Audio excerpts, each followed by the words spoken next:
Ladies and gentlemen, welcome to the show, and this is Call of Duty Mobile Garena Masters Season 4 Resurgence. I am Neptune the Gentleman Garcia, together with a guy who can get you locked up with his words, the Warden. And this is the last day of week number 1 of the group stages, where we're going to see the teams who are battling it out. I know that we put out a schedule, but it has a minor changes so that it will be all balanced onto the result after this day. But before that, Warden, how are you doing today?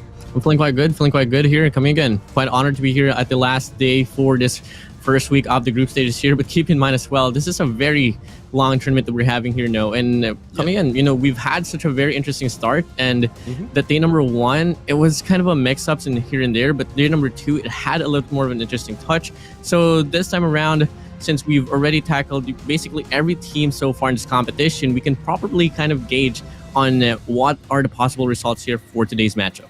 Exactly. I mean, we've seen some lineup wherein we have some familiar names going against new names and battle of rookies as well. And from yesterday, I mean, there's a lot of excitement that happened within the games. And this is where, or the third day, this is where we mix up all the lineups as well as the teams. But we're going to see the tournament format in a bit, where we're going to find out, for those of you who only joined us in this day number 3, on what happened all throughout. We had a total of 256 teams who went in for the qualifiers, and only 16 jumped in for the group stages. And the top 2 from each group will be heading off to the playoffs. That is where we're going to find out the champions. And this is the groupings that we have right now for the teams. 4 for each group will be mixed up, going against the double elimination for this group stages. And like what Warden mentioned, day 1 and day 2, there's a lot of excitement, a lot of different story from these teams. And just to give you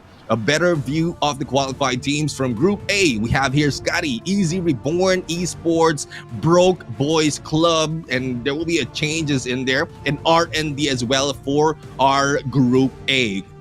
Yep, definitely. You know, moving over to Group B, we got Divinus, Best GT in the Universe, Blacklist, Ultimate, Kazoku Legacy, and the Huntsmen. This group specifically has been one of the biggest question mark as well. But till then, I mean, the topic isn't so exciting as it may seem here, unless we move to Group C, in which we all know Neptune is the group of death. Yeah. The group of death indeed, as we have Smart Omega and Almighty in here, joined with LF Org, who are coming back for the Garena Masters, as well as a team here that is new onto the name is SR NACAGUE. They battled yesterday, and if I'm not mistaken, they will be going in here for the following day, but not yet for this day number 3. And let's head over to Group C to complete our lineup. We have the 4 Suits Kings, FRANIC, Shush, as well as West Point Mambo Lowkings. And West Point Mambo Lowkings, the familiar names, one of the rookies jumping in Garena Masters who've wowed us every time they jump in onto the battle. Hopefully this is the time for them to give us a little bit more in here, because this is I would say, inspiration for newcomers of the Garena Masters. You know, they can really be the defined inspiration for the newcomers here, because come again, you know, the West Point Mambo Lowkings has been quite dominant ever since they started, especially in the group stages. But where they faltered the most is during the semi-grand finals. They had a very stellar performance up against Shush yesterday, so let's just see if they can maintain the heat as they progress through the tournament.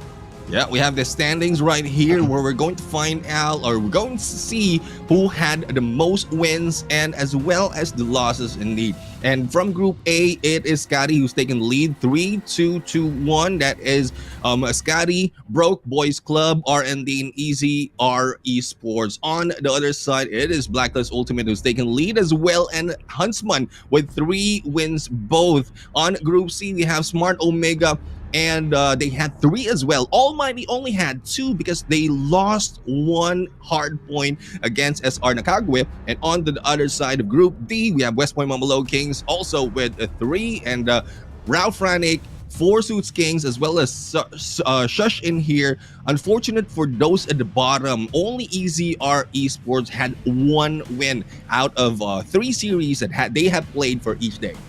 Quite unfortunate right there, but you know, We're still going to be only talking about the day number 3 for the group stages here. Still a lot more days to prove yourself ready. Yep. And a lot more chances for you to try to put yourself up in the group stages for you to stand a chance to qualify on towards the playoffs. But let's talk about now for today. Let's talk about the today's schedule now, because here we go. 4 matches in line for today. First one up in the board is going to be LF4 up against ALMGHTY. Second one is going to be Forest Kings and up against Shush.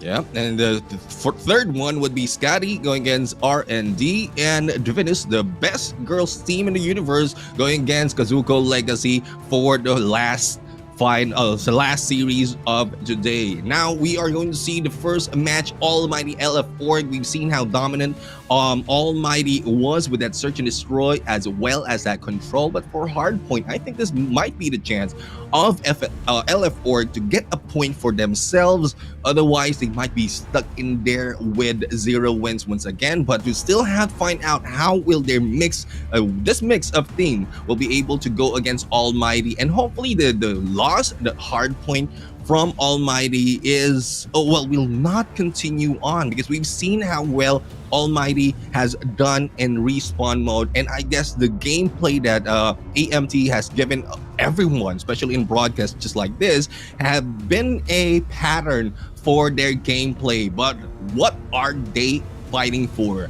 This battle is not just for prestige, it is also for that moolah, for that monies, and a total of $26,500 is in play right now. The first place will be getting $10,000. Second place, $4,500. Third place with $3,000, and fourth place, $1,500. And this is one thing that really gives motivation to the team, especially for newcomers in here, because let's say you go in for the fourth place, that will help you a lot in terms of improving your game style, as well as setting up your team with the motivation of moving back into Garena Masters. Like, fourth place is an achievement already, especially when we saw the lineup that we have in here for this Garena Masters. Definitely. But you know, something that the teams are also trying to battle for is obviously the grand title for being the champions for Garena Master for 2 Garena Masters in a row. It has been dominated by Smart Omega from Garena Masters 2 to Garena Masters 3, but the first Garena Masters was also obviously won by Blacklist International Ultimate. So let's see who can really define themselves up and put themselves here for this Garena Masters 4. But now, let's talk about the teams that will be in line for today. First lineup for this matchup is going to be LF4, Ecstatic, Siav, Badman, Bench, and Epochs.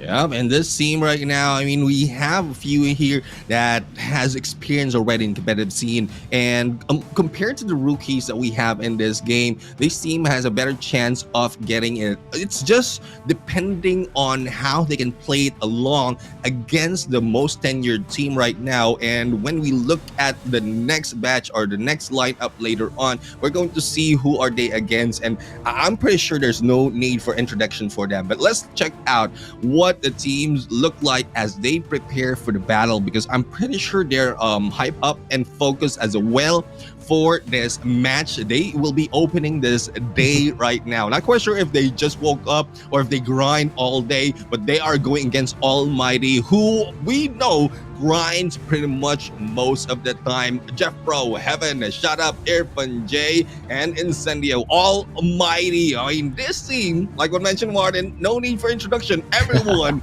in the Call of Duty mobile universe knows them. Yeah, I mean, everyone exactly knows who are the regional champions for Garena, back-to-back, by the way. And that's just something about quite unfortunate for the set of LF4. I mean, I'm not discriminating. I'm not really putting down LF4 in terms of their capabilities, but they're going back-to-back, going against Smart Omega and ALMGHTY, and that's really one of the toughest, if not the toughest matchup that you could ever ask for or could ever receive in this competition for Garena Masters, and it's really going to be decided for them. So, you know, there has been some time ever since the battle in between LF4 and Smart Omega. Let's just hope that they have been preparing themselves in between those times as well, because really, ALMGHTY wouldn't be easier compared to Omega, if not quite on par. Yeah, exactly. And one thing that I would say that LF Org and the other teams out here, as they battle about the top dogs in this competition, is the experience that they will get in here, especially with how well both of the teams have been doing as we see in the head-to-head right now. We have Static in here, 19.67 average kills compared to the 25.33 average kills that Irfan J has. And if I'm not mistaken, out of all the MVPs that we have right now, it was Irfan J who had the highest average score in here. I think it was yesterday where he had 46.64 on average score. This time, when you check all of those out, it comes up to 35-12 in here. But against 2610, this might show that there's a huge disparity, but this can also show that on the side of LF Org, it's more balanced on how each member is working. So it just gives us a head-to-head of the MVP, but also gives us an idea on how each player will be contributing to the team. So hopefully we'll see more of well, not only Static, but the rest of the team, so that we'll have that visualization on how well each player is doing. Yep, definitely. I mean, in terms of the score lines here, I think one big difference is that Irfan J really lets dabble around the parameter or get himself inside the hill as well. Basically, you know, he's really a well-renowned support. For the set of Static here, I mean, this guy overall, I just want to talk about him just a little bit before we head over to the maps and modes.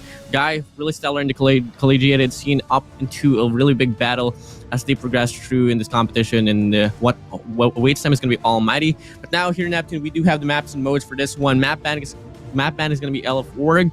For LF Org, it's going to be Ashenda. Almighty will be taking out takeoff out of the equation. For the specialists, Purifier and Sparrow will be out of the play. Yep, and then for the first map, this is the first time we're going to see this in Hardpoint.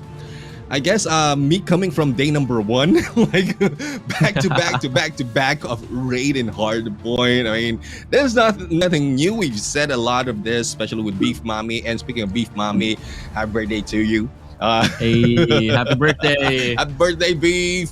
And we are about to see what will be different in this game for raid, because like what I mentioned, we've seen so much of this already from day number 1, and well, probably not for Almighty as they went against SR NACAGUE, but wherein they lost that hard point. So this might be the winning condition for Almighty in here against LF Org.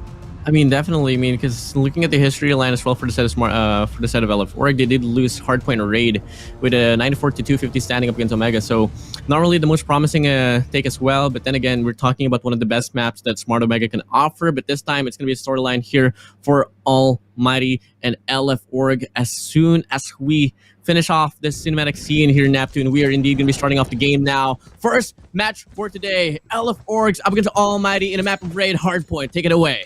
Yeah, as they go into P1 right now, usually it is those on blue who step in first, and I think they back off a little bit, giving away for Almighty to be out in the open, to be shut down, but no one's shutting them down. Almighty is just pushing forward, blocking the approach right now, but a split spawn coming from LF Org might be the chance for them to take back a few more points, but Incendio Sadap shut up in there, going in onto the laundry, into the art gallery, taking them down as teams of LF Org will be spawning from that laundry side. But still, no one from LF Org gets too close onto that first point up until this moment, where they only have a few seconds remaining, but Almighty still stop them on their heels. And I think with the scrap points, they will not be giving it up, as we have LF Org already starting it off from the kitchen. Pretty spectacular how Almighty was able to win that hard point, though. I mean, the first phase right there, Almighty was really well defined to spawning all the way down on top of laundries, and till then, the spawn flip happened. LF4 got laundries instead. The power position was decided for them, but you know, the gunfight was just so much more dominant here for the set of Almighty. Approaching here for P2, early rotations was given for the set of LF4, but guess what? In some way, they might be able to capitalize. I mean, they have one player inside the hill, 2 players, 3 players around the parameter, and 1 player off the rotation. They got to double down the hill, though, because Almighty looking to barge themselves here from Zigzag. It's still a good hold right now coming from Almighty at this point, getting a few more seconds for them on that hill. And CF right now doing great job in there, stopping anyone who wants to go into the kitchen and cook some food. And CF going in for that hunter killer, not getting so much of the challenge coming from Almighty. Irfan J still stop in there. No one can get through CF. What can you do for this guy? I mean, 9 spree already for him. 6 combo spree, actually 9 kills in total. And he's still on the roll. He's still on the prowl. Make it a 10.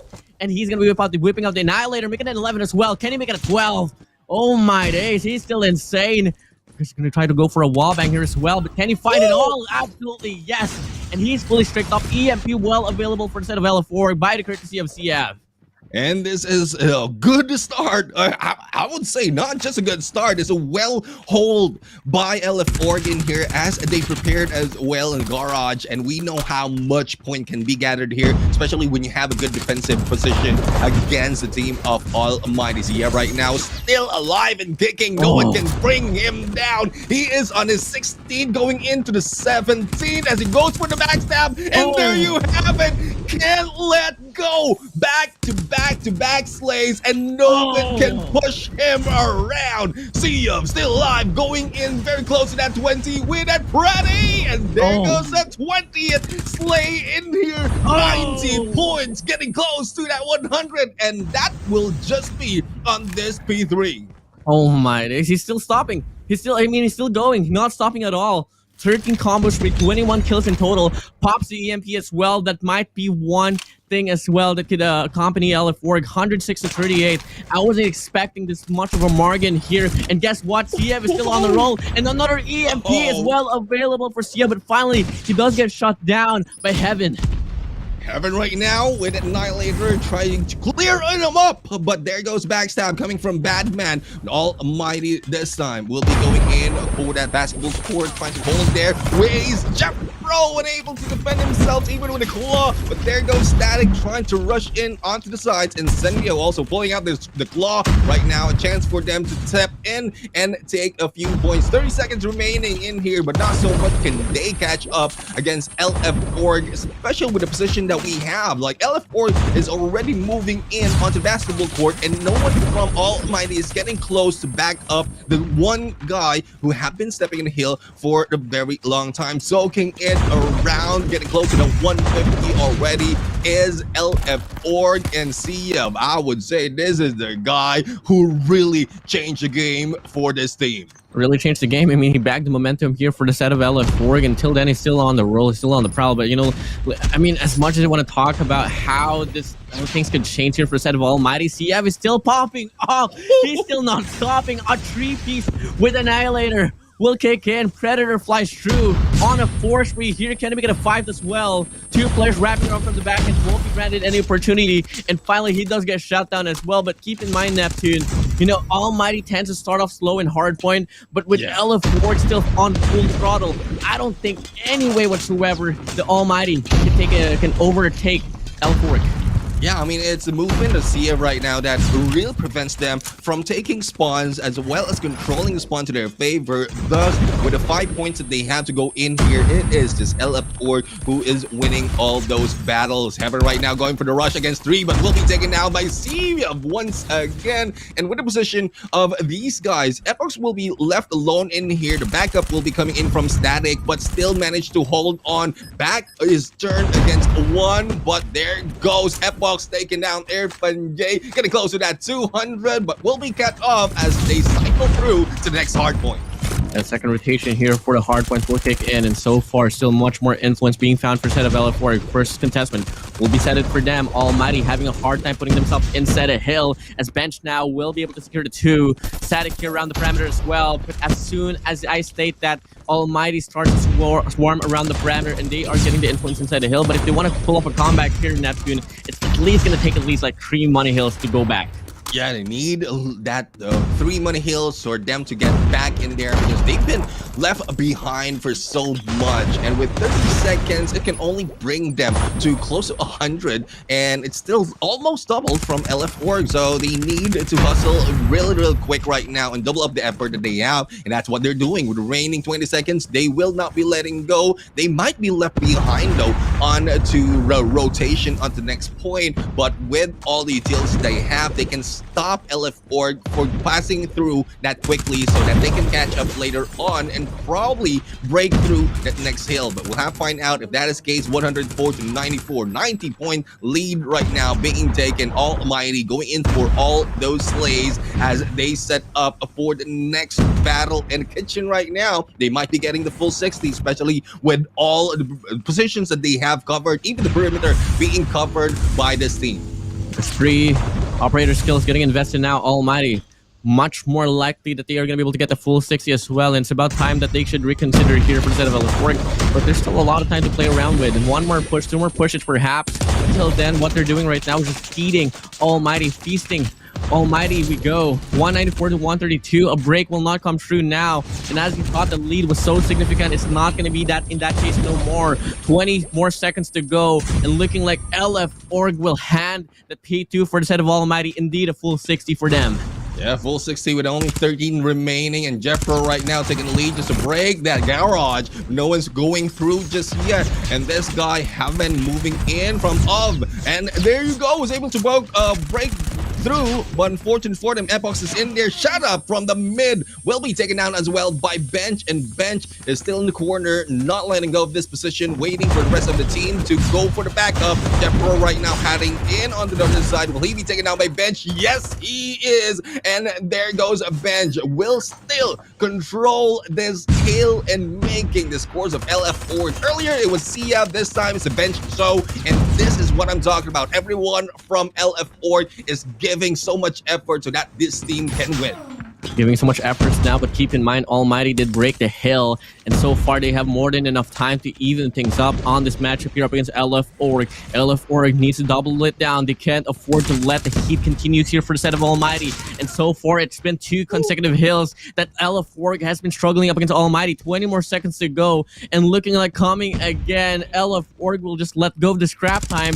They can't afford to let it be just like that for the set of Almighty. Yeah, I mean, we're just waiting. Earlier, they had a good split. So 1 or 2 players are just going in for the push onto one hill, and while the rest is just preparing for the perimeter as they go in onto the next. But this is not happening for LF Org right now. They let go of those points, of those precious seconds that quickly, thus trying to go for the early rotation. But with the momentum that Almighty is doing right now, going in, breaking through each hill that LF Org is holding. And there you have it. We have Incendio cleaning it up, and as quickly as that, they broke through, and it is getting close. They might be taking a win after this hill. After this hill might not be the case here, Neptune. There's still not enough time for Almighty to end off the thing, end off the game. But one thing for sure, LF Org for once they were on full throttle, but Almighty released their nitro, and they have overtaken LF Org in such a significant manner. 227 to 208. Only 22 more points to go, and Almighty can seal the deal. Until then, it's only until now that LF Org can break the hill, but or so it's only to be two seconds accumulated for the set of LF Org. And now as we approach to the last and final hill, Almighty will at least only need 5 more seconds to seal the deal here, Neptune. 5-6 seconds. That would be a very difficult time for LF Org right now to catch up. They need to set up everything, every corner for that next hill. They are in there already, stepping a little bit too early, but so far Bench is doing his way to break through as well as to stop the approach of Almighty. Static on the other hand, going in for their full rotation, just waiting for anyone to pop off, and Jeffro Incendio goes for the break, and there we have it. What has stopped in there? The final seconds, 2 more, 1, and there goes Almighty. A great comeback for this hard point. You can see it in their faces. You can see it in their faces. They know exactly what they just did. Heaven, Incendio, Jeff Pro, Irfan Jane, shut up. Putting through a very devastating comeback there up against LF Org. LF Org, they had it. Yeah. They had it on their hands. So close, but yet so far. That is a statement that Almighty offered up against LF Org. Quite devastating, man. If I was LF Org, I'd be demoralized.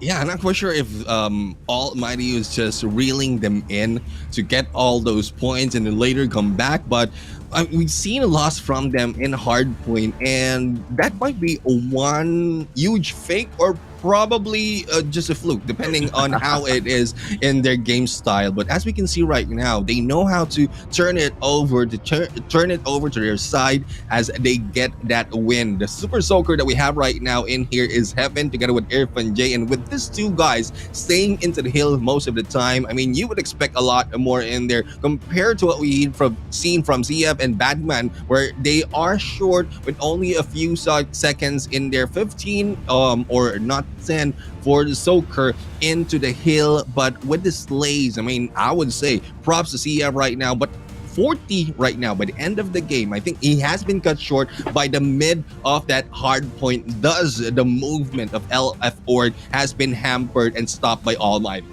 Definitely. I mean, really devastating. Despite the fact that CF got the 40 or the 40k, it's not gonna matter no more. And as soon as we approach to search and destroy, I don't think it's going to be more promising here for the side of LF Org. We know what are the accolades, we know what are the achievements, and we know what are the history behind search and destroy firing range for the side of Almighty. This could be Shut Up's game, this could be Heaven's game, or this could be Incendious game, or it could be just anyone's game here. I mean, after all, we're talking about Almighty, and Almighty is defined by 5 players that gets the job well done. But you know, Neptune, looking at how the energy was panned out there for Hardpoint, how do you feel the search and destroy is going to stand out? What do you think the scoreline will be?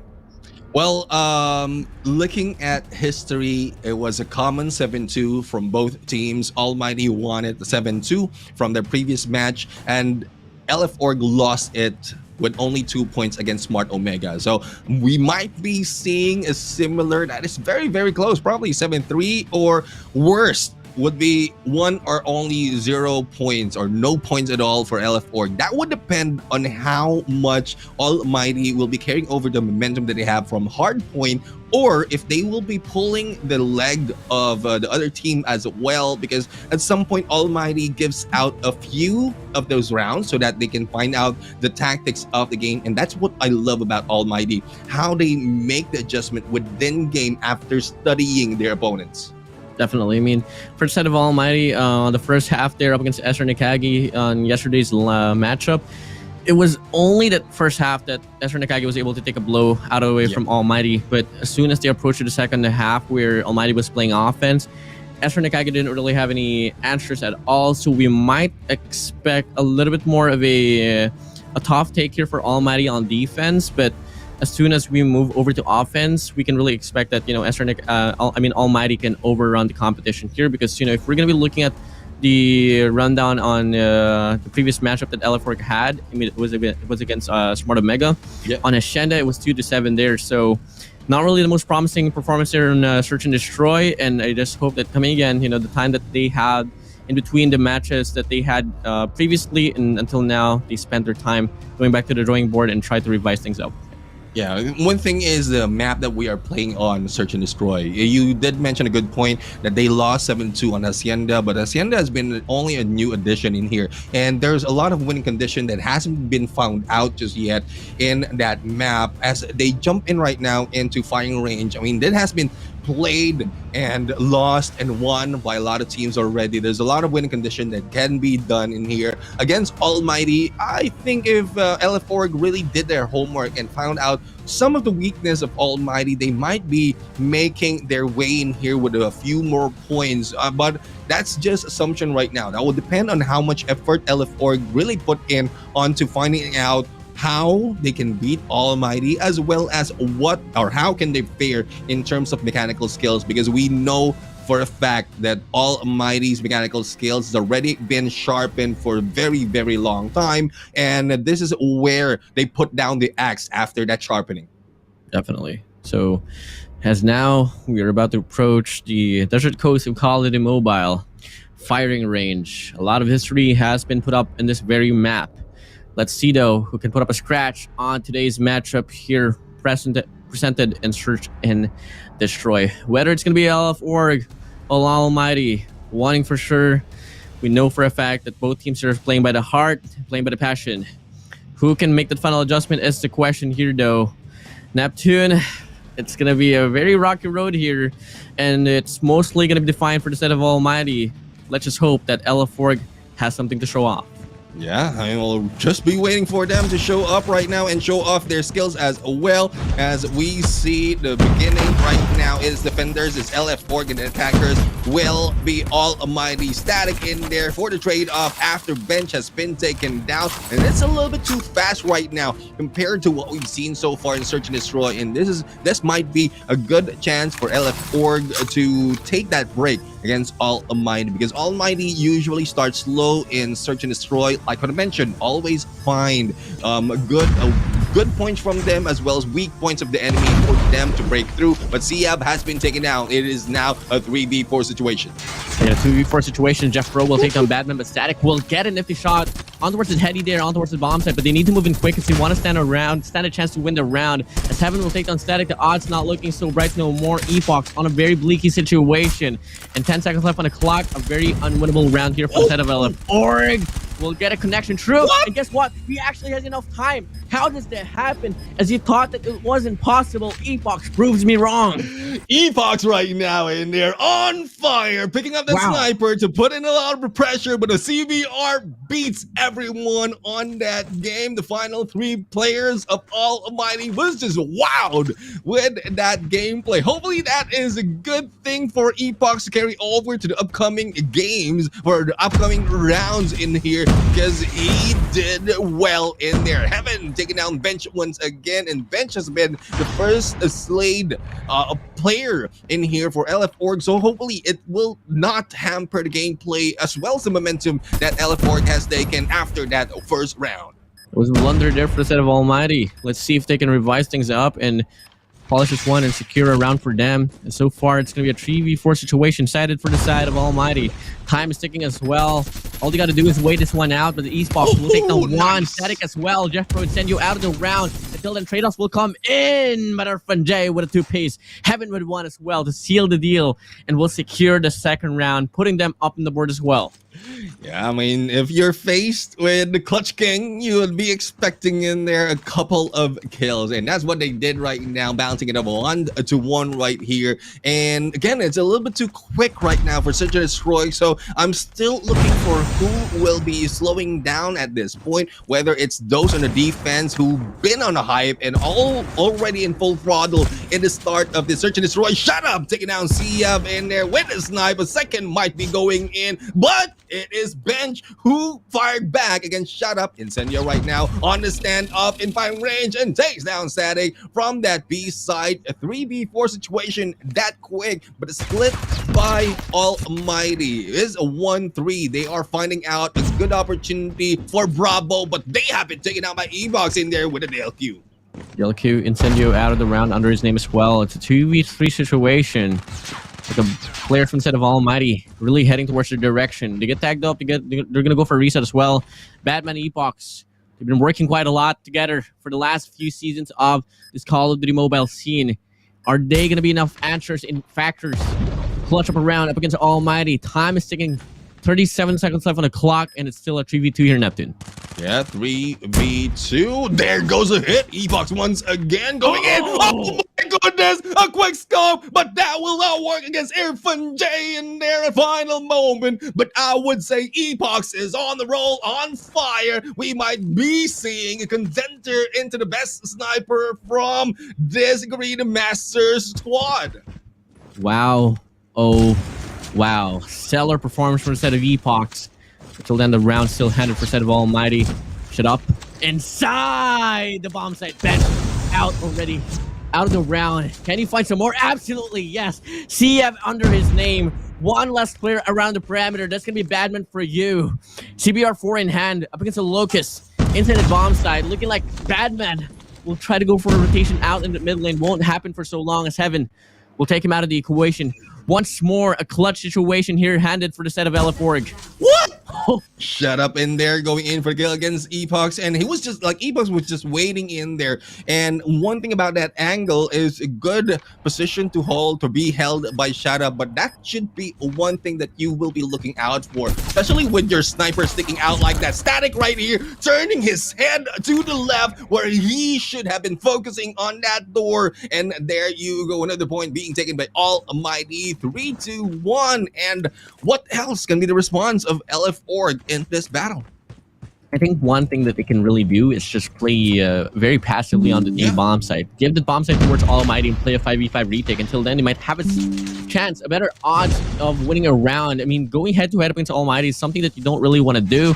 And looking like they are still going for the same call here, but looking like Siav wants to prove me wrong, one step closer to finishing off this round for their side as they do take down Jeffro with no casualties. And there we have it. We have Static and Badman trying to go in for the rush. Static finishing off what Badman started, and it is a 3v4 situation. Static on the roll against Shut Up, and now rushing in. There goes the bomb being taken down, and 35 seconds remaining onto the clock. Static going in, a huge pinch right now, and the takedown against Irfan J. Static with only a few HP remaining will be able to stop this, but no, misses them. But Heaven in there still hit. 20 seconds on the clock, plenty of time for them, and this brings us to the 3-2 on the score.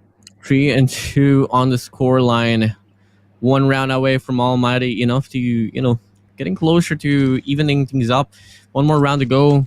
Could be the second to the last final round as well for this first half to be said and done. I mean, in terms of the offense, we did really call that LF Org might struggle from the offense of Almighty, but looking like they're actually standing quite strongly here as now we approach this 6th round. We're going to be seeing Almighty barring themselves here on the B bomb site. The first 2 casualties will go for their way, but Madman on the cross will cut off one player as well. Shadop will cut him off away, but Bench with a spray down will pick up 2. It's now going to be a 1v1 situation as Heaven will be lurking on that mid lane, and looking like Bench will have this heady to play around with.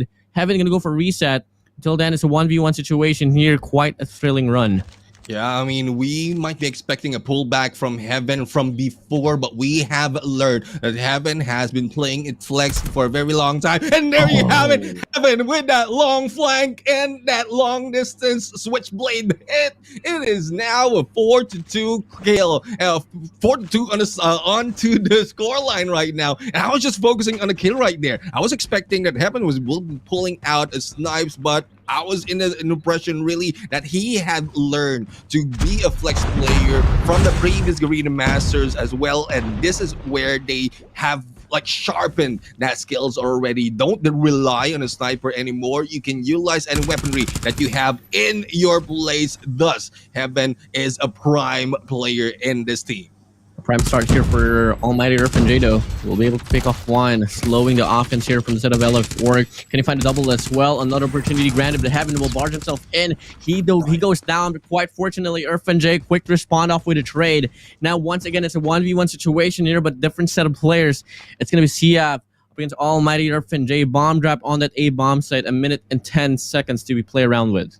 Siav right now has a Locust as well as a Fennec in hand.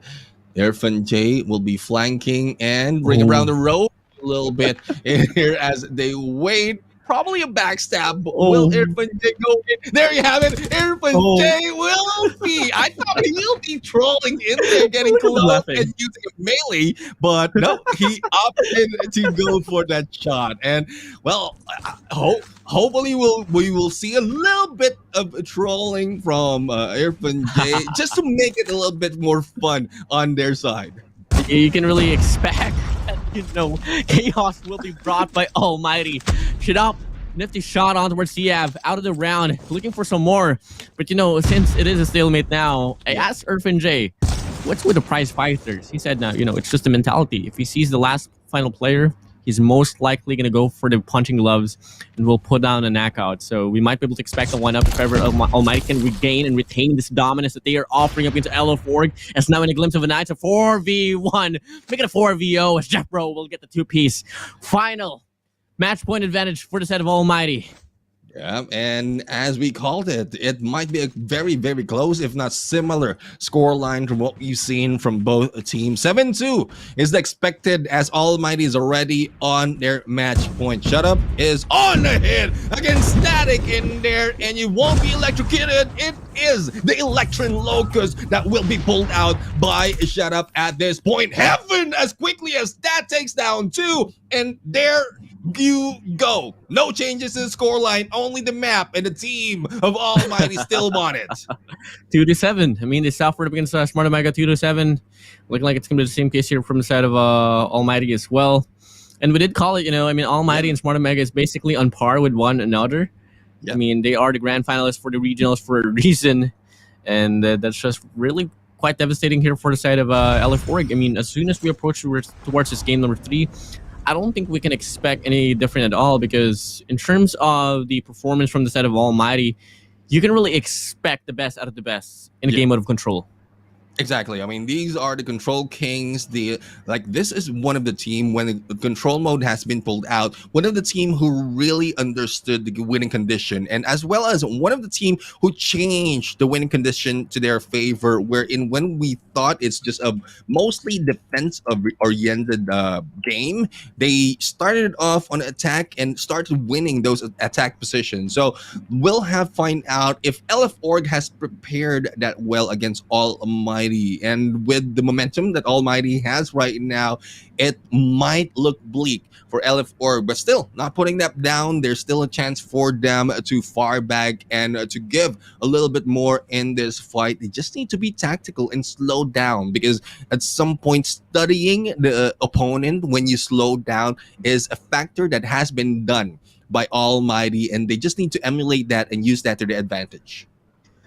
I mean, there was a lot of factors here in Neptuno, and something about the projection here for the set of LF Org. I'm quite confident that they know what they got to do, but the problem is where they primarily struggle is the gunfights itself as well. I mean, there's a margin of a difference now. I mean, just by looking at how it panned out there for the side of Search and Destroy, it wasn't so significant on Hardpoint, but on Search and Destroy, it really happened, man. The coordination, the gunfights was so dominant for the side of Almighty. And for this take here in Control, it might cost them a very hard loss here as we move along. I mean, we did see the coin toss here, and they did force standoff on Control, in which we all know. I mean, standoff Control is one of the strongest suits as well for the side of Almighty. Yep, exactly. I mean, like, standoff Control, I guess for whatever map it is, control mode is something that is strong point for Almighty right now. And like, again, we'll still look hoping for the best for LF Org, but this is already tilted towards Almighty when it comes to Control. But we might be surprised. We might be surprised on what LF Org has to offer. Like what we mentioned, they had 1 day to step back, watch the opponents, find out their strategy, and also build a strategy on their own. Hopefully it's not a strategy though, wherein they put in plans which they fail. So let's see at this point, once we jump into Control, the first instance I would say might not give us a full picture, because we know Almighty usually goes in towards the last part of the game. I mean, with everything settled down out here, and with every factors laid down to your Neptune, I can only hope for the best out of the best here for the set of LF Org. I mean, I don't want to put you in a hot seat for this one, and you can be frank about this, because the way that I'm projecting this Control now here, man, this might be another 3-0 start for the side of LF Org. May it be in a different, it's just up to LF Org to prove us wrong. It's now finally, we are about to transition to the last and final game mode here for this first matchup in between LF Org and Almighty. May it be the dominance that will be brought by the Lion City representatives, or will LF Org bounce back and prove us wrong? Neptune, first round is about to start. Take it away. Yeah, as we head over the attackers will be LF Org. Defenders will be Almighty Heaven right now, starting it off already with this lace, but the trade-off is happening at this point. No capture in the ticks just yet, as the perimeter is being covered pretty well by Almighty, but the huge movement coming from that backstab might be the chance for them, but still, no one from LF Org is stepping onto that plate. They need to stick together as well as push together for them to break through. Otherwise, they might just be losing all their lives right now, similar to what we've seen earlier on that search and destroy, because mechanical skills per se on a 1v1 is taken over by Almighty. But overtaken here, and looking like Almighty is actually looking to set up a cut here on towards the A bomb side, but it's actually not going to correlate quite well, as now we do see that the main focal point here for the side of LF Org is going to be heading straight to Alpha, which in case you do get a break for a moment or so, but not even a quadrant into the capture. Almighty looking to respond back with the same sense of heat as well, and spawn trap will occur now, shut up on a 5-3. Can he find the 6 as well? 4 players here rotating down the main road, and finally does get shut down by players from the side of LF Org, but till then the damage has been done. 9 to 18 here, doubling the lives. Almighty we go. And Almighty still going at it with only 8 seconds remaining, no ticks being captured. The time will be stopped right now, and to what extent might be costing the life, but with only 2 seconds, there you have it. The first round is already over, and Almighty takes that win. LF Org still in shock, but they have a chance to go on to defend, and might be a chance for them to get that point. When we look back at their gameplay against or the scoreline that they have against Smart Omega, they had 2 against the Smart Omega team, but it is only the final moment that they lost that. So hopefully this is a chance for them, especially with a switch up of those positions, that they can take advantage. They can change things up now. I mean, I'm loving the projection and the aggression that LF Org is trying to show here, and so far the gunfights much more excited for them. We've had so far around 6 casualties here, and mostly is over 1 here by LF Org. Banshee anchoring from the statues will find the 2-piece as well, and that's going to be cutting off the swarming push here from side of Almighty. Predator flies through, granted 2 opportunities, but the trophy flies in. Good save from Almighty. Yep, Almighty understanding what they have to do within play for them to be able to take that advantage. And bench right now, Annihilator misses, hit the ground, and has been taken down. Hopefully they'll be able to recover after that chat up right here, going in for that alpha so that they can get that second tick rolling. 18-20 on that lifeline, and will be taken down in there, but very, very close, almost halfway through, trying to be continued right now, but everyone from LF Org is focusing on those plate, and Batman right there is the guy who stops them every time. Batman moving up and down, but will be taken down on that stairs, and Irfan J is the guy who does it. And with 2 players, they might be able to complete that second tick. 3 rushes in against Irfan J, and to no avail, has been taken out, but the 3rd tick is already moving. 3rd tick already moving now, 1 more quadrant away for set of Almighty, but looking like the lives will get drained out. Lives or resources for the map or game mode like control, and it's not looking so bright no more from the set of Almighty. 3 more lives reap away, left alone Insanity Draft Pro and shut up to clutch things up. 3 versus 7 here. Until then, they're still consistently contesting this A control point, but LF Org, they don't want to go down. They don't want to back out on towards the Bravo. They want to end things now. Left alone, player 4 shut up against 5 players of LF Org. Can you seal the deal? Absolutely not. LF Org, they put their names up on the board. Good play, but I'm pretty sure LF Org was hanging by their seats right there. Only a few seconds for Almighty to extend the fight for another minute, but they took down Irfan J in there, and I was just surprised and no backup is coming in for them to take that alpha already. But like what we mentioned, a trade-off of the points right now as they switch side after each round is the advantage LF Org has as they go in for the offensive this time. They are being taken down, they are rushing this a little bit too fast, and Shut Up is just waiting for them as Epoch, Steve, and SKADI goes for the sleigh, balancing and leading the lives as well. 1 minute remaining right now for Almighty, still defending all those points. LF4 needs to win a convincing offensive round for them to at least stand a chance to win this game mode overall. And so far, I mean, they're quite close to putting up that factor, but they need to start putting in the influence on towards the A control point, stop cutting on the mid lane, prioritize, and just, head straight to the A control point. Maybe till then, they can really break the heat. That's pressure being felt here from Almighty, 19 to 20. Till then, the heat continues now, but the first quadrant of the A control point is yet to be finished. Yep, and it's yet to be finished and completed as well. Will that be locked in right now by LF Org? I believe so. There goes Bench right now for the rush, but has been taken down. Let's see on how well will they be able to rotate and take it back once again. Only 26 seconds remaining at this point for LF Org to make that approach, and Almighty just being defensive at this point. They don't want to risk all the life that they have, leading already, and only 3 left. And also 12 seconds remaining for LF Org. This might be it. This might be the second round for Almighty, and it is. There goes the switchback once again, and looking at how it started, if this continues on, Almighty has advantage.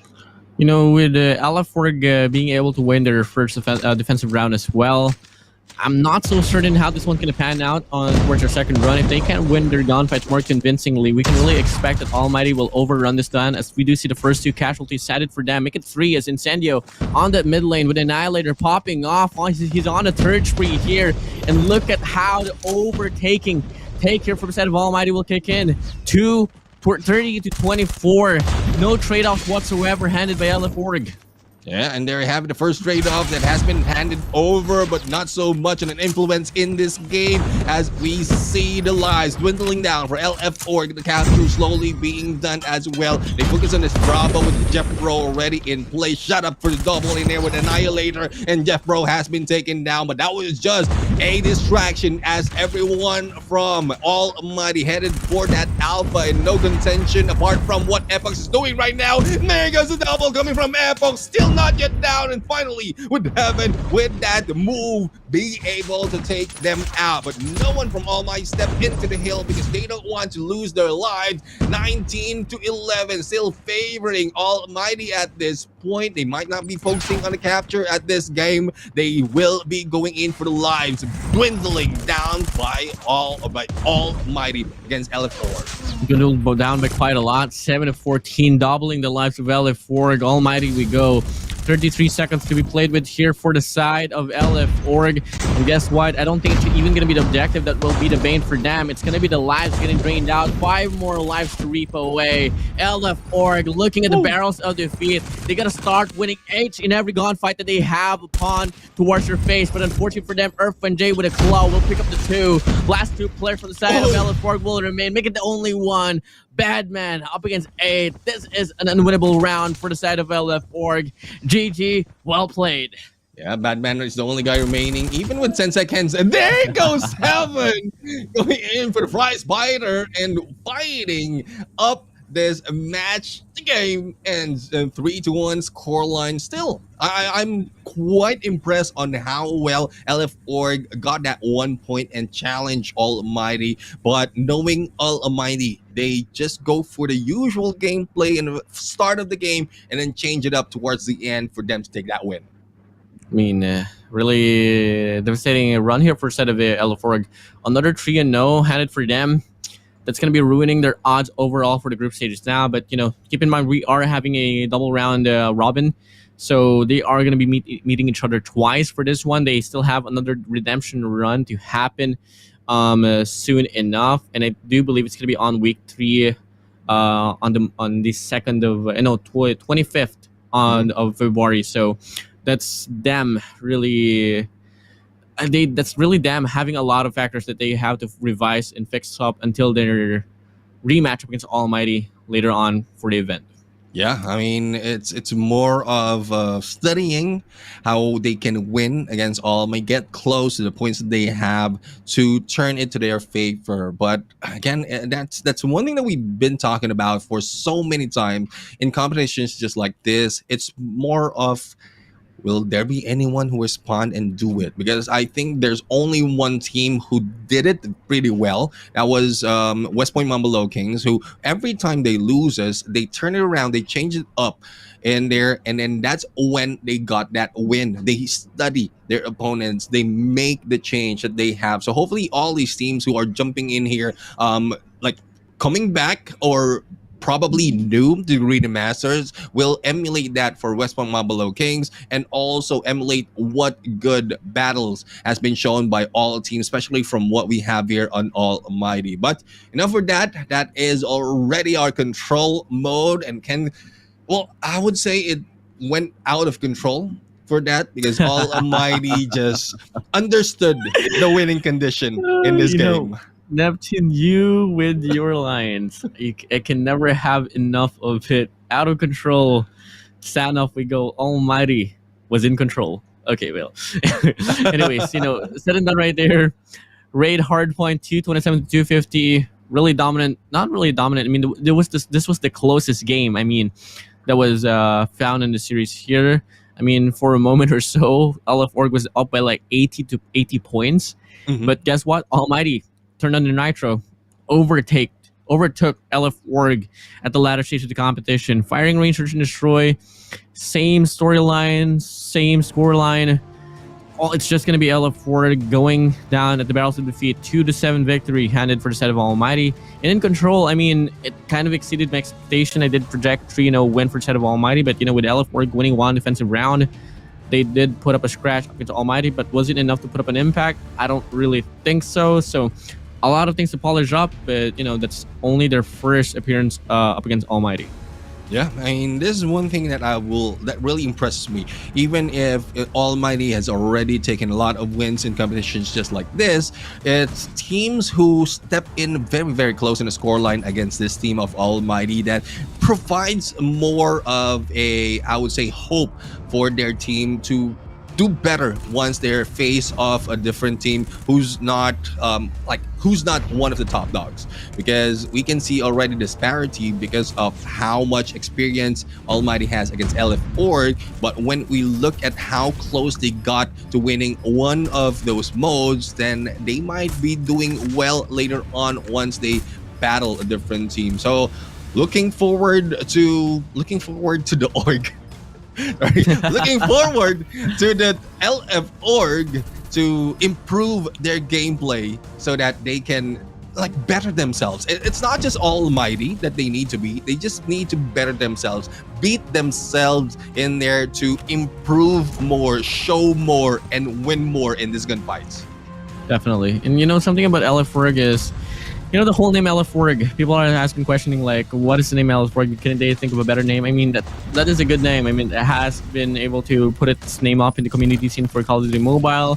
And I don't think they're ever going to find any orgs anytime soon. They'd love to be a standalone team here, Neptune. But, hopefully that if ever the time comes, if ever they could bomb things up, and maybe till then a good org can pick them up. But for now, let's talk about the MVP. It's gonna be EarthFanJ bagging his second MVP for this tournament here in Neptune.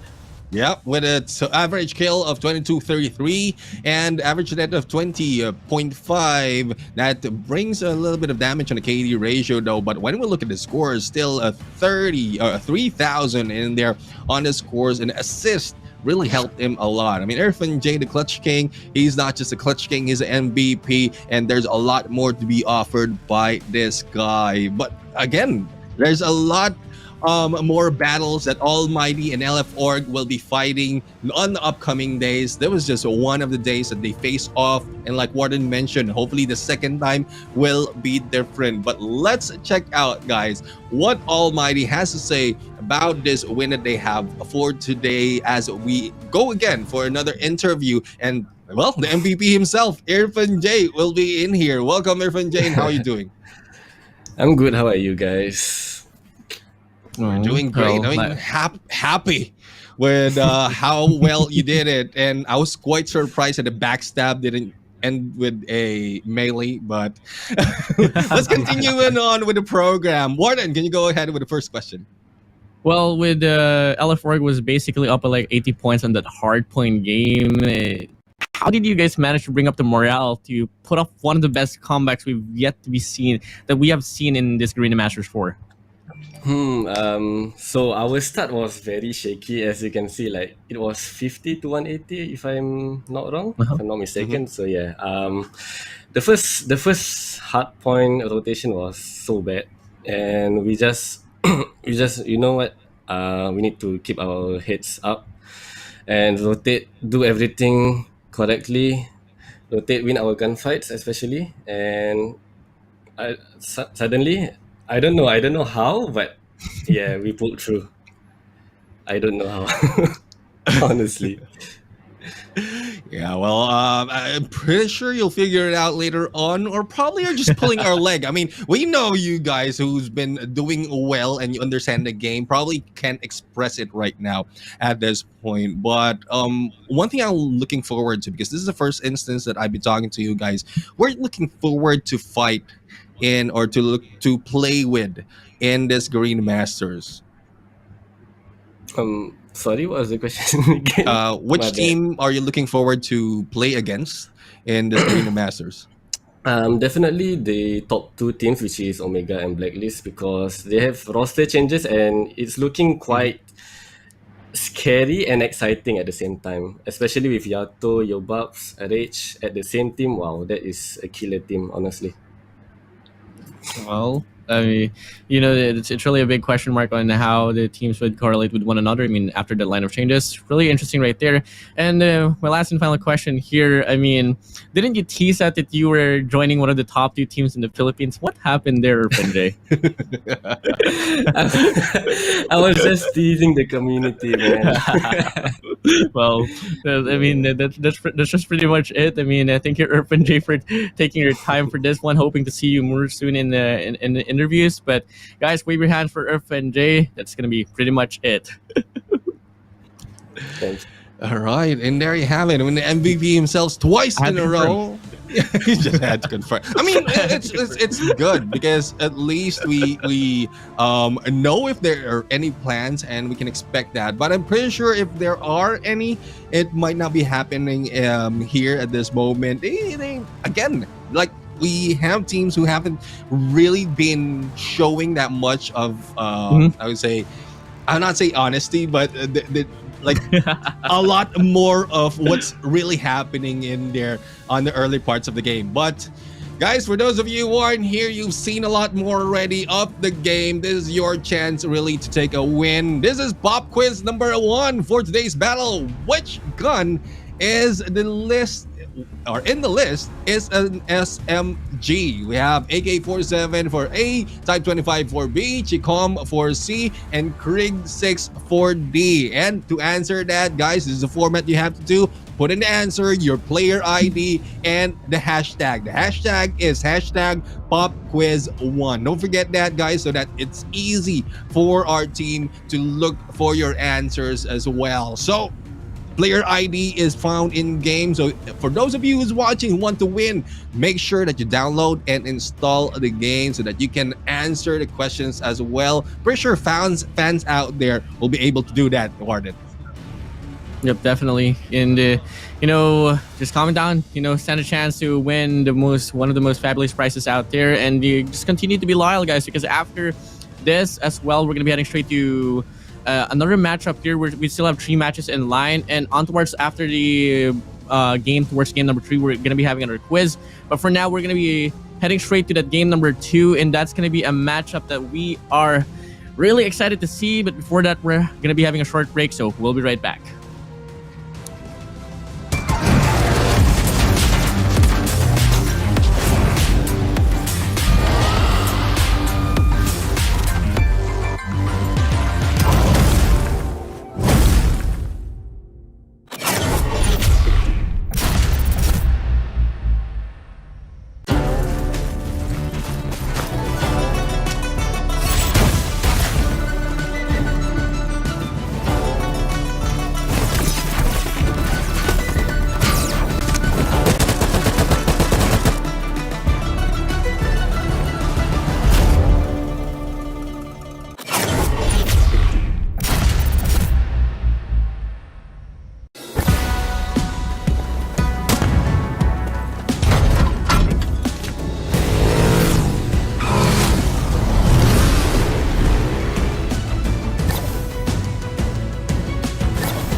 Well, the MSP has been quite chaotic here, gentlemen. As been the Philippines, they've been struggling quite a lot here so far. I mean, first matchup that we had there, Singapore ruled over the Philippines, which aka Almighty won over LF Org.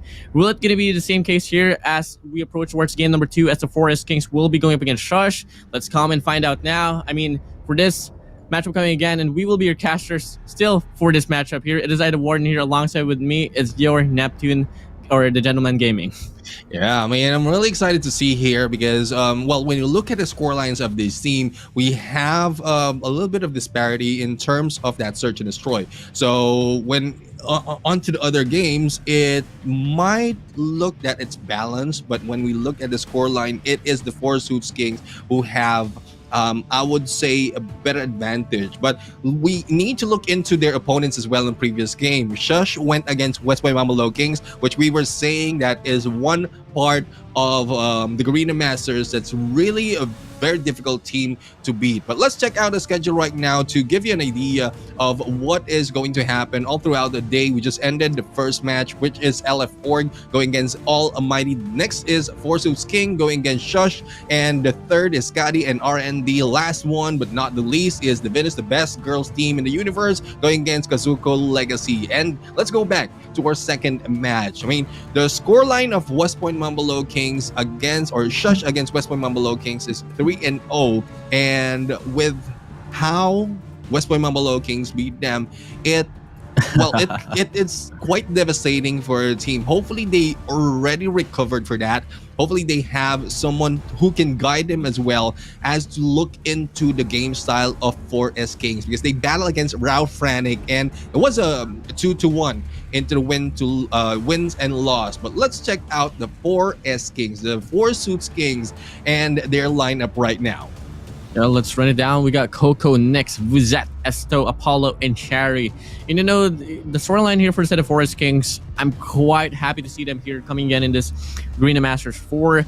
They've proved themselves quite a lot, and they're pretty worthy to be here in the stage. They've been grinding the community tournaments, so for them to show an appearance here in this major tournament, pretty nice. Up against their predecessors here, Shush, I think they have a good chance to stand up against them. I mean, so far, Shush hasn't been the most promising team in the competition. They did suffer, and they did get the title as one of the fastest teams to lose out a series here. And in terms of Shush, Neptune, here is the lineup.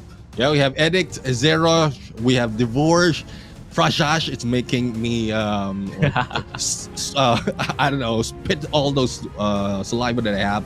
And the Mickey Mouse combo in here for Shush. And, well, I really love to see these teams really improve in games. Underdogs really are the teams that we look forward to, who will be evolving in competitions just like this. This is what I love about rookies as well as underdogs going in on this battle against top teams of the competition. We're in how well they prepare themselves from the start, as well as how they prepare themselves within or between each game. And we have I think this is first I'm looking at the name, but I'm looking at one who is in the car right now. So not quite sure how well will this play out, because I'm not quite sure how much time you spend playing in the car, but the environment is different. You might not be able to focus, so hopefully that is not the case for this game. But when we look at the map mode, Warden, well, maps and modes here. First map in line for today is going to be standoff. I mean, standoff and hard point. Moving along towards search and destroy is going to be on a raid. And approaching towards control is going to be take off. So really interesting mixture of the maps here in Neptune. I mean, we got the good old Classicos. We have one of the latest editions as well to compare it to the real set. That's just about that. But in terms of the bannings here, Summit for the set of Forest Kings, Slums for the set of Shush. I think they learned a lot there, especially up against the West Wind Mamba Lowkings. And for the specialists, it's going to be the Annihilator and Purifier out of the equation. Yeah, and we'll have find out. I mean, there's an OG map that we have at standoff for hard point rotations. They already familiar with that, as well as how far and how long they need. And there's also a huge chance wherein they can take advantage of the spawn trap later on, if in case they'll be utilizing that so that they can take a more advantage at this point in this games. But let's see on how well they will be played this they be playing this out? So we have a car buff on the side of Shush, and we have the Cherry Ears buff from the side of Four Suits Kings. Not quite sure which one will be working. If in case for Shush, we'll be able to make that work, especially in the car. I might be playing out so much time in my car and also streaming there. That might give me a little bit of buff in this game. I mean, hopefully. I mean, the main question is, can Frasha and the squad be on the driver's seat, or are they just going to be in the passenger seat trailing Forest Kings? I mean, soon enough, we are going to be heading straight to the game. But before that, let's talk about the head-to-head here. And it's quite a margin, Neptune. And coming again, Mouse and overall Shush faced a lot up against the West Point Mamba Lowkings. And that just really shows why the statistics is like this. Yep, exactly. I mean, the battle that we've seen from Four Suits Kings is against FRANIC, wherein it's very, very close on that score line. So a lot more of effort has been done by Chari at this point. And I would agree with you, wherein Mouse might not be showing that much in terms of the statistics because of who they went against. And this is a chance really for the Shush of Malaysia to show us what they really have if they face off a newcomer in Garena Masters. That is the name of Four Suits Kings, and it might be similar to what we've seen against FRANIC. It might be different in terms of who's taking the lead. Shush might be doing that, and we'll have to find out. But I see, I'm seeing in here on the lineup. I mean, I want to crack a joke right now for Shush because he might be riding shotgun in here, but doesn't have a favorite weapon being shown on our list. So I don't know if they'll be the ones driving or the ones riding shotgun in here in that hard point, or probably later on in the game. But I mean, looking forward to this game. Another rookie versus rookie battle, similar to what we've seen from the day number 1 and the upcoming days, guys. There's a lot of instances wherein we're going to see rookie versus rookie, and only a few members in here, or a few players out of this team who really are so tenured in the competitive scene that might change the game. So it is Shush. Will they be shushing the Four Suits King, or will Four Suits King pull out an ace against Shush and win this game? That is a question as we stand in on standoff. And this is an OG map for Call of Duty Mobile, and we are going to start this P1 really strong as we go into the game. Let's go now. Here we go. Forest Kings up against Shush and hard point standoff. We'll start along now with Boozet actually getting a god nade quite early on. Coco with a second frag as well. But looking like Shush will respond back with a 3-piece. Love position being done, as well as a little bit of aggressiveness coming from both teams. And it is Shush right now taking the lead, and no one from Four Suits King is going in for the step in. Apollo right now, good backstab, and opening up that hard point for their team to catch up. Only a few points lead right now being brought in by Shush, and no coverage so far on the contention at this point. And they are being gunned down, being taken down right now, being shushed by the Four Suits Kings at this point. 20 seconds remaining. Will they be going for the early rotation? Good split right now in here, still prioritizing on B1 while preparing themselves on that B2. Oh, and Cherry with a nasty spray transfer will be able to hold down the heal for their life, and that's just going to be them securing the scrap time here and extending their lead furthermore. But in the process, Shush will get the early rotations. You have one player here towards the gasolines, 2 players inside a hill, 1 player off the rotation there from the mid lane. And so far, it's going to be Forest Kings getting closer and closer to getting the break inside a hill, but they get shut down. Shush right now taking 2 down. I guess the car buff is working for them, and still stepping in onto this hill, buying some time for the rest of the team to move in. But Coco went in for that slide and for that hit, and they will be able to take precious time in this. But still, lead is not that far. Oh, what a hit in there from the window, and Mickey will the rest of the team goes in for this lay and take over the lane. 30 seconds remaining. Good chance for them to take the lead, as there's no early rotation being done just yet by the Four Suits King. They want to contest, they want to take over and get all the scrap points for their team. I mean, a good run there for the set of Forest Kings, despite the fact that the early rotations was granted for the set of Shush. The gunfight is just much more dominant for them. Coming in, I mean, rotations isn't something that clearly Shush is struggling on. They do get the early rotations to P3 as well, but in the process, they do lose their gunfight. Cherry here about to sweep down the last two players here inside of Hill, but Frash from the set of Shush will shut him down. 55 to 30 we go. The lead not so significant for the side of Forest Kings, but we can really expect them to get a break once more. Yep, and Fresh right now still waiting in there. Ooh, turn this back a little bit too early, and he will be crashing and burning at this point. Nesto right now taking the window, will be taken out by Mickey from the other side, and Mickey goes in and will be taken back in there by the nade coming from Vuset. That is a big disappointment, being taken down when you have a chance to take all those numbers, all those points to your side. 26 seconds remaining, and rotation is being done early by Shush at this point, with only 2 remaining. And 1 remain to try and take the scrap points. 18 seconds in here, and everyone from Shush is going in for the early rotations. Hopefully they have a good position in this money hill, wherein they'll be able to catch up at this point. They need a full 60 right now to be able to get the lead against 4 Suits King, but looking at how they're playing at this point, it is looking bleak for them, and they may not be able to do it for this hill. The problem about Shush is that they never really have this mentality to contest scrap time, and in each and every run that the hardpoint gets opened up into, I mean, it's just going to be Forest Kings or any of their predecessors getting those free time inside a hill, and that's going to be one factor why the lead get extended furthermore. As we approach here for P4, it might not change at all. In fact, I don't even think that Shush will be able to get a foothold inside a hill, man. I mean, look at this. Box is spawned for the side of Shush. Well-defined, solidified defense here for the set of Forest Kings, and we are approaching to the last 25 seconds here, but actually prove me wrong. Shush does get a break inside the hill, but the question is how long can they hold it on to?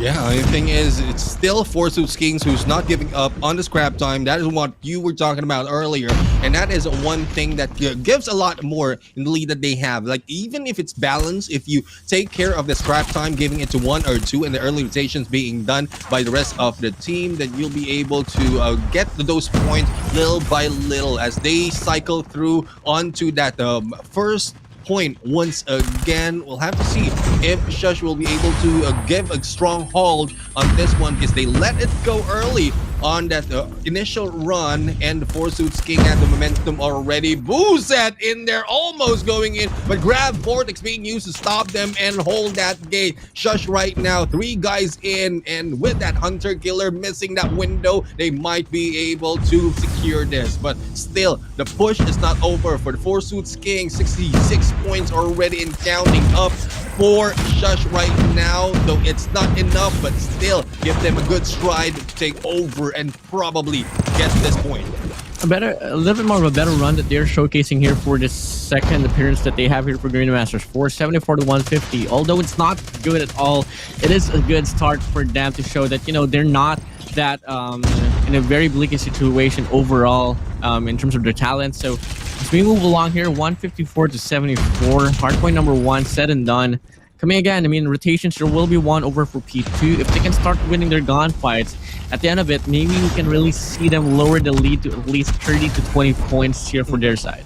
Exactly, and the position right now is prime for Shush. Hopefully they can hold up as well with the gunfights, and that's what I'm talking about. Cherry in there just stepping in and taking them down, but it is a 2v1 situation left. I mean, 2v none situation in there for 4 Suits Kings, as they have been pushed out of the warehouse, and it is 4 Suits who will be kings of this hill for the moment. Coco right now, there's no mixing him up, and he will be taken down there, backstab, but the rest of the team of 4 Suits Kings will be stepping in, and no one from Shush will be moving for that contention. Only 20 seconds, and this might be the time, as again, that Shush will be early rotating and leaving the scrap points. As we've seen so many times, it's already a 100-point lead from 4 Suits Kings, and it will not be going down if Shush will be continuing the gameplay that they have.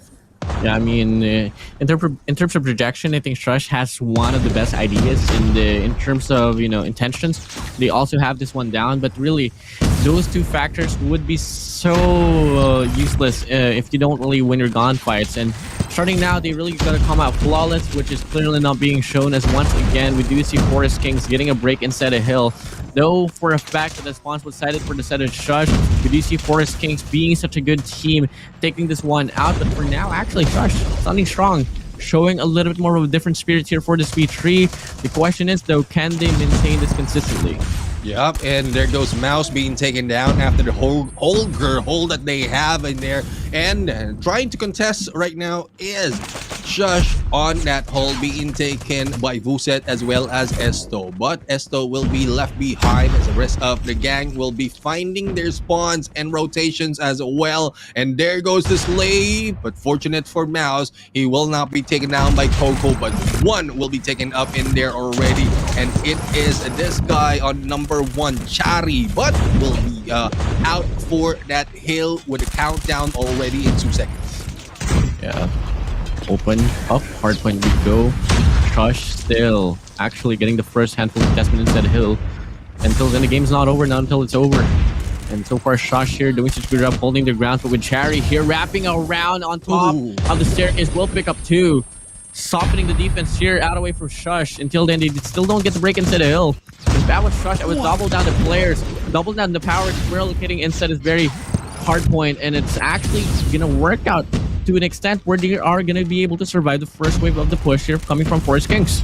Yeah, it's a good thing that Devor managed to survive and that step in onto the hill, and the rest of the team just pushes from top as well to mid of the map to cut off the approach of the 4 Suits King. This might be a chance really for them to catch up in point, but for how long? Because there's only 40 points remaining for 4 Suits King. Take this win, and probably on the rotation they might be able to make a few more. But as we go in onto the next cycle of a hard point, it is Chari who's just laying it in here, clearing the path for everyone else to move in. But that is a little bit too early, as the rest of Shush will be moving up into the plate and stepping in once again. This might be the chance for them to really catch up and beat 4 Suits King on their game, as we see Sarah right now backs third with a grab vortex. You need to have your eyes on those gates to block anyone who's coming in.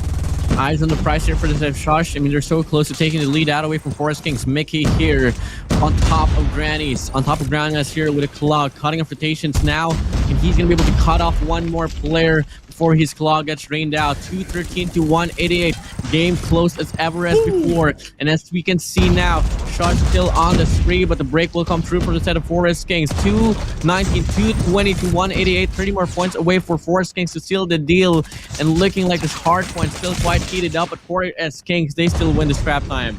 Yeah, 4S Kings get the scrap time, and that was like a good battle for Shush this time. This final rotation of the hill is looking well for Shush, but is that too late for them to take those points, as Chari and the rest of the gang is already stepping in onto this warehouse and stopping anyone. There goes Chari for this line, but Mickey really beats him to it. But Bullshit right now will be able to go for the back-to-back, and there goes the Slay.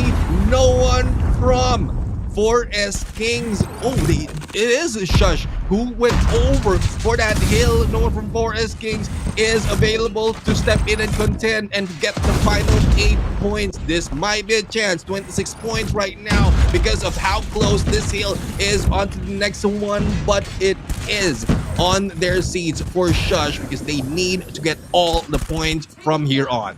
Investment will come in. Forest Kings, they get the break inside a hill. One more point to claim, and they can seal the deal. But Shush, they wanna put up a fight once more. It's not gonna end here, Neptune.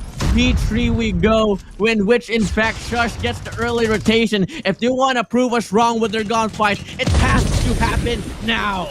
Yeah, there's only a few opening in here so that they can defend. But where is the rest of Shush? There's only one guy in here going in. And the moment that they step in, they end the game. And there goes Four Suits King taking the win. But I would say for Shush, I mean, they were not Shush. They weren't silent at that point. They went a little loud in there on the final moment, but I would say it's a little bit too late for comfort for them, and they have been beat already in terms of the points.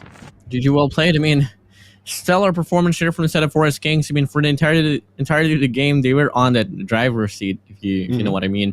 Yeah. So with Shush there on the passenger seat, I mean, nothing else to be said. It's inverted, by the way, guys. Forest Kings did win that game overall. It's a GG, well played. I mean, I expected really lesser from the set of Shush, but guess what? They proved us wrong for this one, Neptune. They put up and they actually reached the 200-point mark, which we thought wasn't so possible in terms of how bleak their gunfights was. But, you know, it's a new day, it's a new dawn, and it's going to be a brand new profile here for the set of Shush. They can for sure play hardpoint.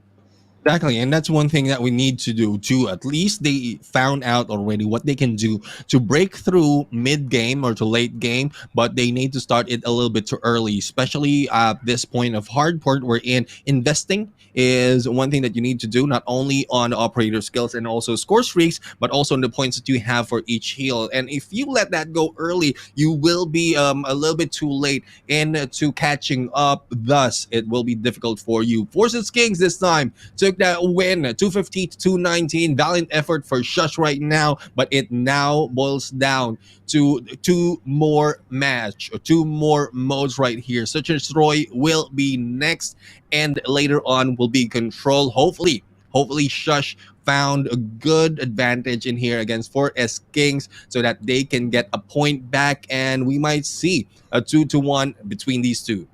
Might be a 2-1, but I don't think if ever it's going to happen. I highly doubt it. It's going to be Search and Destroy. I mean, Forest Kings up against FRANIC, it was a very sweaty match. And the only game mode that Forest Kings was able to take a blowout away from the FRANIC was Search and Destroy, and it was in firing range. So yep. In terms of the personality, it might favor Forest Kings once more. So Shush, they are really looking at the barrels of defeat here for the series overall. Not unless they can prove us wrong and put our expectancy a little bit much more higher this time around, as they did in Hardpoint. Yep, and Raid will be the map for Search and Destroy. But before that, again, standoff 250 to 219 has been taken by the Four Suits Kings. That's already 1-0 against this team of Shush, and I'm still looking forward for them to show up in here. They went in against WPM Lowkings taking only 1 point, and that was in Raid as well. So there's a little bit of I can say there's a little bit of confidence in here from Shush going in back to Raid and going back to Search and Destroy after losing the gunfight against WPM Lowkings, knowing that they will be battling against FRANIC. So I'm just looking forward on how well they understand the map, as well as all the angles we're in. I guess this map is so dynamic wherein you don't have that much of open area. You also have a lot of hiding spots, which Shush can take advantage. All they have to do is be very, very quiet and shush up in a moment so that they can go for those backstabs. Definitely. So Search and Destroy here, Neptune. We've seen the energy. We've seen the capabilities of Shush. I think that, you know, we might be able to see a little bit more of a promising or a better game, at least from the side of Shush. Now, something that I always love to do to Cali is what I'm going to be doing to you as well. We've seen Hardpoint, Search and Destroy up next. How do you feel the standings will pan out for this one? On the hot seat we go, Neptune. Well, Forces King, I've seen them play already against Rookie and I was expecting a lot from them. Unfortunately for them, it's only Search and Destroy that they won. Now going Shush, I haven't seen them really on a battle for against a team, and this is the first instance. So it's still Four Suits Kings that has my vote right now. I'm still looking forward to Shush really stepping it up because they can do it within game. We've seen that from Hardpoint, but hopefully in Search and Destroy, it's not too late in the game wherein it's very, very difficult to really catch up. Well, it's gonna be a hard call to catch up here, Neptune. And I mean, you know, after all of this, after that matchup that he had up against the West Point Mamba Lowkings, me and Callie really talked about, like, you know, these boys are hungry, and they are the number 2 team in Singapore for a reason. So they have something to show here. Let's just hope this time around it can be search and destroy on raid, as now we do see now it's about to start off here on the offense. We do see Forest Kings defense on Shush.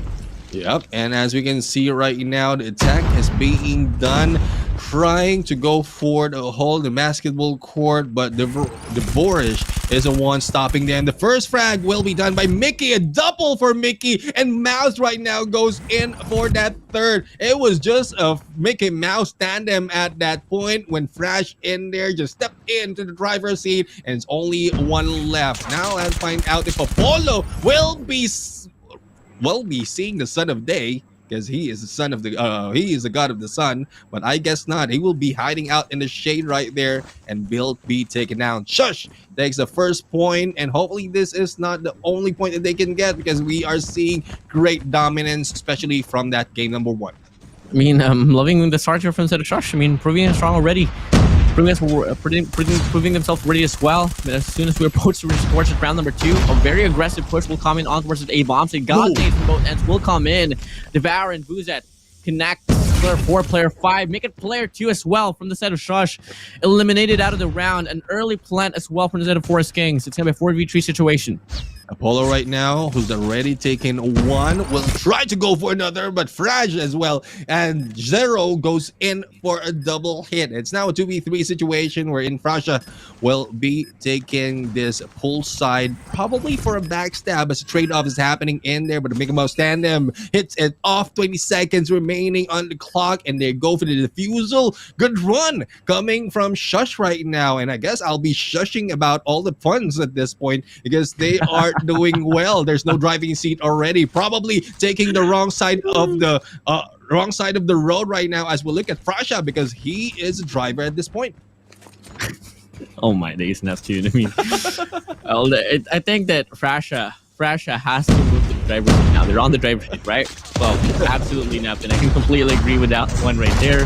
But let's see if, you know, the Forest Kings can put them to the passenger seat here as they approach towards this A-bomb site once more. Quite an aggressive start, and quite a pretty clean start as well. So they get the early 2 casualties decided for them. Player 4, player 5 from the set of Shush already eliminated. The bomb is planted now, and make it more. Buddy's getting dropped down from the set of Shush. It's now a 2v4 situation here with 35 seconds left on the clock.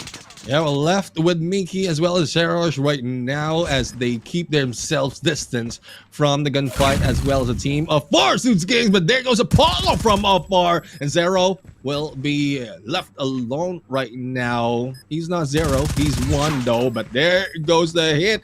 No step in can be done, and the time is running out. 14 seconds, 12 seconds remaining at this point, and this might be it. This might be the first point that will be taken. There goes the slay, a double coming from Zero, and there goes the backstab. Booster just went in for that surprise, and with the time running down, as well as the lies in their advantage coming from Forsus King, it's no surprise they can get that 1 point.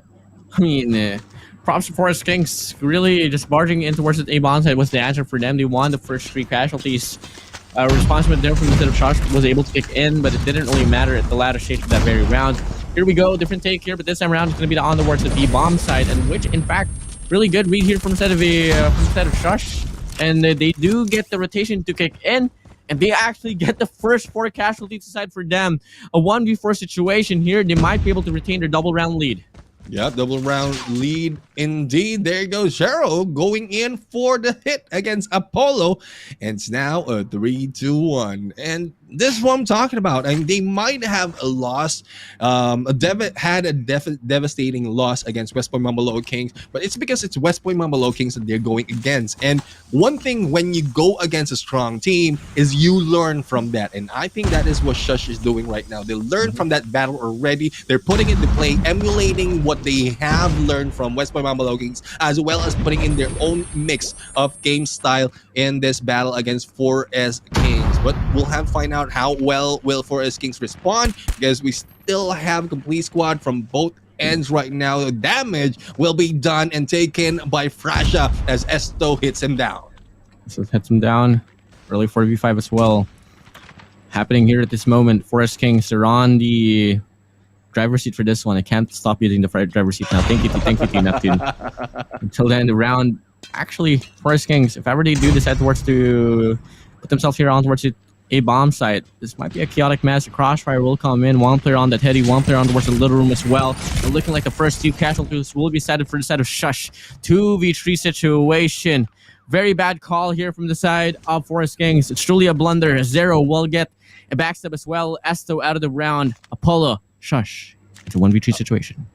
Apollo left behind once again. Again, the King of the Sun right now will be setting in a bit the moment that Shush has a position. There goes the shot right now, and there goes a mouse eating up the sun at this point. 4-1 in the score, and just waiting for probably the trade or the switch sides, but that might be a little bit too late already for 4S Kings if they plan for that comeback, because so far I think it's the defender side that is working for Shush right now, and the attackers might be the moment that 4S Kings might get a couple of wins. But there goes Devorish being devoured by Chari with that ear buff, and Mickey Mouse right now, hopefully his ears will be bigger as well as more utilized in here against Chari. 4-1. 5v4 situation. Shush looking at the battles to defeat once more. If they can't get the elimination soon enough as they head straight towards this bomb site, they might falter once again, but the lead is still on it. Forest Kings looking to lower it down as well, as the first two casualties will be won over, but a quick response here from the set of Shiro will take down Apollo. Time of the factor though still ticking for the set of Shush. 20 seconds left on the clock. Frasha needs to make a move. Can he put himself up in the driver's seat? Vuzet says no. Stay in the passenger. Player 3-0 left alone. Shush 1v3 won't cut the chase. Forest Kings, they lower down the lead by 2. Yep, and ear buff is working this time. Now they just need to maintain this as well as get the lead in here, balance it out against Shush at this point. Still the attacker will be Shush, and defender on the attacker will be Shush, and on the defender will be the 4 Suits Kings. And Holo right now getting that kitchen hold, while the rest of the gang will be splitting up right now, as this is a good attack tech for them to buy a little bit more time. But Mouse is not waiting for time. They want to go in for that rush, and for those slays right now, they backed off a little bit as they head towards that Bravo, but Mouse is in here under that van, as well as a takedown by 4S Kings against 3 of their members. Mouse might be squeaking his way in, but Apollo is already in there on the window trying to swat him down, but the trap has now been triggered. Apollo takes down the Devorish at this point, but that 1v2 situation will not work for the squeaky Mouse in here. Oh my days. The mouse, the trap got activated, and it was more than enough to get shut down. Forest Kings, one more round away to even things up. But as we approach this very round coming again, you know, Shush had a very good intention there towards the attacking side. Let's see this time if this diversity that they're offering towards the A-bomb side will be a different storyline, as Shush really is now well allocated now, but in the process they do lose one player. Vuzet will take down one, Esto will take down one as well. The Zero will respond back with one, but it's not going to be the trade-off that you would want to see if you're on the side of Shush. But Devourer will take down 2. 1v3 situation though. Zero wants more in a clutch situation, and a pinch might be able to come true. Yes, it does. Forest Kings, they even things up.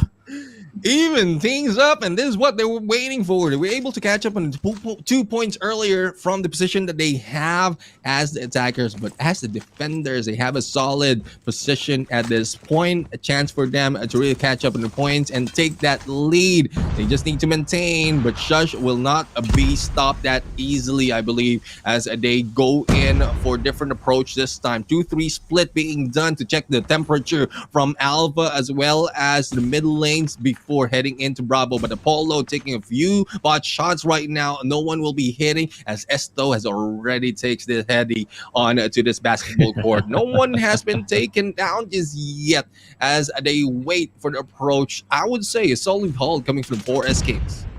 I'm really icky about seeing a right tech AMR. I don't know what's with right tech AMRs, but you know, I just don't like seeing it a lot. And looking like Esto will be rocking the one up. But anyways, the game still continues now. Looking like it's a very split push here coming from the set of Shush, but really isolating one by one. Going up against Forest Kings is not really the right choice. They had a really good heated run and a very coordinated run, and looking like they are going to falter for the first 2 takes. They respond with 2 kills as well, but only a minute to play with here though. And they have to get a clearance here all the way down to the B bomb site. So player 3 and player 5 going to be playing around the mid lane as they get the bomb planted. Well, right now, taking a peek as bombs being planted right here as they backed off. Devor still devouring the position that the Four Suits Kings can take, and Buzet will be pushed back a little bit. That was a 1v2 situation, and they just back off. They don't want to risk it right now as they are in a 3v3, and they don't want to be at a disadvantage. But very close and personal will be Zero as well as Esto right there, and Apollo takes down Devor, and Esto right now missing that chance for that hit, but Apollo has already taken down Zero, and this is now a 1v3 situation. The defusal is on, and there goes Four Suits King taking a lead finally in this game. Taking the lead on towards this game.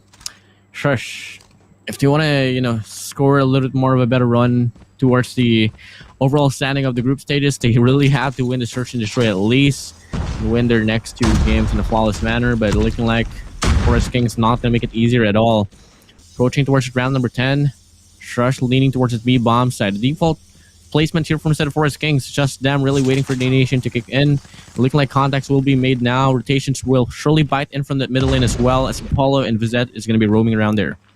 Yeah, roaming around indeed. They need to do so because the rotation will be the key for them to stop how Shush will be moving. But let's see if that will work. I think it is a little bit of a change of mind for the side of Shush as they head over to Bravo, but they are not letting go of their visualization as well as their information gameplay. There goes Esto taking down the mouse, and Zero as well as the rest of the gang will be backing up and splitting up right now. Here comes Devor, might be able to go on the devour spree, but Apollo takes down Mickey Mouse combo already being taken down, and they will just say in the fight as they goes down one at a time. Four Suits Kings right now just flushing them out, and this might be what they need to get that match point. Devour still has not done anything in this game, and a 1v3 situation is 1 point you don't want to be in. 1v3 situation. Devour. Can you devour the souls of Apollo, Vizet, or Coco? Or can you play by the objective? Look at how the formation is being panned out here for the set of Forest Kings. Really Brazilian. Take for them. Trade-offs can surely happen anytime soon. If Devour decides to go for any initiations, you should really expect that players will come in as well. Last player here on towards the B bomb. A bomb will kick in towards the little room, but the cavalry has arrived as well. 2v1 situation here, dancing all around, looking for an angle, but Coco shuts him down. Close, but no cigar. You can't take Coco down. He has been attempted to be taken down for several seasons already as the Provinciano, and Coco just went in there, hits them up. But match point for the Four Suits Kings, 2-point lead. And this is Shush right now, who has been doing well in the early parts of this game, but is now shushing, waiting for their chance to get back. But attackers might not be their chance and might not be their play. They're better on defender, and it will be not too much if in case same play goes again. At this point, there goes a little bit of early engagement by Vusit in there, a little bit too deep to get the information as well as the takedown, but none has been done just yet, and Vusit has to back off. But with that pressure being given by the Four Suits Kings, it is now a standoff and a checkmate right now for the Shush as they don't know where to go. They gotta make the proper read. They can't afford to falter once more. Need to come out flawless and force this overtime. And with them going for a reset here and actually playing around the bedroom now, it might be a lenient intention to go towards an A bomb side. 3 players on towards both side already as well. Miki gonna go for a lurk here, gets himself in contact. That might be alert or notification for the side of Forest Kings to bite the rotation, but looking like they get the clearance onwards at A bomb side. And in the process, they get the bomb drop here onwards in mid lane. You don't want to see that, especially if you're on the side of Shush. And there it goes, takedown against Mickey, but devouring Vuset at this point. And they just need to pick up that bomb. They have the option to do so, the slide, and Coco goes in for the mouse. 2v2 situation. It's still anyone's game right here, anyone's round. Coco going in for the flank. Devor going in for that hit. One will not be taken down by Coco. The 1v2 situation. He needs to pull out that pistol for him to get that win. The stun will be triggered right now, but still no takedown. CBR not working for him at that moment, and the bomb has been planted. This might be a chance for Shush to go in, but still Coco is alive and kicking. Provinciano is still in here, goes in for the clutch. I told you so. You can't take down Coco that quickly. You can't take him out of the equation. That's how the Forest Kings will roll. Coco, the MVP of that last and final round. That's just how they're going to be able to seal that one up. Wow, oh wow, just as you thought that you were safe on that heady, Coco with a beaming, precise aim with a CBR4 will connect true. And that's going to be Forest Kings up in the series 2-0. Yeah, I mean, the music is already running in my head. Kung wala ka nang. I don't want to sing it though. I don't have that voice though. But you know what I mean. Yeah, you got Filipinos know what I mean. I would sing it as well, but you know, I don't have the voice. There you have it. The points is 7-4 right now. I mean, it's a good start for Shush and the defender, but the moment they step into the attacker's side, it is for Suits Kings who took that win. Vuset is MVP here, as well as followed by Apollo, but still eyes are set on Coco. That clutch for the final moment brings him to side. It's not only the cherry ears that will give them a buff, as well as the Coco in here, but Divorce did well, devouring 11 into the slays. And also Mickey Mouse Tandem is not down, but it's not so much that they put up a lot of pressure on the attacker side, or they have felt a lot of pressure on the attacker side, as Four Suits Kings really beat them to it. But it is what it is. There's not so much to say, and Shush just did well from the start. They just need to close better. Yep, close it up.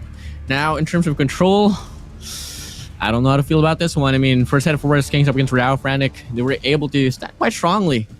All had to reach to a round number 5 onwards control standoff 2-3.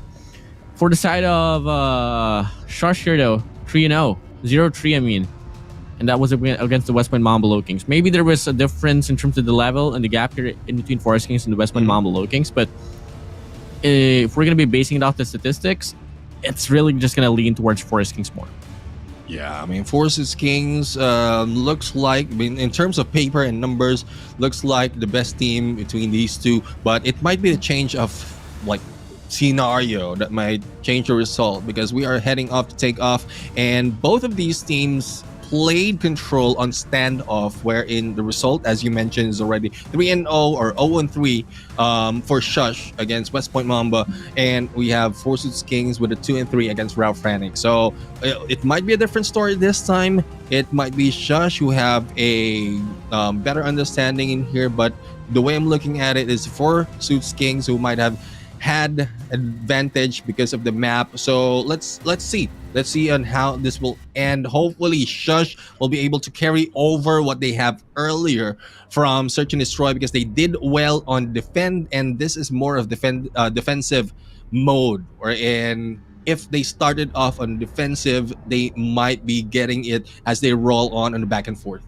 Definitely. I mean, it's really just, you know, the factor that we can lay this one up here. So I think in terms of who's going to be starting who, I mean, a big catch up that Forest Kings might have to do here though. But if you put Shush and on the good side, which is AK the defensive side, AK as well the side that they're starting on, till then we might be able to see them bag this one up. Only though if they can show promising gunfights, or you know, not even like a very dominant run for gunfights, but you know, just more than enough for them to hold down angles, wait for the pushes to come in, wait for the initiation for Forest Kings. Until then, they could just play around the flow of control, in which we all know defensive side mostly will win rounds. Till then, we might be able to see a first game, the first game with Shush winning it out in this competition, Garena Masters for Neptune.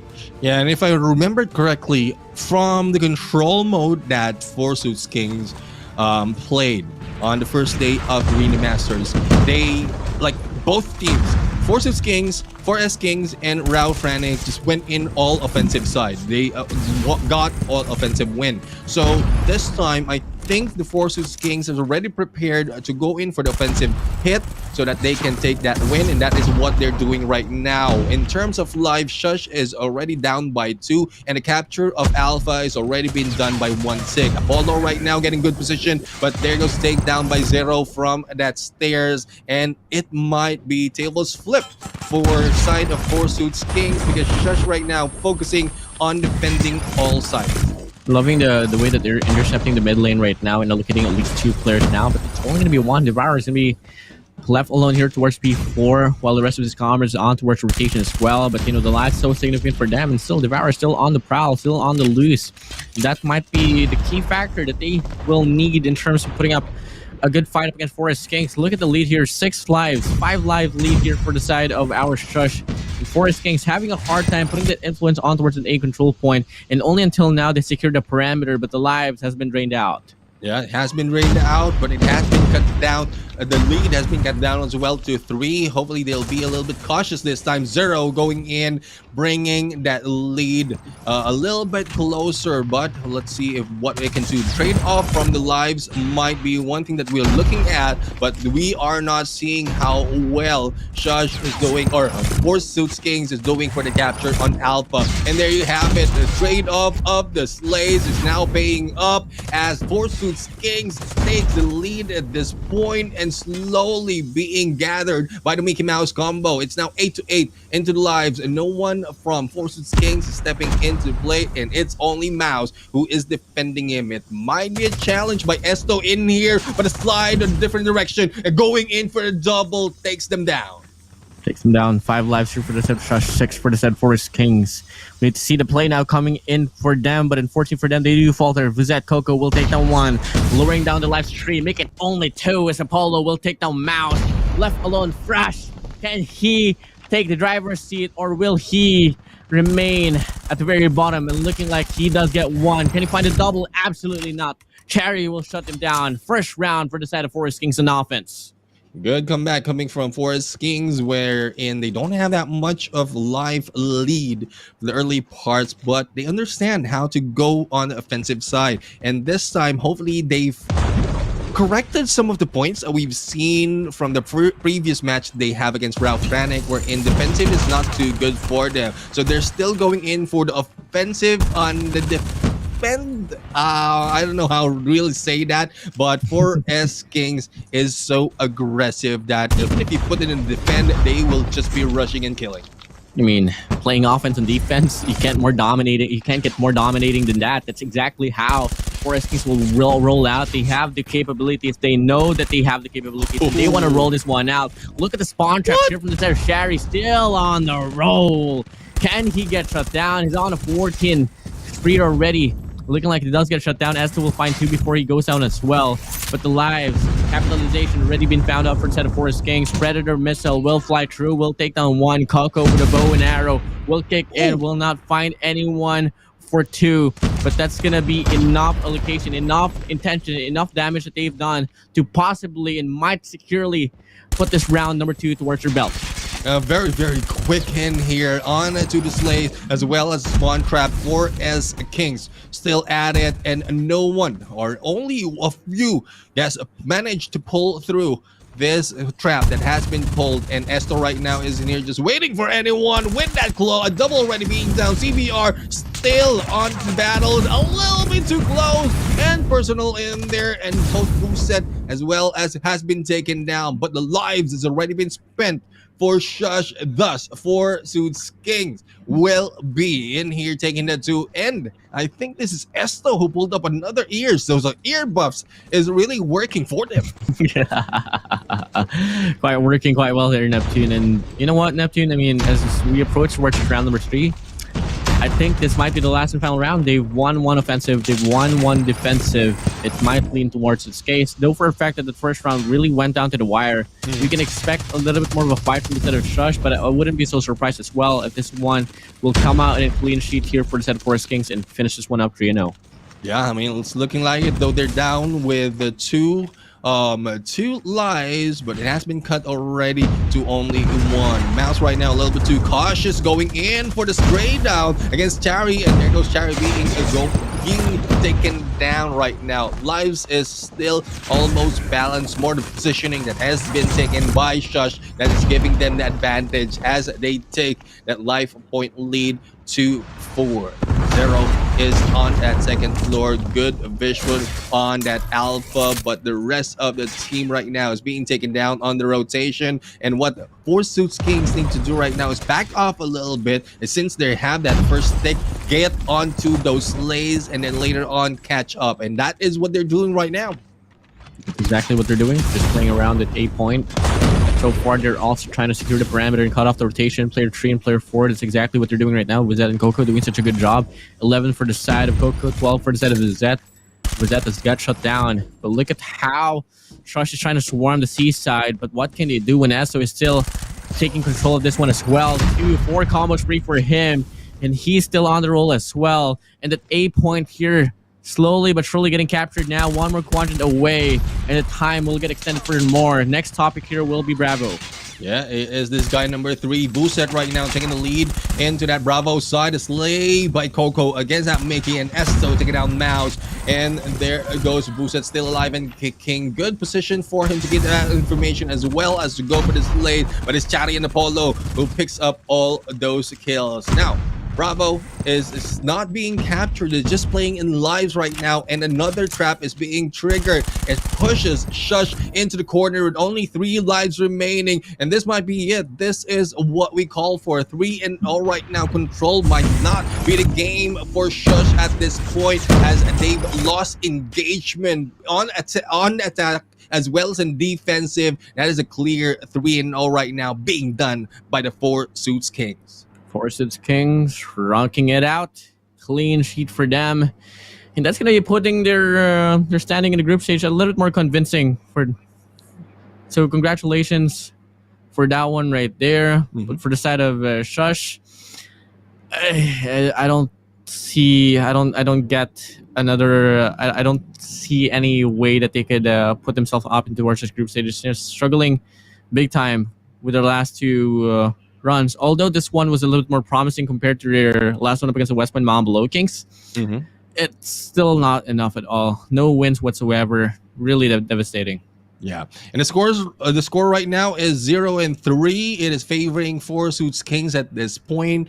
But when we look at the slays, it's not really that far. It's more of how they position themselves in there. And I really love how Four Suits Kings really changed the game on the offensive side, because from day number 1, as I mentioned earlier, they just went offensive wins against FRANIC, and this is what they're preparing for. Once they go against a team who still capitalize on the old winning conditions of control, that is where they take advantage. Thus, the 3-0 against a rookie team such as Shush. So we'll have to find out if what else can be offered by Four Suits Kings. I would say for Shush, they had improved though, because of how well they did those search and destroy against Four Suits Kings, and even the hard point, how they started it off. It's just Four Suits Kings just understand how well they can play it against Shush,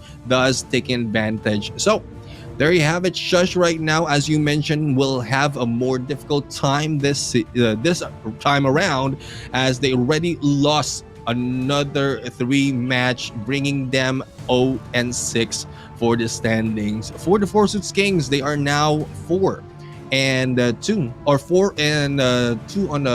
on the win-loss ratio. So hopefully this will be good for them, and this will bring them up a little bit, give them a little bit of confidence, especially later on when we talk to them on the interview. Definitely, I think it's really going to put them much higher for this one. Not unless, of course, that FRANIC, if ever they do come across Shush, they can put up a good fight and get the same take as well. But moving along here, man, this matchup overall, it wasn't really the fastest, but it was still quite dominant right there. And I can totally agree with you with one of your points right there, that Shush was able to, put up a better run compared to what they did yesterday. 250 to 219 on hard point. It was going down to the wire. And for the side of Search and Destroy, I mean, it still could have went for the side of Shush. It's just the fact that, they lost their momentum at the middle stage towards the latter stage of the competition. And if we want to talk about that, I mean, just looking at the history line that was put up, it's pretty devastating because, on the second half, Forest Kings got 5 defensive rounds. Yeah. Clearly, the offense needs to be worked on for Search and Destroy for the side of Shush, especially if they want to put more points in the group stage. Yeah, I mean, at some point you'll be getting a few wins, especially in Search and Destroy on the early parts, depending on where you're comfortable, attack or defense.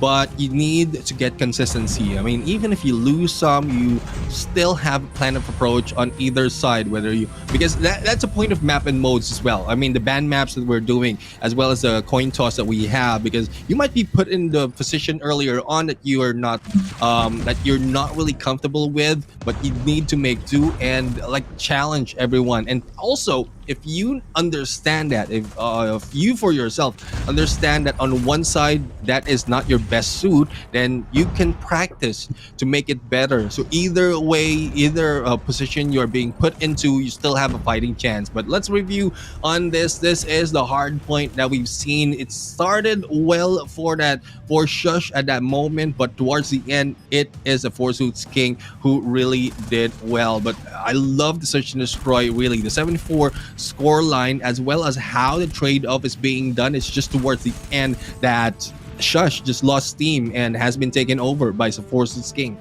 Definitely. And now moving over to Control, keep in mind that Forest Kings did win this one up in a clean sheet, and it was a 3-0 win. They got 2 offensive side wins and 1 the defensive side. That's a really big understatement in terms of if we want to say that was a good run. It was a very stellar run for them. With them showing off great offensive sides, you can really expect a little bit more from the set of Forest Kings as they move on to the later stage of the tournament.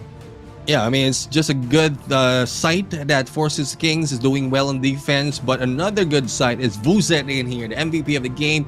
From the Four Suits Kings, average kill of 23, average death of 22.5, average assists of 12, and 33.20 on average score with a KD of 1.53. And I've seen him, especially on how well he handled the information gameplay on the Search and Destroy. He went ahead on the final moment of the game, or of that mode, he went ahead and get that information a little bit too close onto that square or central garden.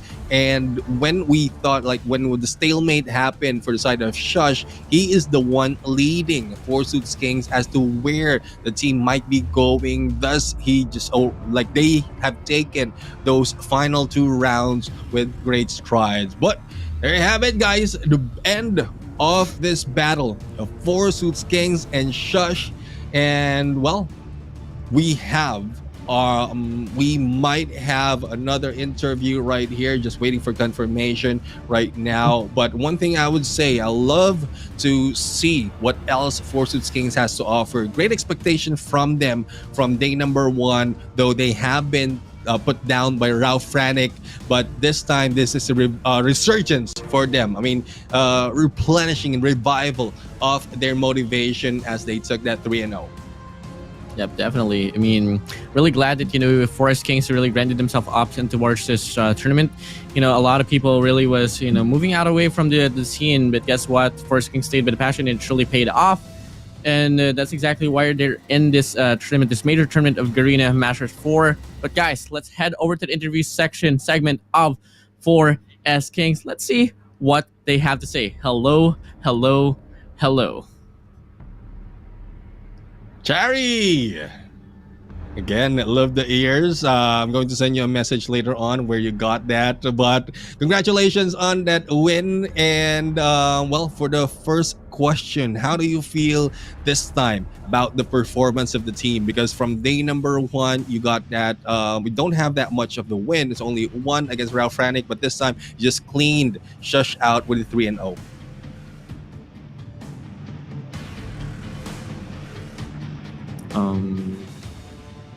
Yeah, I think Chari is muted. Your mic is muted. Your mic is muted.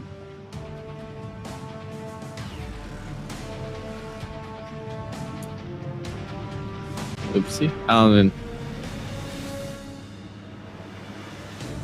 There's a bit of a technical difficulty here, guys, but you know, moment or so. I mean, Chari deserves his time.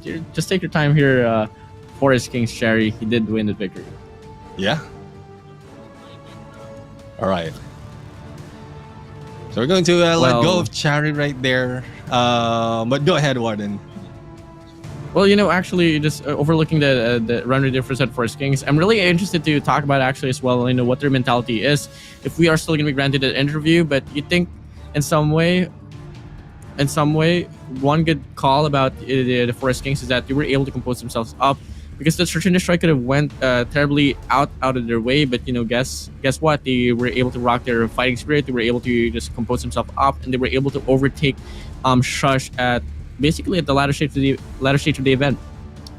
Yeah, I mean, still looking forward to how both teams will play to a latter part of the event, because there's still a lot of potential for them. Again, what loses shouldn't be a demotivation. It should be a win as well for you, because there's a learning experience. And the only instance wherein you didn't win and you are really considered a loser is if you didn't learn anything from any mistakes that you've done. So hopefully Shush learned a lot from here, similar to what we've seen from Four Suits Kings, because I guess this result that we've seen, 3-0, is things that they learned from day number 1. And I guess something has been offered as well by Shush in there, because the performance that they have against West Point Mamba Lowkings from day number 2 is not that well. This time they were able to close off that gap between the Four Suits Kings. Definitely.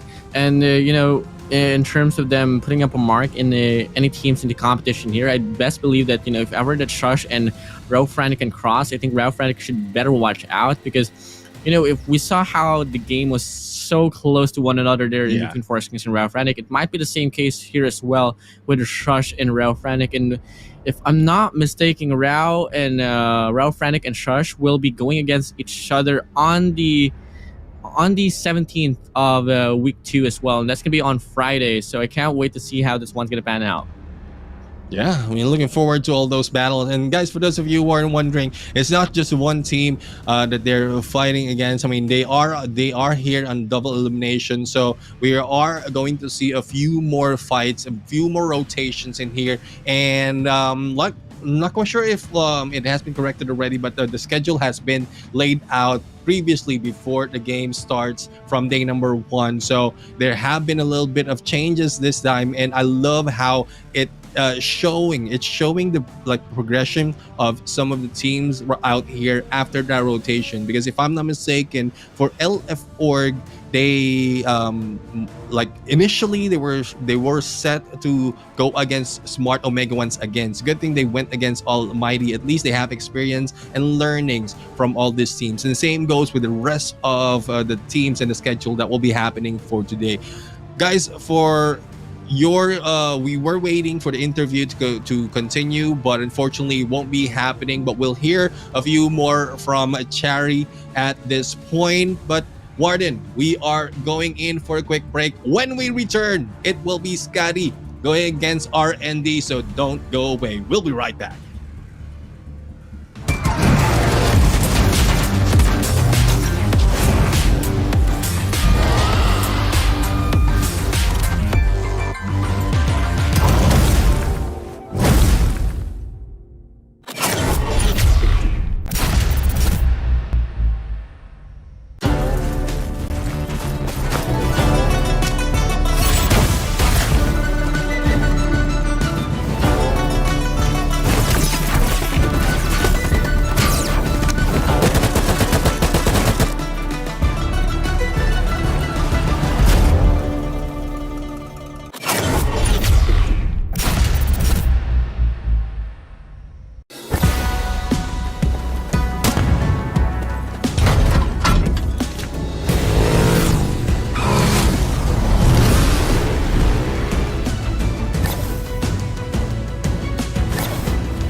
Ladies and gentlemen, welcome back to the show, and this is Call of Duty Mobile Garena Masters Season 4 Resurgence. So far, we've seen 2 matches already, and we are off to our 3rd. Still on the caster's desk is me, Neptune, and General Garcia. Together with me is the Warden, who has been doing amazing in this matches and casting as well. And I'm really excited. As you mentioned in here before we start off, SKADI and the battle that's at hand is SKADI going against RND or Randy.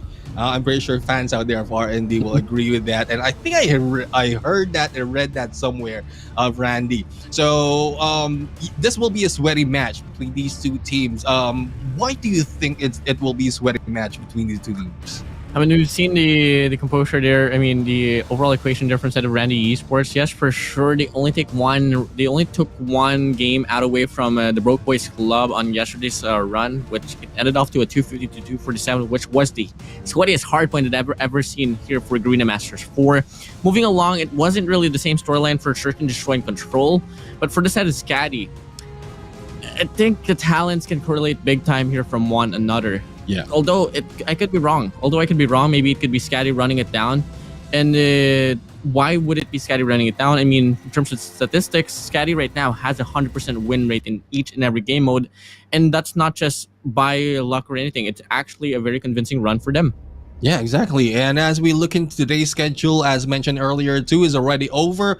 That was LF Org and ALMGHTY, as well as 4 Suits Kings going against Shush. This time, the 3rd one, SKADI and RND. In the Norse mythology, goddess of winter has already stepped in. This is not the first time that they will be moving in Garena Masters. A few of the players has already experienced, and it's only Snurpy who is in here, who's I would say who's new but doing well in terms of performance, especially from day number 1, because he's the guy who I thought would be the MVP, but it was Chirac in here. But there's no question, Chirac did well as well into the gameplay and has a lot of experience in this game. So with this team fighting or battling RND, we have yet to find out what RND has to offer, as well as has learned from their battle against Broke Boys Club. But let's check out, guys, the lineup of the teams right now. This is SKADI. We have Chirac, Cisco, Snurpy, Mark, Mids, and Speed. I mean, we are seeing familiar names out here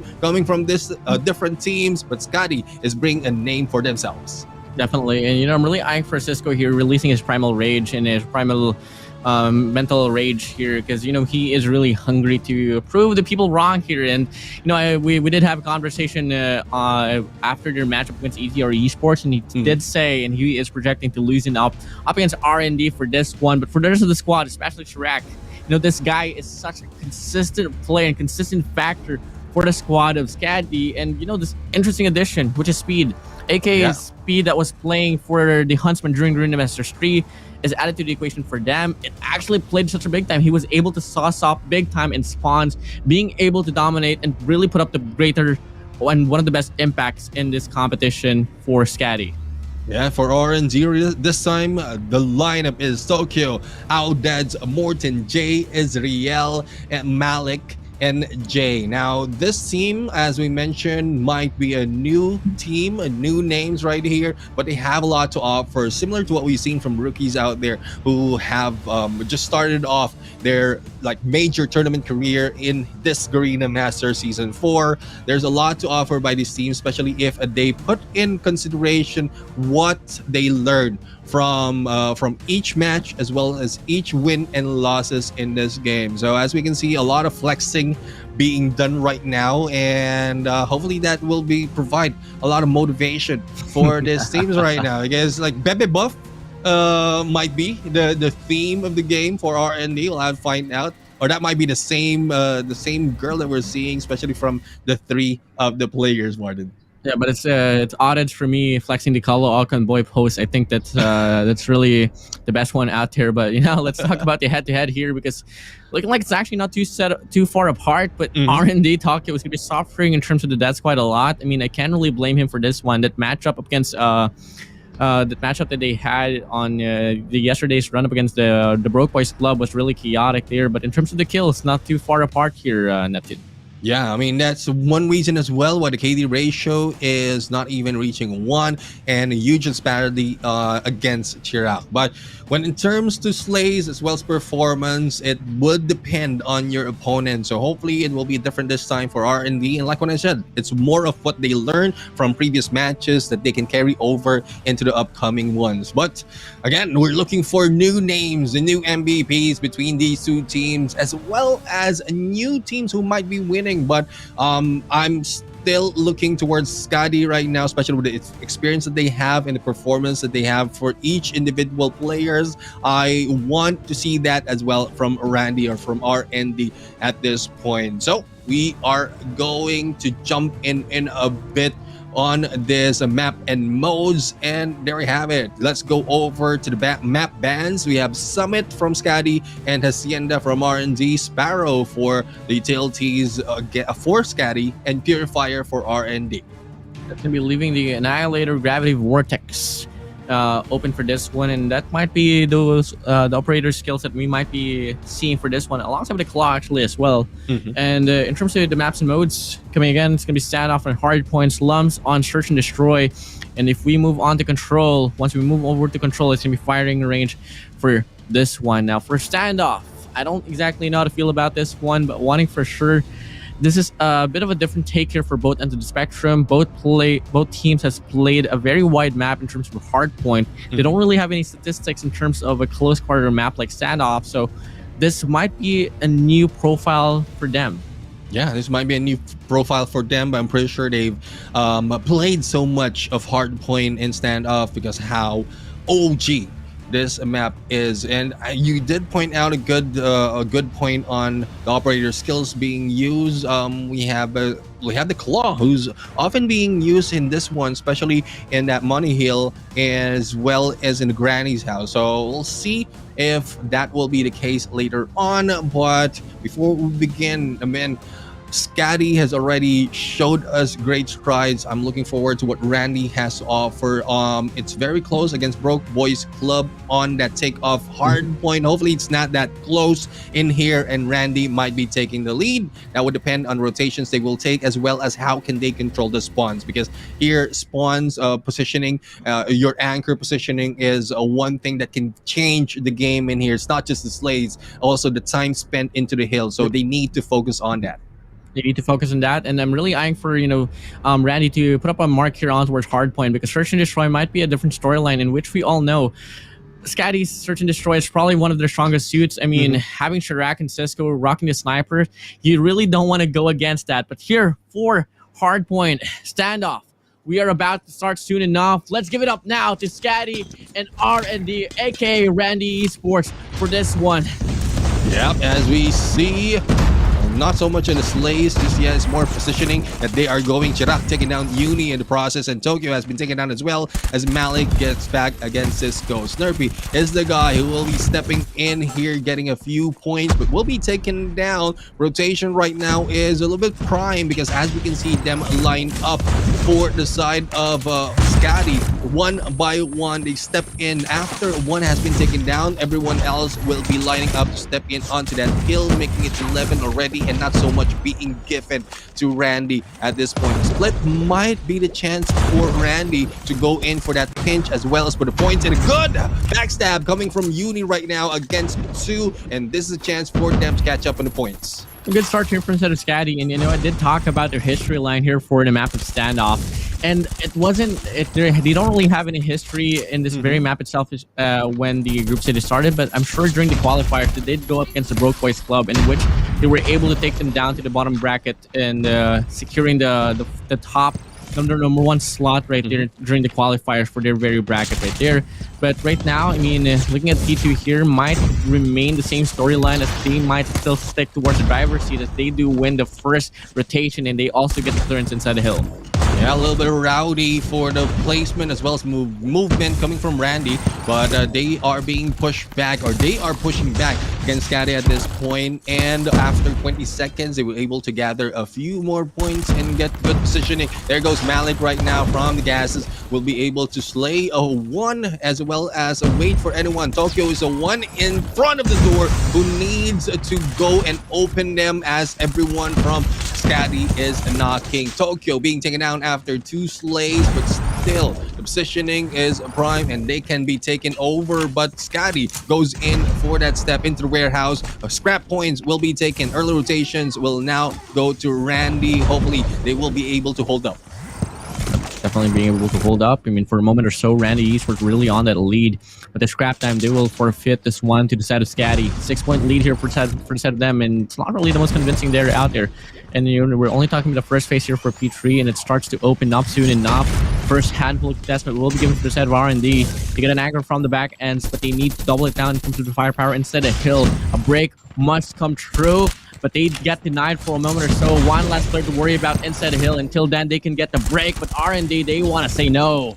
Yes, say no indeed, and the same goes for Cisco right now. Being solo, the claw has been pulled out, but no one is stepping in there to take all those hits. Cisco in there trying to go and make it do that corner, but no, it's just yet. And finally, Cisco is able to take down Uni, and the claw has been utilized, and not so much well, but it's to the expectation to hold off R&D at this point. Cisco now moving in onto the other side with the rest of the gang. 3 players from SKADI has already stayed in there for the scrap points, getting close to that 80 points as they go for the rotation on. And I think it's Randy who might have good points in here, especially with the openings that is available in this hill.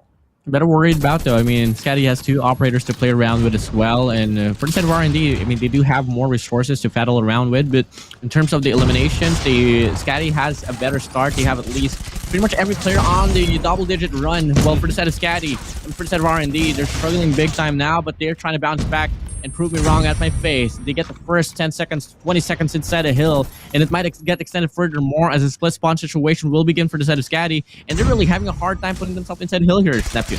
Yep, and I think this might be a chance for them well, apart from the movement being done by Outdeads, that could have been a break from SKADI, but good positioning coming from R&D, and there you have it. A 1v2 situation. This will be the chance for SKADI to break through and get the scrap points. It's very, very close right now, and I would agree from your comment earlier, this is a sweaty match. It's just back and forth in terms of point, and no one is showing great progression who to take a huge lead between these 2 teams. That might be happening later on as they step in a little bit further, but the cycle continues. The first point right now being opened up as Cisco is already in there.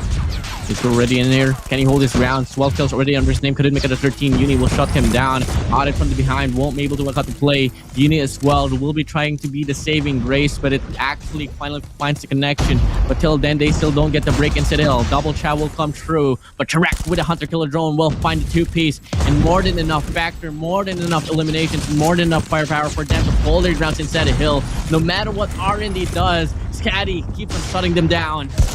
Yeah, this might be what SKADI has been waiting for, the initial cycle of those hills, as well as the utilities that they can have after the first rotation. And here comes Malik right now trying to take over, as well as getting all those scrap points with only 1 left for them. It was still a good run, but I think SKADI should not let go of the scrap points. That will bring the lead a little bit further in there because they know how to break through, but it's just more of R&D researching and developing how well can they hold this hill up until the end, as they need to stack up on the points right now. Chirac will be taken down in there by Israel, and Speed right now speeding through, and a speed run from this guy to break this hill at this point. A good company play here from Set of Snurfy with a claw as well. We'll find a 2-piece. Cisco from the backhand will whip out his own claw as well. We'll take down Ezreal. Find a 2-piece here for him. And overall, the investment will come through from the set of SKADI. More than enough factors, more than enough heat for them to get the break instead of Hill. Gasoline spawn from the side of R&D alongside with Grannies as well. But the cut here from Speed will be a bane for them. Tokyo will try to barge himself in, but he gets denied by Snurpy. Until then, that's going to be forcing R&D to head on to new. Scrap time 1 over by SKADI. Yeah, scrap time will not be let go, and I think there's one of the few comments that were given so much in Hardpoint, wherein even if you're the leading team, you need not to let go of the scrap time because it will bring you it will give you a little bit of buffer just in case you misses one hill, because full 60 might be taken and will change the pace of the game as well as the result of the game later on, and that is what SKADI is doing right now. Though it is RND and Randy Esports going in for that initial step in onto the hill. It is now SKADI with the help of Snurpy right now pushing through, and with already 2 frags in here on his approach onto this grannies, he have a chance to go and rush in, just waiting for the rest of the team to push on, but he has been taken out by Ezreal, the guard of Granny's house. Chirac will be in here, might be going for the contention. This might be what the comeback of Randy Esports, almost a full 60, and this one we'll talk about why it's important for SKADI to take those scrap points, because it might be difficult for at some point to go in onto some of the hills. Definitely. I mean, a good run there from instead of R&D, slowing down, really draining the lead here out away from SKADI, and it's only going to be at least a 20-point lead here for them. Make it only 27 points. So SKADI can't afford to give another money hill here for instead of R&D, because if not, if ever they do so, actually, it's going to be quite devastating here in the long run. And just like that, the hardpoint opens up, and guess what? Neptune, it's still going to be painted in yellow, but no. Snurpy says no. Lurking all around the staircase, he will get the break instead of hill, and SKADI will be on the driver's seat. Yeah, Track right now just making way, waiting for anyone to step in onto that bakery, and will be able to take it down by Ezreal. Still, RND right now trying to push through, as there's only 2 defenders right in here on SKADI. 201 is the points. They cross over the double century mark, but still RND is trying to catch up, and catch up they do, as they have control of this hard point. But not so long, as Snurpy goes in for rush, takes down Malik and Tokyo, and scrap point will not be given out. But fortunate for them, they have been slain by Uni, and they have to go for the rotation. Another cycle. This might be it. That would depend on how well each team will be rotating, as well as controlling and holding those points, because it has been changed several times already for each cycle. Hardcore number 1 here will be a showcase of raw mechanical gunfights, and with no operator skills well available, not until now with SKADI. Actually, Cisco popping his claw right there, cutting off the rotation there from the set of Grannies. Will be granted an opportunity. He does get 1, but in the process, the players inside of Hill, they falter. Chirac with the gravity vortex will take down 2. Player 2 from the set of R&D will cut off the rotation here from bottom itself, but Cisco here right on top will try to put himself in. He gets 1. Can he find another one? But Uni from the back end will shut him down. Chirac, the cavalry has arrived. Until then, SKADI, they put themselves back in the hill. Yeah, they're putting themselves back in the hill right now, but they are being pushed back by Randy Esports at this point. 20 seconds remaining. This might bring double century mark for Randy at this game, but it's still a huge lead by SKADI here, and even with the scrap points being taken by SKADI, they are on their way to take that win. All they have to do right now is control that warehouse and not let anyone in, just in case anyone does. Full rotation coming from SKADI needs to be done so that they can back off on each other. Malik will be taken down in here. Good hold on to that shortcut. And as it opens up right now, this might be it for this game, as SKADI is already moving in for the slays, as well as protecting this with their lives. But there goes Malik for the run, and R&D takes over once again.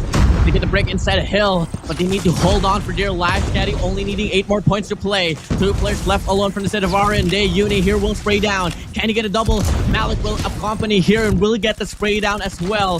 242 to 206. Game close as ever as before, but SKADI, they need to close down the deal. They can't afford to let the heat build up for the set of R&D. Speed here will try to be the saving grace, but he gets denied. Tokyo spraying down. He gets 2 pieces now for him, but 2 players he needs to worry about here on the main point. He gets 1, but Snurpy with a KRM will pick up 2, but he gets traded out as well. And R&D, they're still in it for a run. They're still in it for a run, but Scotty has stopped the progression of RND, and this might be it. Here comes Uni being taken down by Chira, and with the grab vortex, all they have to do is wait 7 seconds as it opens up, and this will be GGWP for this team. 4 seconds and counting, but RND just rushes in and stops the count on this game. There goes Chirac for the spray, and there we have it. Scotty and RND, they are in it for a sweaty run, but Scotty took that win. Someone hand me some towel here. Game hella sweaty. Love it a lot.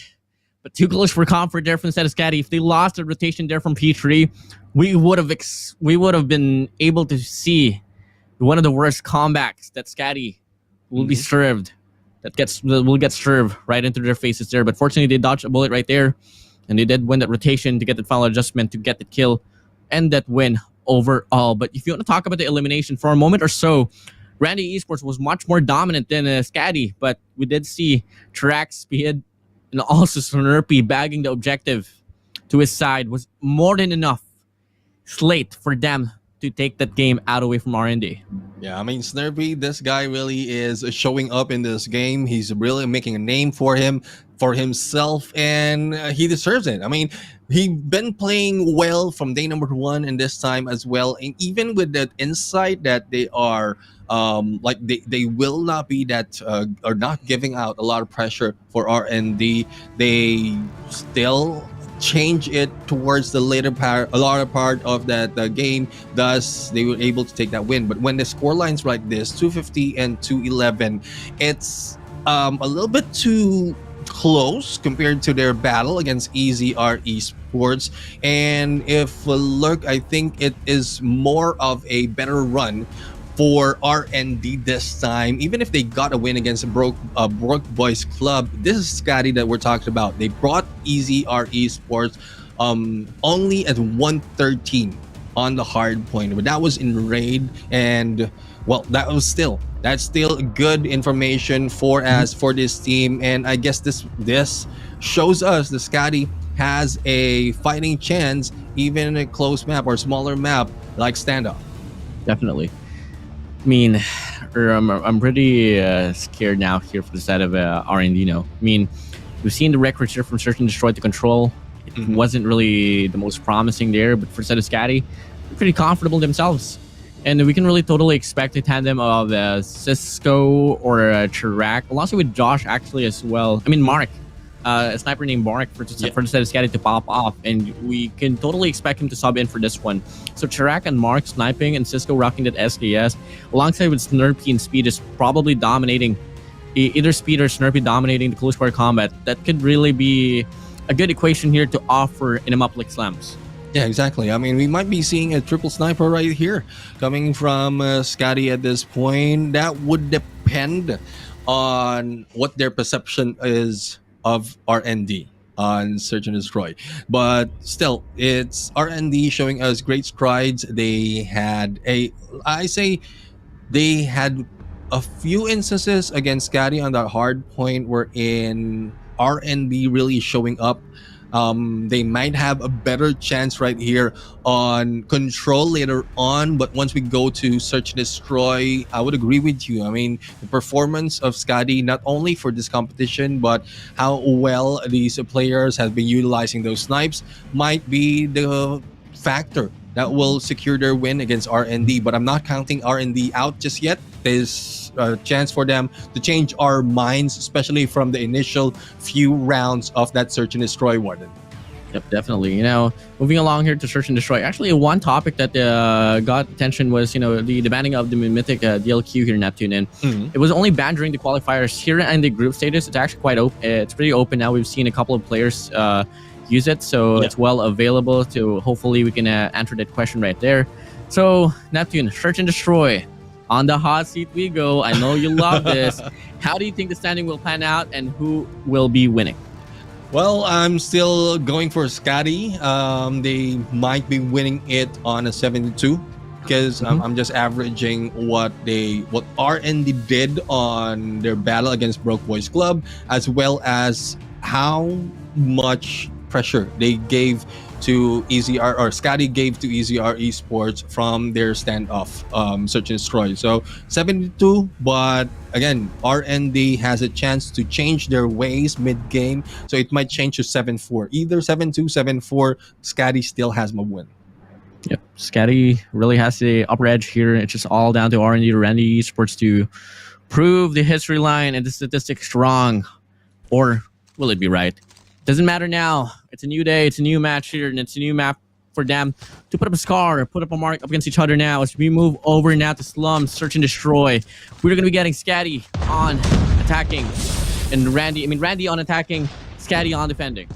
And there we have it. Mark right now taking a Morton J, and Malik takes down mids. Good trade-off between these two teams, but RND has already lost 2. I spoke too soon. That's already 2 from both teams, and the bomb is being planted by Out Deads. We'll have to see if he will be out dead right here from Mark, but no, Malik takes down Cisco on the other side, and it is now a quick 2v3 situation. Situation, the bomb planted as well for the set of R&D. Time to factor Mark, Chirac. If they want to clutch this one up, they need to move in quick. Chirac playing, wrapping around. Malik just right in front as well. Grants opportunity, misses the shot. Oh no, you can't afford to let that one slide. Gets the first shot and whips at the GS, but too late. Odds with his switchblade will shut them down. First round for the set of R&D. A little bit too close and a little bit too late in there on that engagement. Just in case Chirac has a little bit of distance for the backstab, he might be able to make that hit, even a double, and balancing it off later on. But there you have it. RND gets the starting point in this game. The attacker this time is a comfortable position, I believe, for RND. But we'll have to find out how will SKADI respond to that challenge. There goes Uni taking out Snurpy, and without Snurpy the Slayer, it might be difficult for SKADI to fight back, but Chirac is making a do after the 2 takedowns that has been done against their team. It's now a 3v4 situation. 3v4 situation. Bomb is about to get planted as well, and I'm really disliking the altercation there all towards the B bomb site. No trade-offs whatsoever, and that's just going to be R&D running it down, getting this one quite clearly. As we move on, we do have 2 players here on this mid lane. We'll try to go for a pinch here for a set of SKADI. Mids here on the front line. Needs to deal with the player here on towards the bomb site, and the heady will come through. He knows for a fact he's on a disadvantage. And with Chirac as well, going for the wraparound, he will get taken out quite cleanly. But Mark is still around as well. But if they want to make the distance, if they want to make an impact, it has to be now. And what more can you ask for the set of R&D, other than just devastating and dominating round for them? Once more, bagging it up, the streak continues to 2-0. Yeah, I guess this really proves that there's a lot of changes that can be done by a team this time. They've already beaten the scores that they have from Search and Destroy after the battle against Broke Boys Club. So if they go in, continue this on, they might be taking the lead, but later on, hopefully the change of pace, especially on the switch side, will not affect their gameplay. No takedowns just yet, but a split of 2-3 right now coming from RND might be more difficult for SKADI to defend, as Morton J is a little bit too close right now against Chirac. Loving the take here for a set of R&D, a very spread out push, but that might be the bane as well, that they might falter down. Chirac finding the connection all the way down to player 5, Morton J, out of the round. A minute to fiddle around with here though, but looking like it's going to be a very comfortable take here for the set of SKADI, not unless R&D can pull off something once more. And there's going to be a lot of altercation here on towards that A bomb side. And I think if ever the timing is right, Cisco can go for this wraparound and might be able to make those kills come in. Yeah, that's the question, if he will be able to make, or if he will be making that. As the position of R&D right now, Malik taking out Chirac with that scope, and let's see if he can get another one with Tokyo right now taking out Cisco. The long time that Cisco has spent in that corner, in that side, has given him information to be taken down. It's now a 2v3 situation, and there you have it. We still have one more for SKADI, but it's not looking good for them, as Malik is on the slay, on the roll. The snipes is not just for the side of SKADI. We have Malik in here, who is a slayer. Clearly, Search and Destroy is a different storyline here for the set of R&D, especially on what they perform compared to what they performed yesterday. And keep in mind, we're talking about the offensive side here for Slumps, in which we all know is one of the hardest sides to play around with as well. You really want to play defense in this very map, but as we can see, this might be a different storyline here for this round. It's coming again, another round where Chirac will get the first blood. Yep, Chirac will come, go and take that first blood, and we'll have to find out how well the response of our ND is. Malik right now is also deadly on the snipe, but Mark is this guy just waiting and going in for the spot shot, putting pressure on those who are entering those openings, but not no hits just yet, as we see a stalemate that is happening right now. But as we are looking at the minimap, it is Odeds who's slowly making it through, probably going to break through against Cisco. That would depend on the positioning that Cisco is taking. Definitely. Cisco hasn't yet been able to put up the impact, not just yet. Playing quite close as well. If you can make the plays worthy, maybe till then the defense will get solidified. And once more, Uni swings to the left. Cisco out of the round, Snurpy quick to respond. Mark holding his ground here on towards the bomb site. But in the process, Shrek will find the two-piece Malik and Tokyo under his hands. And left alone is going to be Audits playing around Graves. 1v4 situation at his face. And there you have it. It is a non-B4 situation, and the win will be taken by Scotty at this point. And there you have it. We have a response being taken by the defenders right now. We'll see if they'll be able to continue this on, as the attacker side is still RND, and we've seen for 3 rounds how comfortable they are. They just or Scotty just needs to make do with what they have, especially after taking that 1 point. But with all the utilities as well being used, SKS is now back in hands of Cisco, as well as Mark on the snipe. As quickly as that, it has been brought to a 1v4, and Malik tried to make do, make that hit, but Cisco slays him down.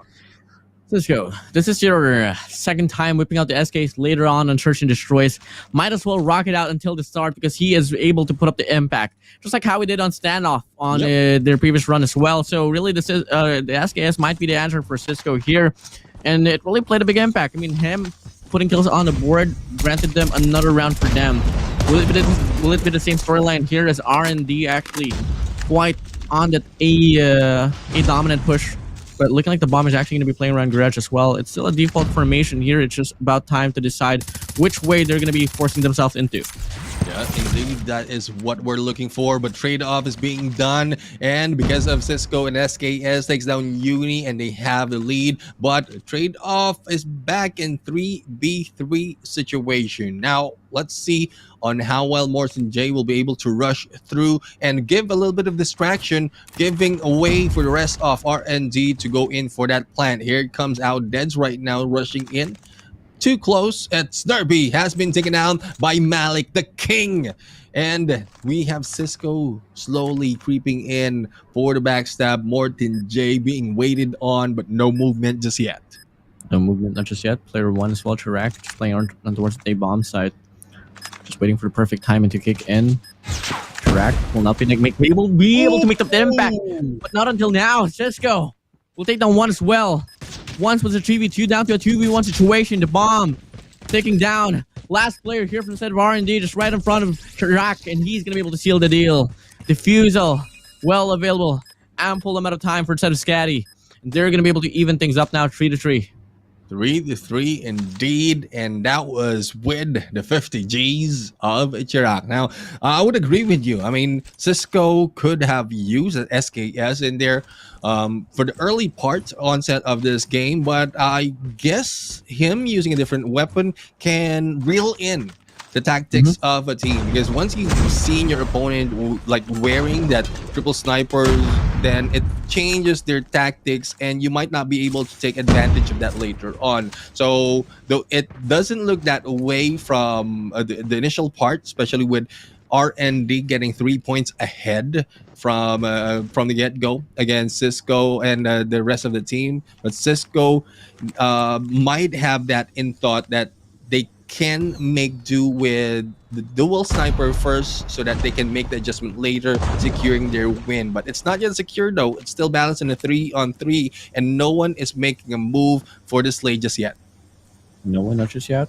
Church and Troy now, silent as ever. I mean, with SKADI here playing offense, really leaning towards the A bomb side. If everybody can get the bomb planted, it's going to be an easy take for them, as Mark now one step closer to putting his team worthy for this very round. We'll take down Morton J. Locust connection we go. With that attention diverted, they are actually trying to allocate themselves here on towards the B bomb side. Snurpy slides in, will take down Tokyo. One player here on towards the bomb side they got to worry about, and Snurpy just takes him down. Oh, that's Tokyo under his hands. Uni and Malik left alone for instead of R&D. 2v5.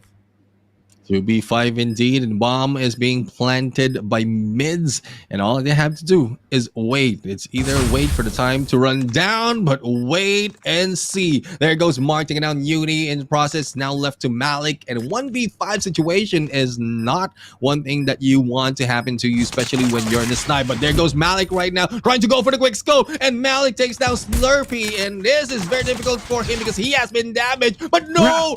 Malik falls out at 50 G's, but unfortunate for him, Cisco's SKS is in front of him, and there goes the point being taken, and the lead as well by SKADI. Good lead, good run from the side of SKADI. Each and every player doing their job quite nicely now. And that's just pretty much it for the side of R&D. If they want to step up, Tokyo and Martin J really needs to start putting themselves up in the board. For the side of SKADI, it's only mid really struggling to put himself up as well. But you know, it's just going to be pretty much it. Every factor here, aside from mids, has been popping off. And if ever mids can polish up, SKADI can really put up a very convincing win here for S&D. Yes, indeed. And that's one thing that we're waiting from mids right now, because mids is a guy who usually pops off, especially in this mode, but that will depend as well on the rotation and the maps as well. We've seen Chirac and Snurpy already going for that 9 and 7 in the slays, and I think with that performance it's enough for SKADI to bring in a little bit more. No slays happening just yet, but Malik, the King Malik, is in here, might be initiating that. They are the defender though. They need to be patient as the time goes into 1 minute. This might be the move by SKADI. They need to make a move. Time is dwindled down. 4 players around this B parameter that they got to deal with. And this might not lean towards SKADI for this one. This altercation will now come true. Uni gets its information. They fall back. Smart play from the side of R&D. They know for a fact they're going to get overpowered. They're just going to play retake, but in the process, that will get caught off the rotation. Cisco will get taken out of the round. 30 seconds to play around with here, though, but the time will get extended furthermore. SKADI will now allocate themselves on towards his B bomb site. Time of the factor, ticking against R&D. Chirac right now trying to take a peek, but no one has been sighted just yet, and a chance to pull back. There goes Tokyo going against Slurpee, and Mark taking on Malik. Now trade off for the kills, leaving Uni behind with 2 opponents, and Mark just hits him with a pistol and gets the 5-3. And at this point, 1 more for the match point, and R&D needs a little bit more of research for them to develop their skills to catch up in this game. Huge props to Chirac here for carrying the team in terms of the eliminations right now. 11 for him. Snurpy coming in second. Mark with 7. So let's go with 5 minutes with 1 as well. So far, we are clearly seeing the quick distinction in who's really bagging those eliminations. But so far, in terms of the altercations, Martin J will take on Mark. No trade-offs whatsoever. Cisco does get togged up with an A, but look at the play here from the side of R&D, going quite aggressively here for P4. Chirac might get overwhelmed, having the 50 GS, might cut the chase. It absolutely does. How does he win? Left alone from the side of R&D is going to be Tokyo. He does take down Cisco. Chirac on the trail, trying to secure the deal to get the match point advantage. Tokyo left alone in the 1v3. 1v3 indeed. It's a very difficult position for him. They aren't defender, but how can you defend against 3 guys? Tokyo just roaming around waiting for that opportunity, but the opportunity has been taken by Chirac in there from that stairs and from that door.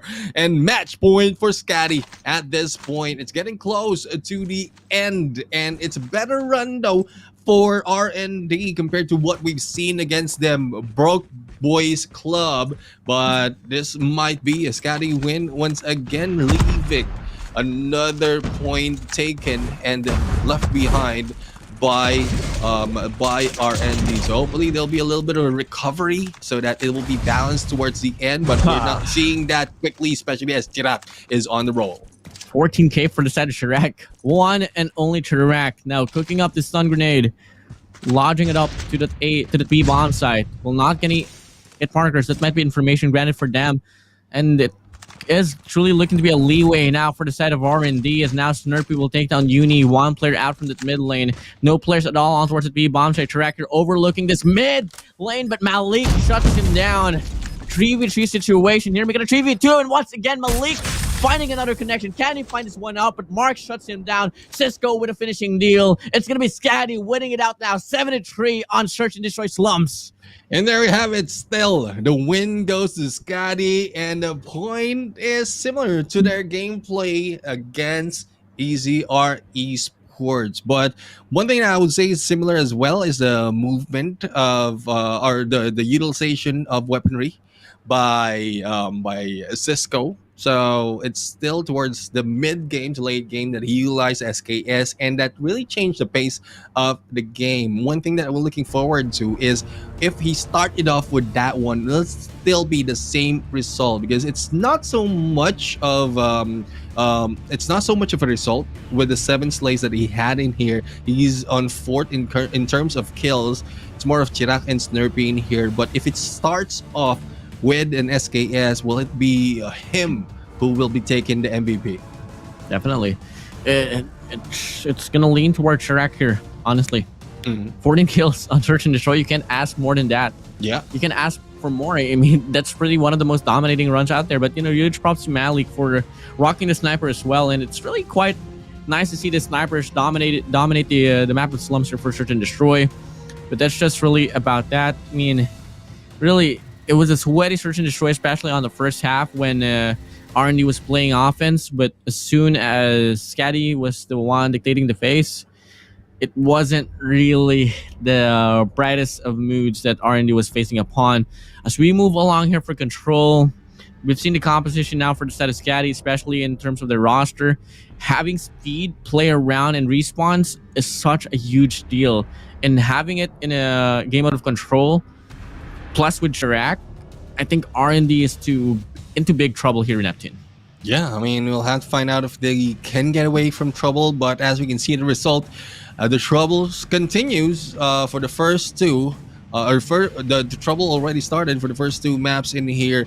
SKADI taking 250 to 211 on that hard point, and 7-3 on that Search and Destroy. It might look like a 3-1 later on for control. So I'm beating you before you ask me the question, Warden. Even before you ask me the question, I'm thinking of a 3-1 in here, unless we see a I don't know, we might see a 4 Suits Kings gameplay wherein R&D's focus on that offensive round, and it might throw off the game style of SKADI later on. Might be the case. So, I mean, I hope that at least R&D will be choosing a defensive, you know. Because if they don't, that really would cost them a lot of points for this group stages now. And overall, just looking at the group stage here for SKADI, aka SKADI and R&D, aka Group A, the Broke Boys Club, R&D, EZR Esports, SKADI. I think really, if ever R&D can put up any fights here no more, I think it's going to be budging up and putting up a much more convincing run here for the side of a Broke Boys Club. Yep. For this group stage. So really projecting that the Broke Boys Club and SKADI to advance to the next stage of the competition, as SKADI really one step closer to prove another and show off another clean sheet here, another donut that could be possibly be served here. That's it. Yeah, we'll have to see if a donut can be served right now, but I want to opt out about talking about food because it's past lunchtime and I hadn't had mine yet. So hopefully everyone is watching right now had your lunch and is ready for the upcoming battle. So far, we're done with the first 2 modes in this battle of R&D and SKADI and heading off to control. So far in the control mode, let me ask you, I mean, especially with how everyone is moving in, utilizing the offensive as a winning factor, what do do you think is the most effective in here in winning? Is it still the defensive approach or going for the offensive scores? I think really at the first phase or the early stages of control, defense was really the easiest mode to hold on to. But you know, as the competitive scene progresses and as the competitive scene continues to evolve, teams are starting to grasp on how to play offensive properly. And I think really it goes to 50-50 now here in Neptune. And it's really right for us to just expect, you know, teams to polish up their offense. I mean, Control has been out for a couple of months now, and I wouldn't be so surprised if offense could be one forte that a team could offer. Yeah, and I guess that is what is being done by SKADI at this point. Though they are down with lives, but Ezreal is one of the guy who's putting that much pressure in them. But the point is, or the ticks is being captured right now by this side of SKADI. So hopefully defense will be a little bit stronger, especially on that alpha. As you can see, a 3-1v1s might be happening and will be lost this time by RND. As you can see, this guy in one, it is out then to back off in here from that white warehouse, leaving Alpha almost captured entirely, and Bravo right now close to that second tick as well. Close to the second tick, and that's really quite devastating here for the set of RND, despite the fact that Audits are spreeing up onwards red. It's not really putting up enough impact and really putting up enough influence onwards at the point, where it's really having a hard call here. Actually, you know what? I take that back. I mean, the B control point will be the last control point that, you know, SKADI needs to take over onto. And so far, I mean, they do have the lives, they do have the map control as well, and soon enough, they are going to be leaning towards putting the influence inside the point.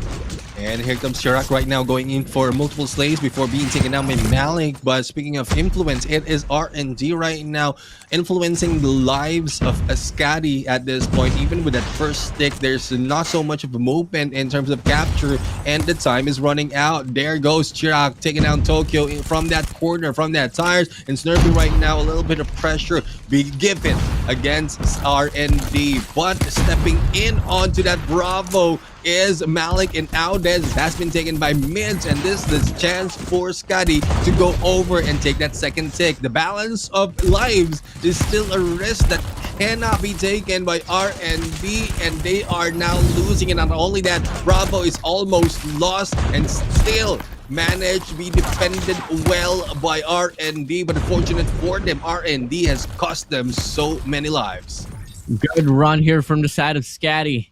They get the objective point out away from RND. And you hate to see it, though. I mean, RND chose the side and they started off on on defense. And I think that was their comfort pick right there. With them playing on offense now, we might be able to expect that SKADI might be able to run this one down, because after that altercation there on the ladder of the competition, we did see Snurpy, we did see Chirac and Cisco being able to accumulate enough points for them to build up the specialist. And if ever the timing is right, and if ever the opportunity is granted, we can really totally expect that SKADI will go for a blitz play. Yeah, blitz play might be pulled out later on, but that would depend on the situation that is happening on this second round. Cisco right now putting a lot of pressure in there with the SKS. Once again, Snurpy is the guy who finished them up the moment the initiation has been done, but Chirac will be taken down in there as they were a little bit too aggressive on that branch road, and they are losing a few more lives in here as RND is going for the Bravo capture already on that second tick. And the question is, what will SKADI do to prevent this capture, or is this really a preventive measure that can be done by SKADI, or this is an approach wherein they are just luring everyone else from RNG to that alpha side? I think they just really want to bait out this A point now. I mean, really, they didn't really contest the Bravo point at all, so that's going to be them handing this one up. Let's just see if they have a very solidified take here for this alpha, because if not, it could be a devastating run for them. But, you know, looking at the life count and looking at the investments, they didn't really accumulate a lot of elimination right there. But for the side of a R&D, they do have 4 specialists to play around with as well. If ever they do invest, they might be able to steal this round out away from SKADI, but it's not going to be going to that case. Speed with an Annihilator popping off will be able to grant it 2 kills up in the board for him. Snurpy extending himself on towards red as well. Will get eliminated. No, he won't. He still runs for his dear life. And he is still on the prowl, still on the loose. And guess what? Despite that, resources was granted for the side of R&D, mechanical gunfight, supremacy, SKADI, we go.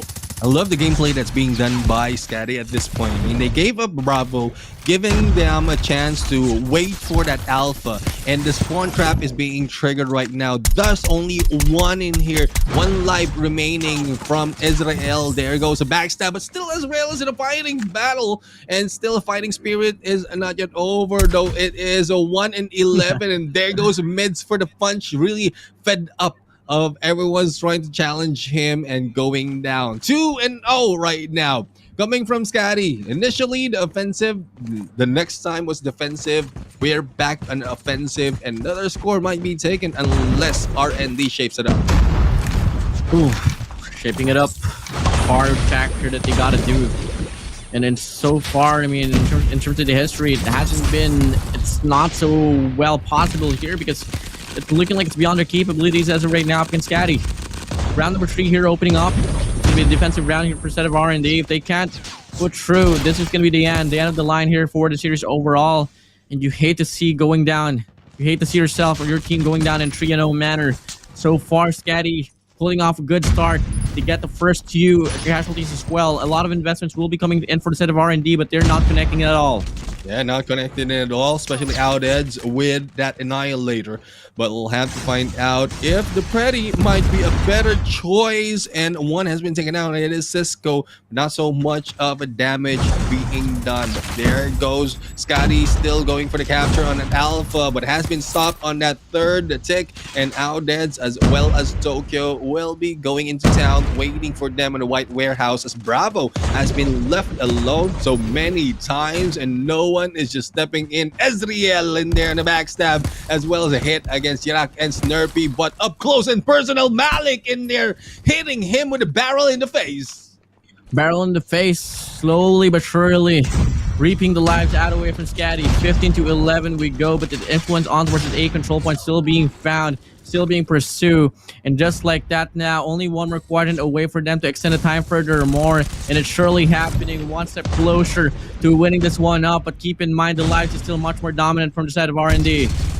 And they need to take advantage of dominance that they have for that lives, and not just a capture, but they need to go in a good defense. Tokyo is the guy who might be able to do it as they wait for everyone who will be passing through this area. There goes Tokyo for another slay, and he hasn't been taken out just yet. A backstab opportunity against Speed, but unfortunate for unfortunate for R&D, he has been taken down, but the damage has already been done. It's 4-8 right now, and this might be a slowdown by the move of SKADI, and they need to save up on the lives as well as their resources. Mids right now taking a Malik in the process, and Chirac is going in for the hunt, but he needs to be cautious. He don't want to be taken down that quickly because he has a better advantage or great advantage to go for the slay. But 2 left for SKADI at this point. Make that one. Cisco left alone in a 1v4 situation. If you want to shine, it has to be this very opportunity. Can you claim? Can you prove everyone wrong and prove yourself worthy for this? 4 more seconds to go. The odds not looking so bright for him, but keep in mind, SKADI is up at 2 rounds. R&D has yet to put up their names up in the board as well, but can Cisco damage them up and seal the deal? Contestant flies through. First contestant here, he will go for a spray down, having a hard time to connect, but the triple chow will come through, and R&D finally, they put their name up in the board. Yeah, they are up on the board right now with 1.221 right now. And at this point, with SKADI on the defensive, they played this already, but seeing how well R&D is evolving and changing every round, this might be a challenge for SKADI at this point. So let's see who will be initiating that. And it has been initiated by SKADI and the Slay, but it is now R&D trying to catch up. And Israel also pulled out the SKS. What was a hit in there from the side by Snurpy, as well as a God-made hit against Snurpy. So 25-26, a little bit balanced right now. Time is running down, and it is still the defensive side of SKADI that is dominating that. Quite dominating here. Mids with Annihilator will pop off 2. Chirac with 1. Mid still on the roll as well, but R&D slowly but surely now getting themselves inside a hill. Odded's cutting off the rotation here all the way down to this A bounce up against Cisco. Cisco tagging him up. Speed. The cavalry has arrived. He slides in, gets the kill. Tokyo holding the angle, but Cisco shuts him down. 70 to 20 we go. The information here, I mean, the overall altercation here onto that white warehouse, so dominant here for the side of SKADI. And Yuri here will try to put himself up in the board, but he needs to worry about the players coming to rotations. No players, no teammates from him trying to accompany to get the capture on towards this alpha. I think they're trying to cut off the approach of SKADI contesting that alpha. So this is a different gameplay right now from defenders of SKADI, and I guess it's Cisco with that flood that they're waiting for to take down the solo player, but it is a little bit too late, and it's now going into third sick right now. Not quite sure what the plan is for that Bravo capture later on, for the Bravo defensive later on, but R&D's taking advantage of this with the lives almost closed, and with a chance that R&D might be able to take this win. SKADI needs to be careful. They need to get better position, and what better position than this second floor 10 taken by Cisco. Cisco holding his ground here, top of 10. 4 players around the parameter for him. The B control point yet to be contested. Cisco, opportunity granted. He takes Uni out of the play. Information relayed now. You better watch out. 2 players still right on top. 1 player on top. 1 from below. Malik no more. Out of the round. He's trying to prove himself wrong. Proving himself worthy at least. And he's still on the prowl. And he is still on the roll. And finally he gets shut down. Ezreal with a 2-piece. Nerpy Cisco under his name. Up and we go. Annihilator showtime it is. He gets a triple. Can he find some more is the question. After 4 slays before taking down Cisco, or before Cisco being taken down, I thought they had a huge lead in terms of lives right now, but I guess that is the same case this time, as R&D is starting to lose life. Even with Annihilator, the one wasn't able to do that much damage. It's 1 to 5 in the lives right now, and with 1 member in there being weighted 3 to 1 in the scoreline, there goes SKADI for another win. And as we called it, it is not so much of a challenge for SKADI because they know both winning conditions, whether on the defensive and offensive. But I think for that final moment, there's a little bit of pressure being felt by this team, because it's not like what we've seen from the early parts when they were in defense. They controlled it with the bait of that alpha, or for that alpha or for the Bravo, and then pulled them in on that alpha. But it has been reversed, thus the tactic is not so sound for SKADI at that point.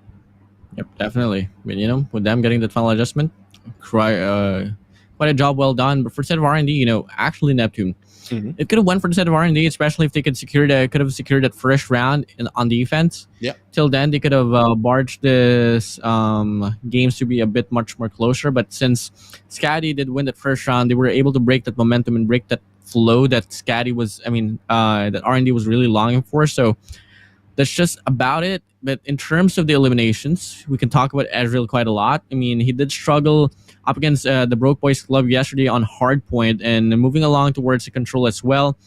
But him popping off for the squad with an SKS, really something that could be worth mentioning for in the long run. But for the squad of SKADI, I think it's safe to say that Chirac might be able to bag this MVP throughout the series here, because coming again, he is the MVP for Control. Yep. And I wouldn't be so surprised if he's granted his second MVP for this event. Yeah, I mean, like, he has been MVP not just for this round, but also for the previous round, if I'm not saying, or for the previous map. So he might be bagging that second MVP here. But with the performance, it's not just for Chirac, but for the rest of the team. For R&D, still kudos to them. They are very close in there. There was a chance in there they could have taken another point against SKADI on that control mode. There was just a few of the mistakes, and as well as aggressiveness being given by SKADI, thus hampering their win on that control. But as we take a review of the scores: 250, 211 on Hardpoint, 7-3 on Search and Destroy, and 3-1 on Control Firing Range. This is just a SKADI show at the moment, and RND still needs to do some research and this development for this point for them to improve further. Randy is still in the role though. They are looking good. Hopefully for the next time they will be looking better. Hopefully so. I mean, it was a very sweaty match. I mean, we did project that this would be one of the most down-to-the-wire matches that we would have for the series that we were going to be having today. So it really summed that one up, and I'm really loving this moment right here on this hard point. No, I mean, SKADI was only 8 points away, but Randy Esports was able to close it down and was able to hold on for dear life, hence forcing SKADI to go for that early rotation for P3, and guess what? They sealed the deal right there. Yeah, and this is where on the Search and Destroy, RND had the initial good run, especially from the run from Malik. It's when SKADI, Cisco, just switched it over to SKS that it has been turned around. And not only that, like with switching side, it made it difficult for RND to really catch up. But on that control mode, either way, like whether it's an attacker or defensive mode or the defensive side, SKADI has been showing great potential, especially with what they did here initially, giving up that Bravo and then spawn trapping that on that Alpha side. But when they go in for that on that offensive, that is where they really changed the game. As we mentioned, that we're in, not a lot of teams are familiar on getting offensive or the offensive points or offensive scores in this control mode. Yep, that's just gonna be summing things up. I mean, really good take there on control, and that's just gonna be SKADI overall popping off in really good offensive manner. And you know, if you want to talk about offensive SKADI, you're obviously going to be talking about Chirac bagging his second MVP for this event. 30 kills average, 21 deaths, average of 6.5 on the assists. Scoreline will be 3,619, and the KD ratio, Neptune, one of the best we've seen so far in this event, 2.09. 2.09. This has he has beaten his record from a previous MVP highlight that he has, which was 1.84. So Chirac still on a roll and not stopping right now, especially with the movement that needs to be done for them to place on the top two for their group. But SKADI, still kudos to them for making a lot of points in this match. I mean, that was a good 3-0 and 6 already for the group stages. So looking forward to more of SKADI and how well this team can improve, and as well as looking forward to more improvement from RND, because like I mentioned, there's a lot of homework that needs to be done, development that needs to be done, adjustments as well as improvement for most of the teams right now, so that they can move higher, not just for the Garena Masters 4, but for the upcoming tournaments that can be brought out by Garena Call of Duty Mobile. Definitely. Now, you know, before anything else, I wanted to bring into the topic about, you know, Cisco's performance in this competition. I think really the main community here is expecting quite a lot from Cisco, and for me, he's just doing such a good job doing his role as a team player. And it doesn't have to go balling out, guns blazing hot, really leading the whole eliminations, because Chirac is going to be that factor that, you know, SKADI is going to be hoping for that one. And you really want to have the consistent player bagging that one up. You'd rather have a player that, you know, could run this team down and not just rely on one player overall. If ever Chirac slows down, you could really have speed as well. Same goes for Cisco, clutching up crucial situations, and the rest goes on. I think the composition for the set of SKADI is quite just evened up. So really loving the whole take here. I think overall, as the tournament progresses, keep in mind, this is the first major tournament for the year. We can really expect the best out of the best to evolve out of the players from SKADI or from RND as well. Yeah, and speaking of evolution, hopefully you learn a lot in here, because we have a pop quiz for everyone, as we are going to show or ask you for pop quiz number 2.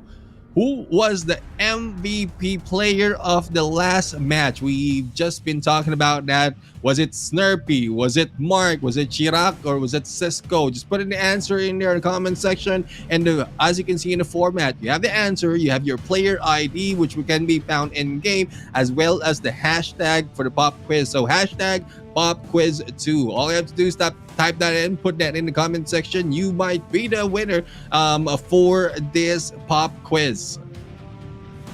Yep, definitely. Comment down below. Who is it gonna be? I don't know. I think it's gonna be Mark. I'm pretty sure it was Mark. I mean, nonetheless, you are Dory or something. Maybe till then you won't be able to find that answer. But you know, if you guys want the safest answer, it has to be Mark.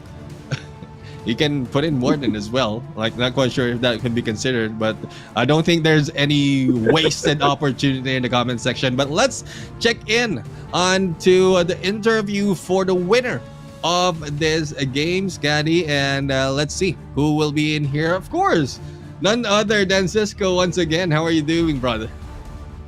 Yo, thank you so much, Neptune and Warden. I'm feeling great. That's all.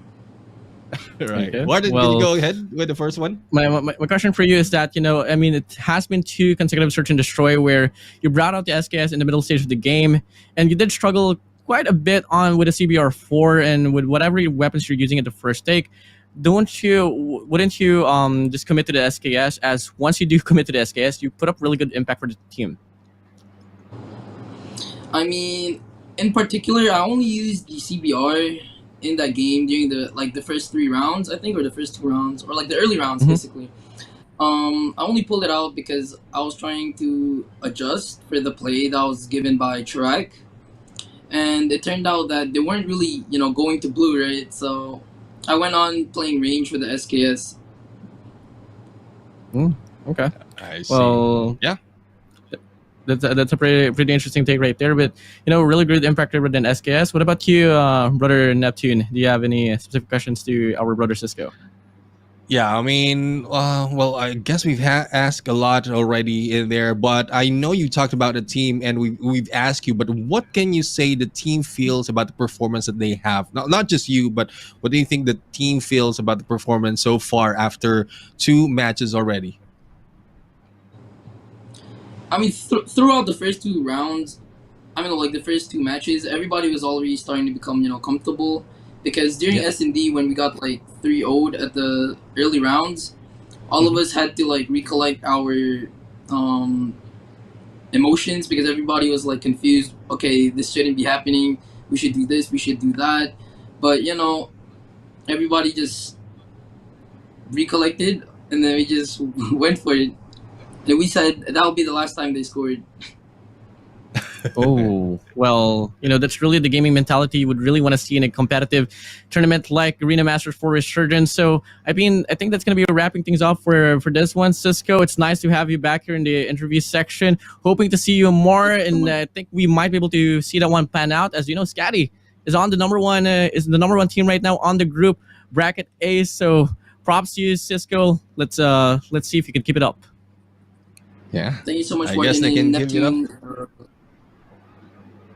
No? And there you have it, It's just- Cisco. Thank you very much again for that interview. And I mean, at least they're aware, they understand, especially with the switch up on that SKS CBR that has been happening in that search and destroy. So at least they're aware. They know that it's happening. They just need to make that adjustment.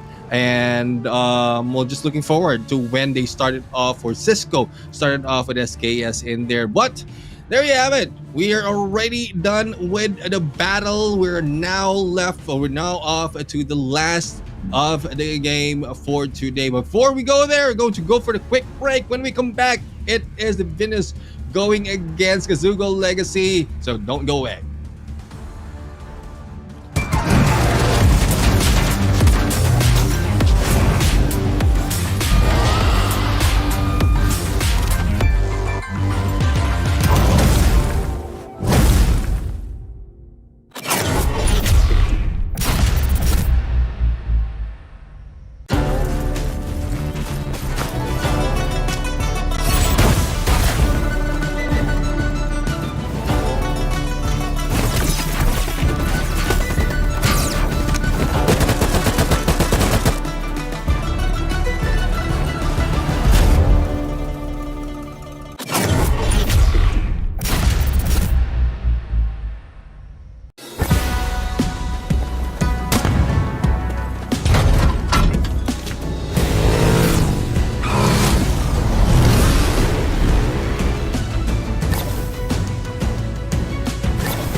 Well, we're approaching to the end of this week's group stages run. It is the Warden here. Alongside with me is going to be the Neptune or the Gentleman Gaming. And we are going to be indeed your casters for the last and final matchup now. And it's going to be in between Divinus up against Kazoku Legacy. Neptune, how are you feeling? Yeah, I mean, I'm looking forward to how Divinus will be able to perform this time because from the first time that they went in to the battle, it was against Blacklist International Ultimate. It's not an easy task for them, thus the scoreline is pretty huge in terms of disparity. But against Kazuko Legacy, after the battle against the Huntsmen, it might be I would say it might be a fair fight, and this might be a chance for Divinus to really show off in here because there's slayers out there. We have good snipers out there from both teams, and I really like to see them pop off and show off in this game. But let's check out the schedule right now, just a recap on what happened and what will be happening in this game. For the first match, it's LF Org and Almighty, where Almighty took the win for S Kings, and Shush in there where it was favored for S Kings. SKADI and RND just finished, and that was SKADI who took the dub. And this time we're going to find out who will win and who will lose in a battle between Divinus, the best girls team in the universe, and Kazuko Legacy for the 4th series. Let's check out the lineup of the Venus right now. And as we look into 151, Aurora, Jax, and Roshi, as well as Mia. These girls are not joking around. They are in here to fight, and this is a chance for them to show for it.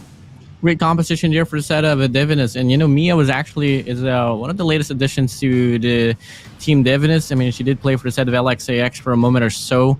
And that's just pretty much it. You know, it's the core players from the side of Divinus is still well around.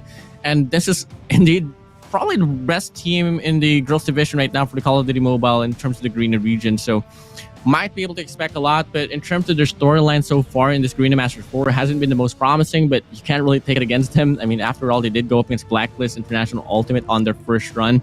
Right. And each and every team would have went exactly like their way if they went up against Blacklist International Ultimate. But as soon as we move over to their predecessors for this very day, we're going to be talking about Kazoku Legacy, which consists of players like DNA, Michi, Taip, Playhow, and Sin Neptune.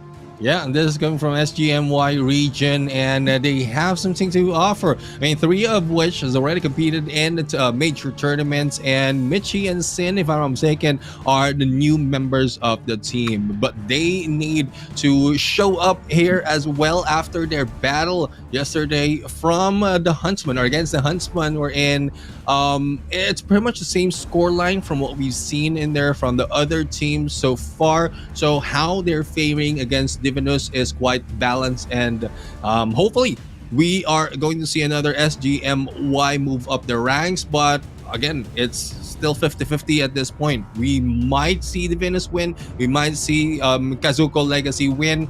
It depends on how well they can take all the gameplay as well as make those adjustments. But that will depend on the maps as well as the operator skills that they will be using in this game. Before we go there, let's check out the head-to-head MVP for both teams.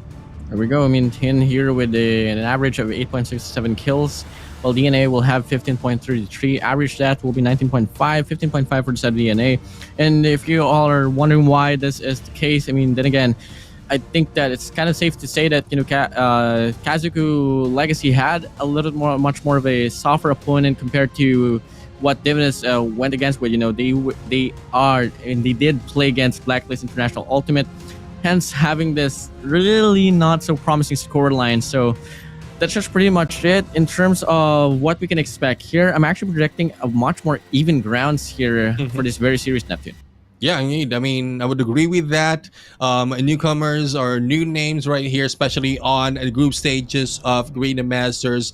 Well, it's good that you can have a team that, or go against a team wherein you're at par with. Sorry, we have a maps and modes right now. We have takeoff, firing range, and slums consecutively for hard point search and destroy and control.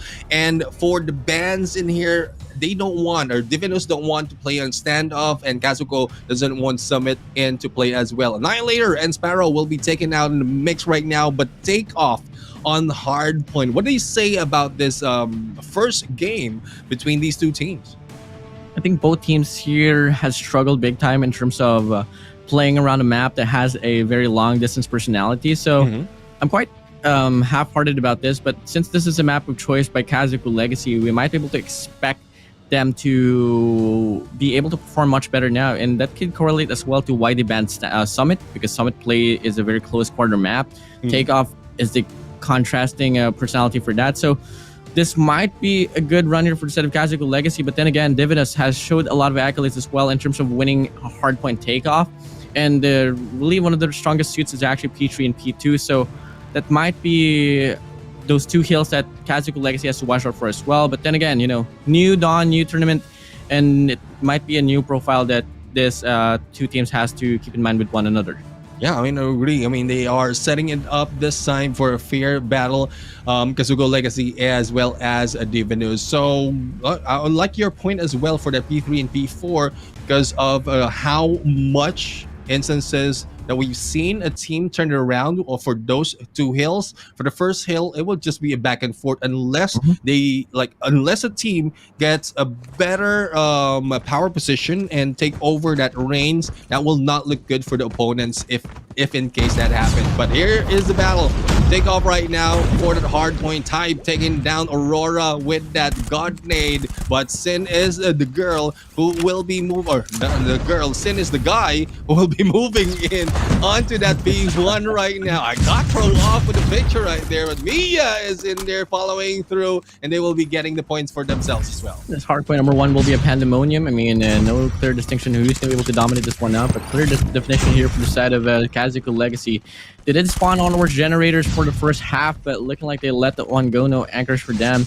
Well, on the process, we do see Divinus quite well defined their player tree, though, instead of Kazoku Legacy will try to settle for the rotation, but overall, the first hard point. Current state and now, really back and forth here, just like as you projected, Neptune. Yeah, I mean, how open it is, and not so much of the players are taking the power positions or staying in the power positions because they are being taken down, especially as expectation that it will be a disadvantage for them. And here comes the contention, but the scores is getting too close for comfort for the teams. It might be P2 that might change it to one side's favor. Sin taking down two of that stairs, and with Sin on the top, it might be difficult for him to be taken down. He went down to go for the backstab, wait for the rest of the teams, and there you have it. Sin is moving in and going in for the slays as well. Good rotation indeed for Kazoku Legacy, and they will be able to get a few more points for themselves. Good run here for the set of Kazoku Legacy, and looking like P2 will not be remaining the same. Will not remain to the same storyline here for the set of Divinus. They're spawning down to Narnia. And in terms of rotations from the spawns to the hardpoint itself, it's not really the best out of the best in terms of the situation right now. Scaffold spawns here, scaffold infiltration instead of Jax will not come into the play. Sin will shut them down. Until then, that's just going to be them rocking the crowd here once more. A very good money hill here for the Kazoku Legacy. Yep, and they are already getting close to that 70 mark with only a few seconds left. And preparation from Aurora is being done right now. Or Aurora. Let's see if how well they be able to get a hold of this, as Jax will be taken down nearby type, and Sin once again taking down Aurora as they take over this hill. Rush, on the other hand, will be moving in onto the corner, just waiting for anyone to step in. But there goes an early spray and clearing that up. It is Kazoku Legacy who's taking it back, and there's no one else from Divinus who wants to contest just yet. They need to stick together and rushes through, but all corners are covered. All angles is already covered by this team of Kazoku Legacy, and they don't want to let the ladies in. We don't want to let the ladies in. Aurora having a hard time getting herself into Aurora. Quite funny enough. Kazoku Legacy still holding their grounds here. Three players instead of Parameter. Roshi here on the front line will get shuttered down. Sin gets the spray down. Mia Roshi under his name. And that's going to be a very convincing lead here for the city of Kazoku Legacy. Scrap time handed for them. They also get that early rotation all the way down to P4. And that's just really a very convincing run here for the city of Kazoku Legacy. I mean, I really expected a little bit more from the set of Divinus, but they are really having a hard time catching up. But till then, we're not even halfway through the game. We might be able to see them bump it up just a little bit more, but if ever they want to do that, they have to start winning those rotations here. Yep. They had to start right now to go for that rotation. Sin almost going for the hit, but will be taken down by Ty. Mia right now on the slays, clearing it up and now stepping in onto the hill. 45 seconds remaining before being taken down by DNA. And this is one thing about Kazoku Legacy in this hard point. They don't go in solo. They always have one or two backup on them. Thus, it's very difficult for them to be challenged by Divinos. And the spawns that's being brought in or provided to Divinus right now makes it more difficult. Even if they have the split spawn, they don't have that much of the backup that can cover it up. But Mia, the slayer of this ladies, will be going in and stepping in. Scrap points will be captured, and Mia is stunned and will be taken down. Even the scrap point is not being provided for them. Not provided for them, and that's just going to be Kazoku Legacy retaining a very convincing lead here for them as we approach now to a reset here, approaching to the second deck of the hard points to come in. 120 to 62, 30 more points away for Kazoku Legacy to be welcome with the 150 point mark, and it might remain the same. Again, I mean, this hard point number one, it was really a 50-50 on the first phase, and this time I think we might be able to see a little bit more of a clear definition. Okay, never mind, I think not. We do see Divinus now barding in with no sense of anchor, so that's not going to last for so long as well. But with Kazoku Legacy spawning towards the left side, they are going to be able to contest the hill and also might be able to secure the rotations to next. Yeah, I like the point that you mentioned that they're not taking the anchors, and the spawns right now is really, it's just all around for Divinus, making it difficult for them to get a good position, better position against Kazoku Legacy, and they need to do that. They need to work on that. Even if they don't plan to go for a trap, a spawn trap, they just need to make themselves or control the anchors so that they can spawn a little bit too close so that backup is available every time they go down. And hopefully that will be the case once we move forward. So far, the lead is half right now by Kazoku Legacy, and it doesn't look like Divinus will be able to catch up that easily unless they work on those spawns. Working on these spawns might be a case that they really have to work on soon enough, and it's really not working here. Second phase for this hard point number two. It's looking the spawns given for the set of Kazoku Legacy with Mia here with the clock could really make the difference. Player 4 right up front, Michi out of the round, out of the wave at least. Can he find some more? Absolutely yes. But from the back at play, how will shut her down. But it's going to be more than enough allocation for them to actually still get the break inside the hill.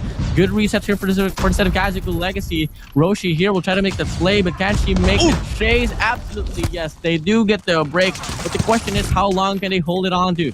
And there goes Mia right now again on second floor with a backup. Indeed has been taken down though, and that is what we mentioned, we've seen earlier. Even if you have two players, if it doesn't win a gunshot as well as doesn't control the spawns, you might not be able to get that much on points. 169 to 91 on the points, and only 20. It will be a century lead by Kazoku Legacy. So hopefully with this next hill, it will be a good control by Divinus. Otherwise, Kazoku Legacy will just bring this and put them in the trail. And Sin right now, the guy who has got a lot of slays already. And I guess the word Sin in your IGN makes you stronger in MP. So remind me later on that to add that in my IGN as well.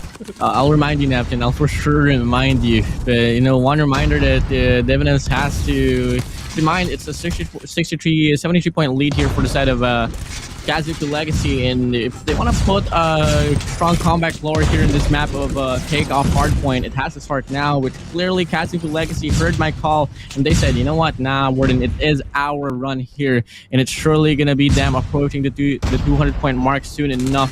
15 more points for them to reach that one up, and till then, it's just going to be them getting closer and closer to the victor's crown here for this series up against Divinus.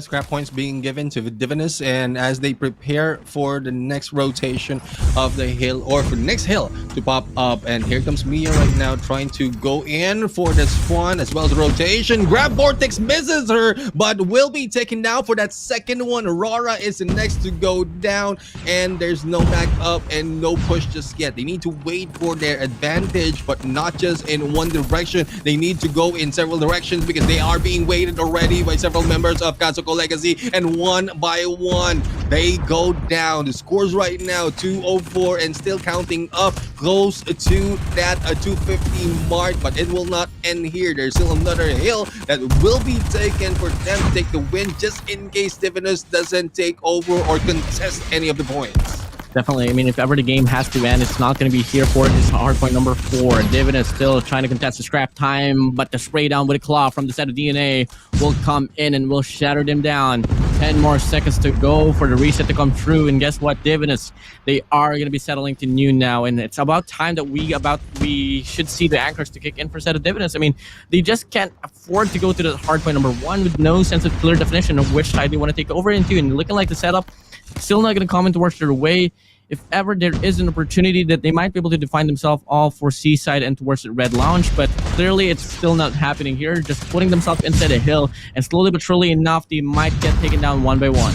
Yep, one by one indeed, but this time a good hold by Divinus into this hill, and with a spray by Type missing, he might be the one going down, and there he goes in the hand of Amiya. DNA taking Amiya down as well. Quick turnaround and reversal, and Sin will be taken out by Sin from above, and let's see if there will be a catch-up that can be done, at least a few more points, but I think Kazoku Legacy doesn't want to give that at all. 12 points remaining for them to go and take that dub, but it will be stuck right now with Mia and that claw. Good turnaround in there to take one out. It will be taken as approach of Kazuko is in there from their spawns. Michi right now spraying and going left and right, going for a crossover to speed up the process of them winning, and there goes the stop. 8 seconds remaining, 8 points remaining for them, and next hill is available with this guy number 1, Kazuko Sin, already on it. 6 ankles broken down here by the side of Michi, and only 5 more points away for them to seal the deal. Michi with a gravity vortex, cutting off the rotation. DNA instead of Hill, sealing the deal. That's going to be Kazoku Legacy securing the bag here for this hardpoint takeoff. They get the first game out from the series, out away from Divinus. Yeah, the first game indeed. I mean, there's a lot of points in there from Divinus that I would say could have geared them to a better, closer scoreline if in case they were able to control the spawns they have, or make do with anchors in there spawning a little bit closer. The backup will be moving in a little bit faster, and they won't be let down for each hill most of the time. And as you can see, the disparity in terms of them soaking in, it's Sin right now, almost 3 minutes, who has taken the MVP. Not only that, also a lot of slays in here, but not so much the Slayhow with 51 in there and only 15 on the death. So I guess his positioning as well as slaying power is a lot better, but with his time on the hill, it is Sin that we will say kudos to that. Mia is the girl who has a full minute in there, but not so much to go for a lot of points. 250 to 147 right now, more than 100 in terms of lead, and hopefully this doesn't happen next time for Divinus. Otherwise, they might be going for a losing spree. Not too bad of a showdown here for the set of Divinus. Keep in mind, this is the first girl that has entered a major tournament for Garena, so congratulations for them. But still, you know, they're still having a hard time putting themselves up in the pedestal. So hardpoint, we're going to be chalking that one out. We're going to be moving over to Search and Destroy firing range now, and you know, in terms of the composition here for the side of Search and Destroy, obviously for the side of Kazoku Legacy, if you want to talk about the snipers, you also got to mention, if I'm not mistaken, to be Taip and DNA for that one.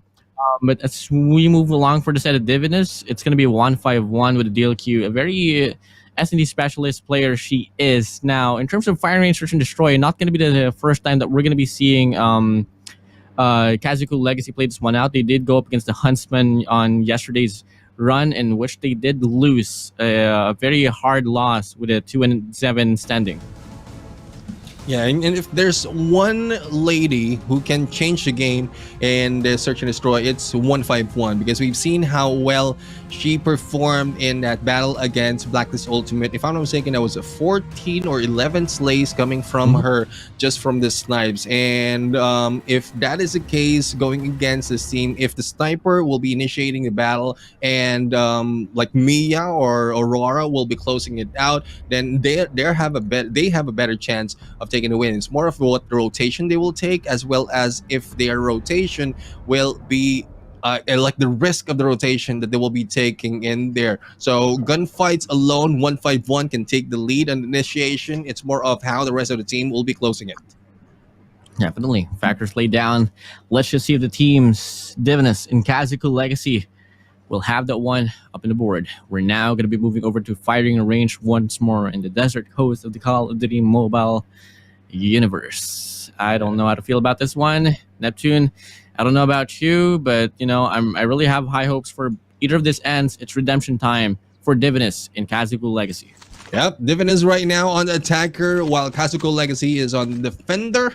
We'll have to see what approach will be taken by both of these teams. Will there be an aggressive rush coming from Divinus at this point? As we see a crossover in there towards Alpha, there's still no opening given by or on towards Divinus, but there goes Aurora already going in for that slay, taking one down advantage that can be taken by the ladies. DNA still no view of anyone from Divinus. Taib taking down Aurora in the process, and there goes a 4v4. 4v4, making a 4v3 now as Divinus feeling in the heat. 151 having a hard time connecting into the bullets, into the body, but Mia doubling it up will be stepping up to spree on her name. It's a 2v2 situation here, but Taib on this wraparound with a sniper will not be able to find the final call. And just like that, as you thought that Divinus was looking to battle to defeat for the first round, they deny. Kazoku Legacy, they falter. Divinus, they get the first round. No question, Mia has a slaying power, 3 already to her name and more to come. Hopefully this is not just the first time they'll be able to do it, and survivability of more members in here so that they can have a better advantage. Aurora right now is in here moving in together with the rest of the gang. Before they go for that rush, they need to get some information from 151, and battle continues on the other side. Clay Howe taking a few shots right now, but still no connection being done. They are just taking their time, no aggressiveness being done. They don't want to be caught off guard and giving out the risk of their lives. Yeah, take this one out slowly but surely for the set of Divinus, but for the set of Kazoku Legacy, just play default, have one player just located around the A parameter. There's going to be DNA, longing to get that information with a scope, and leaving that A bomb site might be the smartest choice that they have. I mean, that first round right there, Divinus was really leaning towards the side, and they are going to be allocating the power now, and soon enough they might get this one planted. So with Kazoku Legacy playing so defensively and passively, they are going to be granted a 5v5 retake. Yep, let's see if that is the case.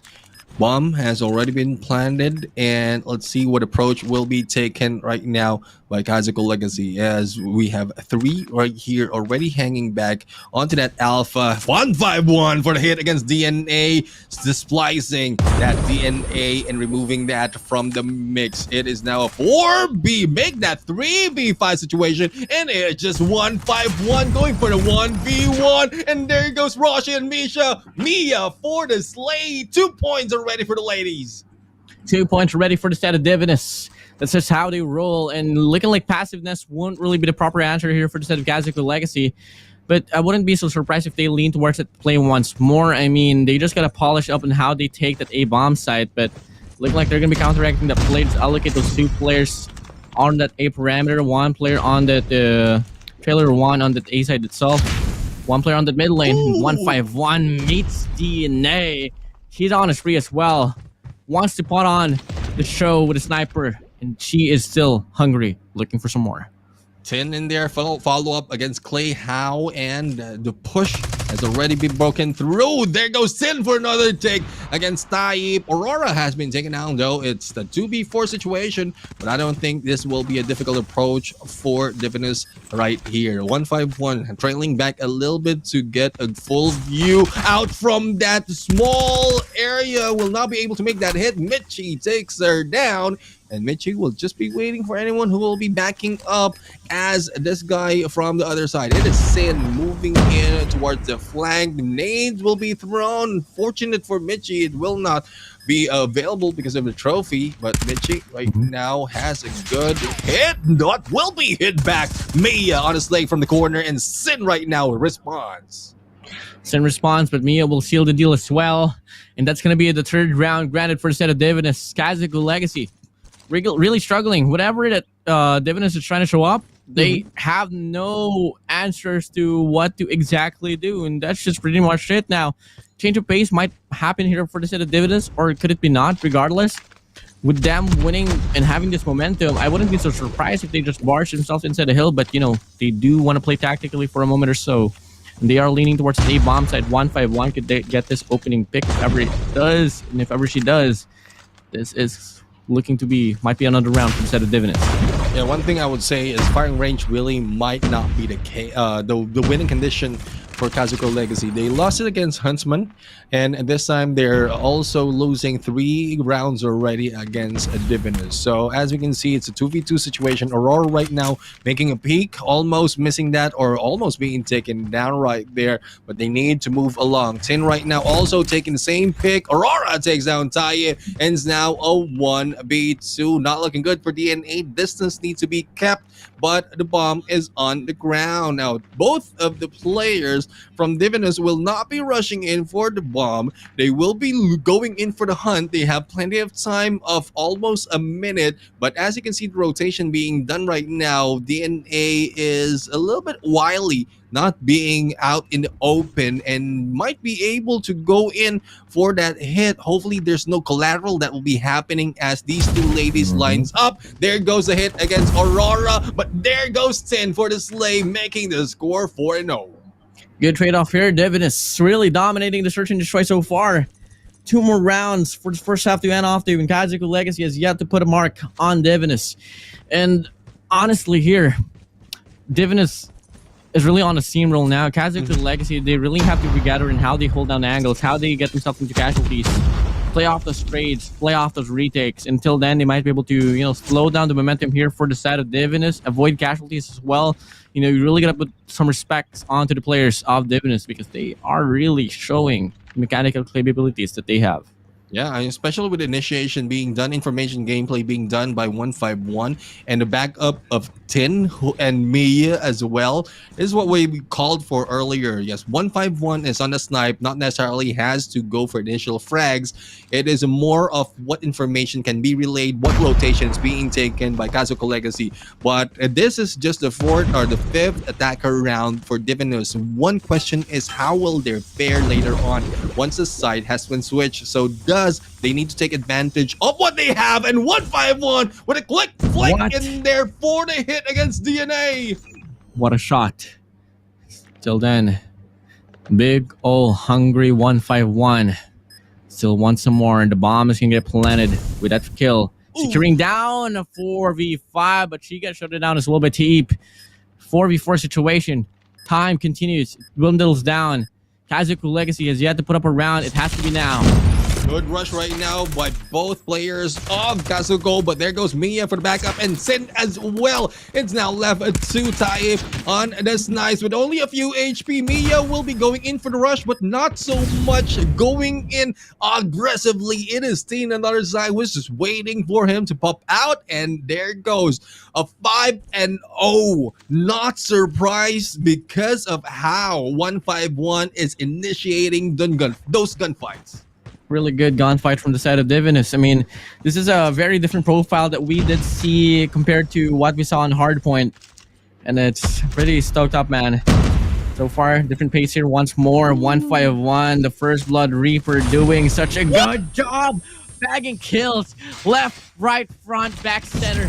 Name it whatever you want. 151 has this one on the bag. Aurora on the process will take down Michi as well. It's going to be a 2v4 situation. The Ape will be able to take down 1. But till then, the spree still continues. The Ape will take down 2, but 151 with her own sense of scope will shut her down as well. Sin left alone in a 1v3 situation. What can you do?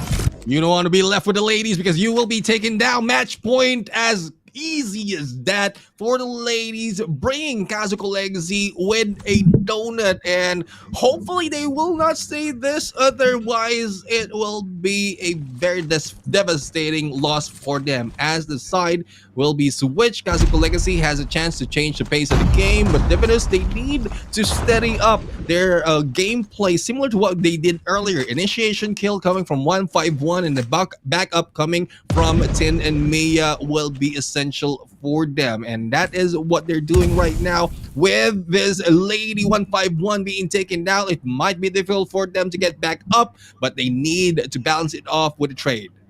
First defensive round for the set of Divinus. First offense for the set of Kazoku Legacy, and so far a good run here for the set of Kazoku Legacy. They do take one. That's going to be 1.1. Big factor right there. But look at how passive Kazoku Legacy is. They're still waiting for the initiations to kick in. And with only over a minute and 10 seconds to play around with, they need to find a proper call. But the ape, quick slide, speed like thunder, takes down one. But Mia will take down one as well. Could find a double, absolutely, yes. How does that happen? Run for their life, but Cleo cuts off the rotation. It's still a 2v3. 2v3 situation, and there goes DNA taking down Aurora. It's now left to Roshi right now. Only 2 on the slays overall for the search and destroy, but Roshi needs to be careful because the flank is being done right now by this guy in 3. It's DNA, and the bomb is being planted on the other side. So otherwise, Roshi needs to move onto the other side. Good position for her, but she might be taken down by Taib, especially with the scopes on him. And there goes the shot. Taib takes her down. The first point by Kazoku Legacy. First point. Still a big catch up they gotta do. I mean, 5 more rounds to basically force an overtime, and it's not really the easiest things to do. I mean, after all, it is the first round on the second half, and so far Kazoku Legacy did show a little bit more of a better take on offense as we kick things off once again. DNA finding the connection on towards Roshi. Kazoku Legacy really so good at initiating this first bloods here in Neptune. Yeah, and I guess the attackers had the advantage on this game because that is where Divinus was earlier when they got that first 6 points. But Kazoku Legacy is making their way. No takedown just yet being done by the ladies as DNA is being sprayed down, but will be able to get away. DNA will be peeking out from all angles that he can, and still no sight of anyone in there, especially against 151. And 151, one peek might be the chance for her. There goes DNA taking her down. Not looking good for Divinus at this point. Aurora turning her back onto this warehouse. Hopefully the opening will be in there, but not so much to get a slay. Aurora still lurking around, did pull the trigger, and she's going to be left alone in a 1v5 situation as well. One of the best players in the competition for the girls division of Call of Duty Mobile will not cut the chase. Michi will shut her down, and that's going to be the streak continuing here for the set of Kazoku Legacy. Big rounds for the set of Kazoku. I mean, no round here on second half was really that close. It's really quite dominated here for the set of Kazoku Legacy. If I was in Divinus, I tried to settle things down, just try to tone things a little bit slower and try to avoid unnecessary casualties, so maybe till then they can seal the deal here for certain. Yeah, I mean, they can give up 1 point where they can give up the plan and focus on the post plan. DNA right now being taken out by Aurora, and no follow-up has been done. This might be a chance for Divinos to fire back as they have a 151 still alive and kicking. Aurora right now a little too deep, will not be able to make that slay, but will be taken out by Michi. 4v4 situation as Michi has already made that initiation. Let's see on how fast it can be done here. Everything is running slow right now because they don't want to give that risk, especially for the side of Kazoku Legacy. And Taib is just hanging back with those gunshots. It will give out some information, but no slays just yet. No slays, not just yet. As we kick in now, both ends dropped 1 players now. But with Kazoku Legacy leaning towards the T-bomb site, they gotta check for dear life. Mia will take down 1. We'll find a double. Michi finally shuts her down, but the damage has been done. 2v2 situation. Contact here on this mid lane to Eep. Needs to get the connection if you want to exceed the expectations here for this very search and destroy. And looking like they do get that information that the A bomb site is quite clear, and the rotation will bite in. while the last two players from the Divinus lurking around to this B parameter, and they did get the wrong read. Yeah, wrong read. Indeed, a long roll for them to go in for that rush, but they still have 151. Not so much of an angle to deal with, but they need to move a little bit faster. Seeing one being tagged up, and 151 right now in a dance will not be able to make it through the hit in their hit mark. Indeed, Roshi responds against Michi and 1v1 against Taib. There's not so much time and might be caught in their off guard. Roshi with backsturn, then there goes Taib just waiting as the defusal might be kicking in. 6 seconds remaining, has been taken advantage by Kazoku Legacy, and they get their third point. The third point right there. Job well done. And the streak still continues for them. And that's just really a hard call here for the side of Divinus. They have to find a way to stop the momentum now, as the spree still is getting built up. 10th round now here, right at our faces. We're going to be seeing Divinus just playing default, leaving that A bomb site wide open. Only casualty that Kazoku Legacy has to face is going to be Roshi for that one, in which they actually let the one go. They're actually going to be sacking here for this B bomb site. Yeah, and well, we'll have to find out how well will they be able to rotate and make that connection. And if I'm not mistaken, I think Mia is having some connection issues earlier, or was it a different lady? But let's see if that will affect the gameplay, because so far it's not looking good for them for the past 3 rounds. 151, still no site information of the opposing team, and they need to make that connection. There goes Tin right now for a little bit of spray, but it'll be wasted at this point, and no takedown just yet. No one, not just yet. So far, really. You see 3 players here right in front of Mia. The timing is right. She can make the play. Takes on 1. Wouldn't cut the chase for the double. Clay Howe gets the trade-off. So unfortunate for the set of Mia. But till then, the damage has been done. Information as well, quite relayed. The bomb drop. Gonna get initiated. Aurora slides in. Will take down 1. Can she find some more as well? But it's gonna be 10 from the backends. Will take down Clay Howe. And as you thought, the Kazoku Legacy will be able to build up the heat. Divinos, they want to say no. And there we have it, final slay coming from 151, and the damage has been done, has been dealt, and the win has been taken by the best team, or girls team in the universe.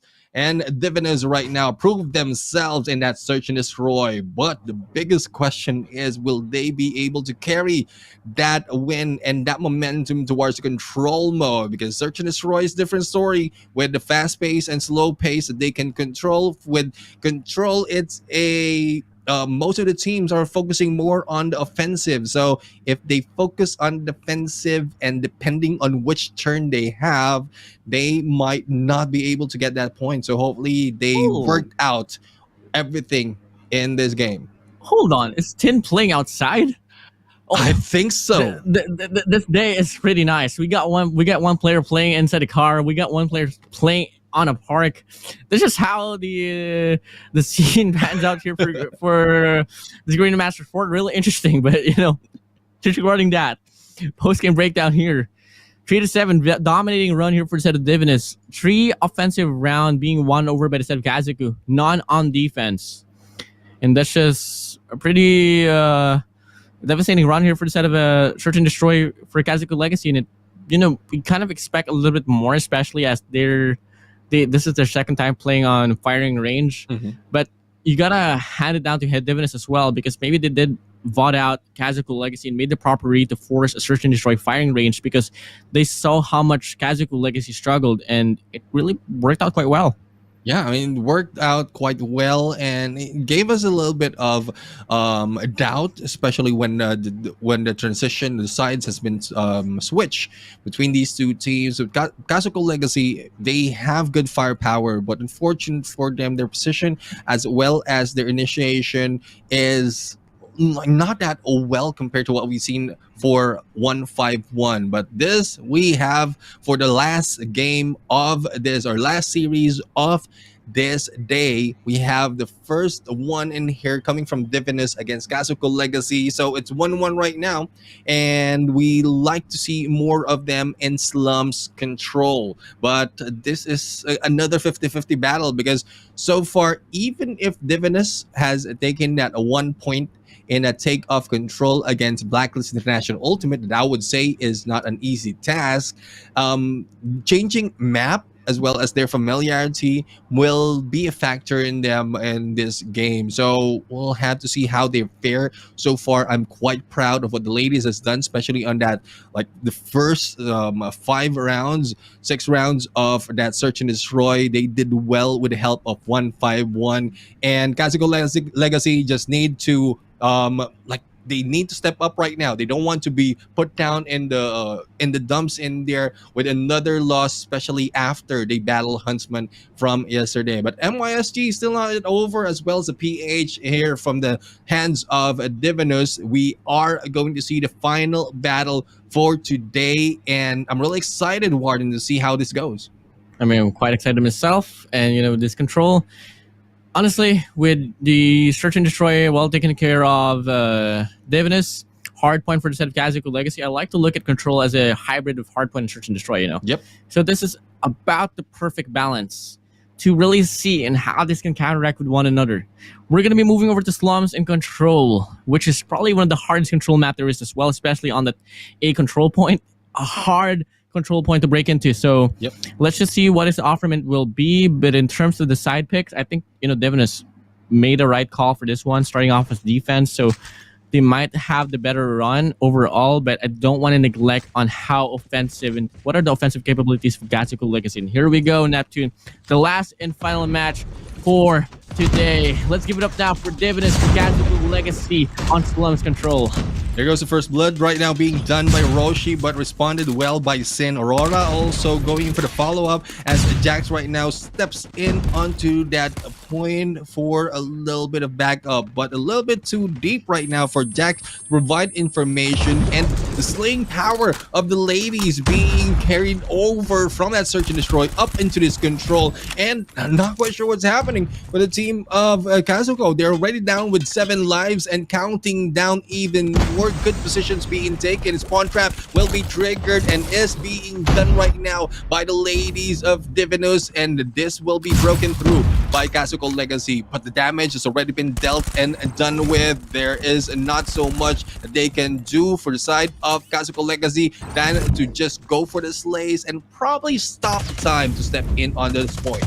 Quite a booster on that search and destroy for the set of Divinus. They are able to rock the momentum here and transverse this one down to control as well. 20-14. It's only until now we do see that influence on that B control point being found in play here for the set of Kazoku Legacy. But look at this, Neptune. I mean, 12 lives remaining for them and only 30 seconds to fiddle around with. They need to consistently contest this very hill, because if not, they are going to get beaten down by the time itself, and looking like they are going to try to settle for that alpha point instead, and it's clearly not going to work out.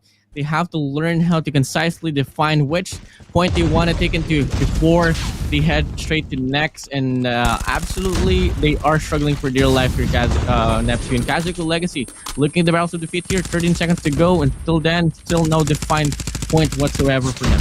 Yeah, they are splitting up right now in Alpha and Bravo, but at the cost of their lives. 5 lives remaining right here, and it's still counting down. Even with the pressure that they can give out on the 1v1s, they have the time running down on them, though they stopped it on that second tick of that Bravo. This might not look good once this has been completed, because they will be funneled down onto the Alpha later on. So it is much of the Divinus control of the spawns with only 1 remaining. Or might be the lady who will be stopping that, but it is Mia right now kicking it off and taking down a Taib. And again, probably the park buff is one thing that's working for them. Tin right now is so comfortable right now with fresh air, brings you a lot of strength coming from nature. No, definitely no overheating at all. I mean, you're just going to be quite cool. And the question is, are they going to be calm and collected? Is the question here, though. And so far, I mean, looking like Divinus, they're really showing that triple C factor.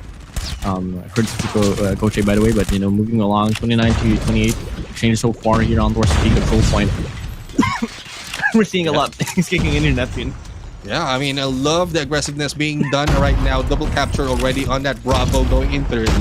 And no one has taken Aurora as well as Tin down just yet. And Tin has been taken down though. And still the hold of that Bravo is continuing as it is completed with lives very, very close though. They need to be cautious as they go in for that Alpha right now. 2 minutes remaining for the time. And that's plenty of time for them to go and rush in. But there's no fools right now rushing in. This is just Smarts coming in from ladies with 5 lives remaining or leading this team of Kazoku Legacy. Aurora right now stepping in as well together with a backup. There goes the hit. Aurora taking down DNA, but Michi takes her down, and the takeover of that Alpha will be from the side of Kazoku Legacy. Good for the Kazuko Legacy. It still continues now. Big investment here from the set of Michi with a Gravity Vortex. No kills whatsoever, but really just making sure that no entrances will be coming for the set of Divinus will come in, and that is really one capitalization already. 18-16 though, the live still set it for the set of Divinus, and that really is translating to the fact that the first round was decided for the set of Divinus, not just the overall set of choice, but overall the gunfight as well, and it was really so dominant now. And until then, this is still going down to the wire. A lot of time to be played with here for the set of Divinus, so they can tone things down just a little bit. Yep. And that is what Divinus is doing right now, backing off a little and just focusing on the slays until it goes down. And Mia and Aurora doing the process. Mia right now missing that as she gets away. Rashi for the backup, and Mia prime location for her to get information and probably slays, but will be taken down in here by a Taib. And there it goes, 9-10 right now, 9-9 on to the lives, but the time is already counting down. They cannot wait that long, and Kazuko Legacy has had a good stronghold onto this Alpha side. As to where Divinos will be moving in, that's still the question. There's still no pushing through onto that Alpha, and they're losing lives. They're losing lives now. So hard to call this one out. 5 lives compared to 7. But looking like the Ape will make it 4. No response now for the set of Divinus. The Ape, overall Kazuko Legacy, they're on a spree. Quite on the prowl as well. And now we do see Jax left alone in a 1v4 situation. 15 seconds left on the clock. Needs to make a move for dear life. The trail will come in. The trade-off will not, for sure, not just yet. But she needs to barge herself into this hill. And so far, she's rightfully in it. Can she seal the deal, though, is the question. Absolutely not. Kazuko Legacy, they put their names up in the board.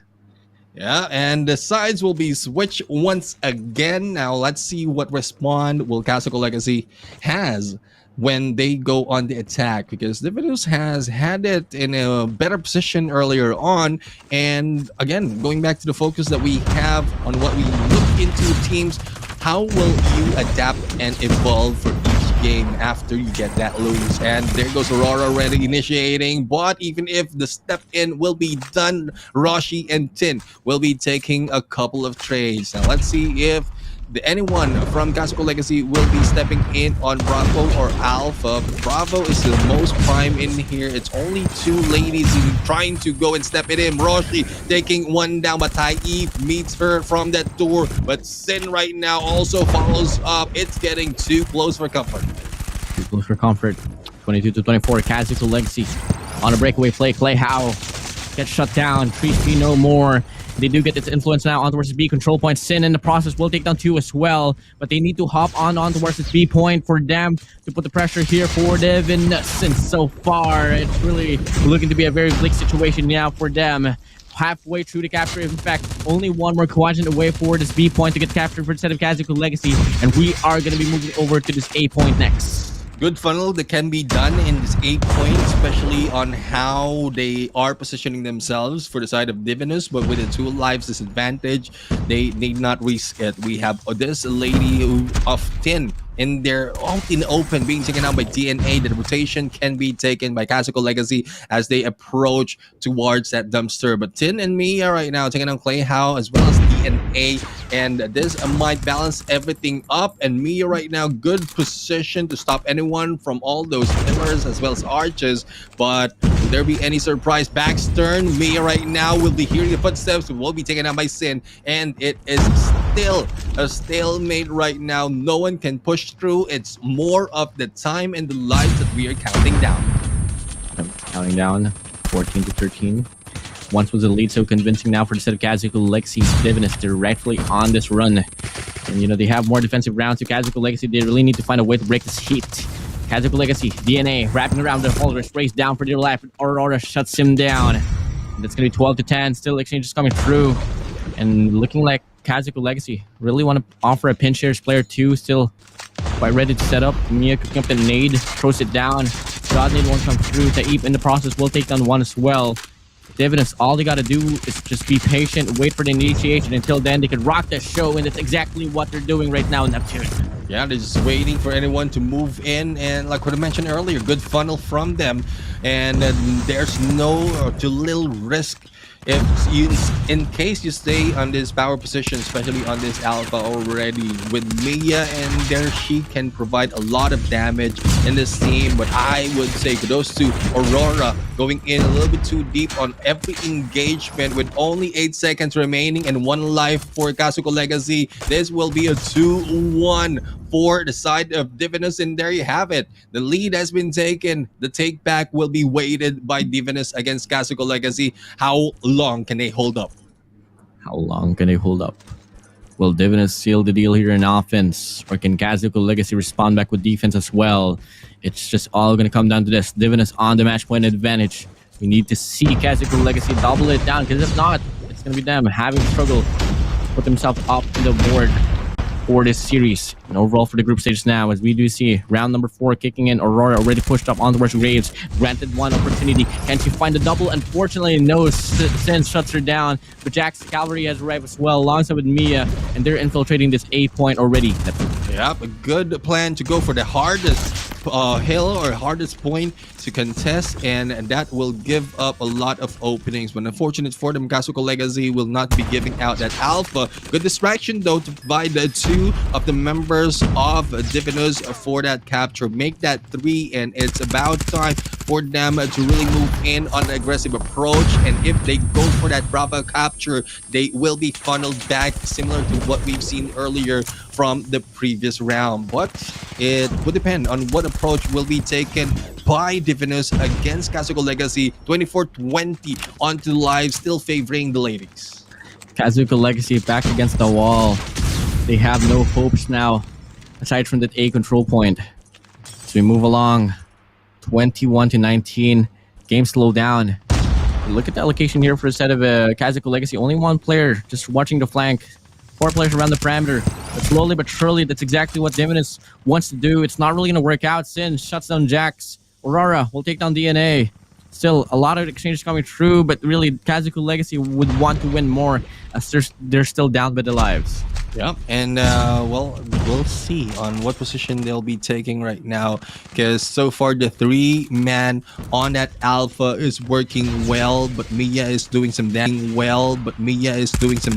in here for the flank and those spawning in from that fountain. So let's see on what they can do to get it back.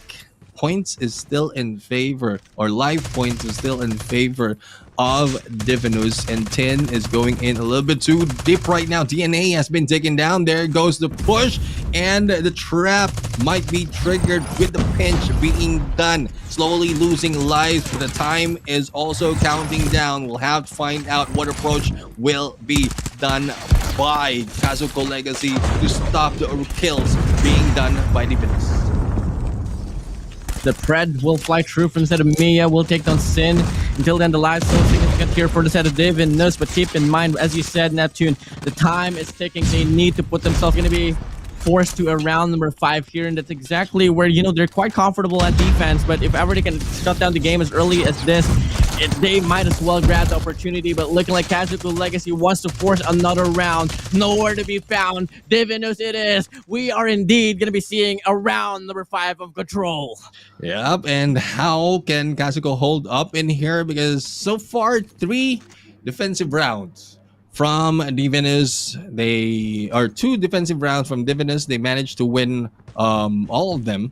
And the same goes for Kazoku Legacy. But if Kazoku Legacy on the attack will not work, and it will be GGWP. So they need to be a little bit aggressive, and the same approach is being done going in for the Alpha to initiating that capture. Distraction will not make an offer in here for the side of Kazoku Legacy because it will not give them. I'm not gonna give them anything at all. Definitely. I mean, so far it's just really going to be a really hard calling out. This one's going to pan out, but one for sure, Kazoku Legacy really on this lead. Divinus had a good run for this control, but looking like they're actually going to falter for this moment or so. And looking like the breakaway here from the side of Kazoku Legacy just a bit too much for them to deal with. Now at this point of the game, I don't exactly know what's going to be the proper call for the side of Divinus. Are they going to settle for this 8 point? Or are they still going to contest and looking like they are just going to be remaining to fall back here on towards the 8 point and just be hopeful that this is their last and final bandit? Yeah, we'll have to find out. In terms of lives, it is Kazoku Legacy who has taken over or taken the lead right now. And with Alpha, the only capture available, this might be the same story that we've seen from the previous round, depending on how will be the rotation of Kazoku Legacy. Jax right now moving in on from behind and just peeking right there, not risking the remaining lives that they have, and 134 on to the time. And there goes the Pretty being let go. Tin has been taken down right now, but Clayhow will not be able to make as much play in there on this lays as Michi goes in for the rotate. This might be a takeover. Kazoku Legacy is already rampaging towards this point. As you thought that it was going to be sided for the side of Div in this Kazoku Legacy, they want to deny. Big wrap around from the side of Divinus might be able to come true, but they need to move in quick. Influence on towards the point already being found, but Divinus wants to play with fire as well. Big guns coming through. The claw, the gravity vortex will come into the investment here for the side of Divinus, and they get the clearance inside the hill. This is not yet the end. Not yet the end, Divinus would say.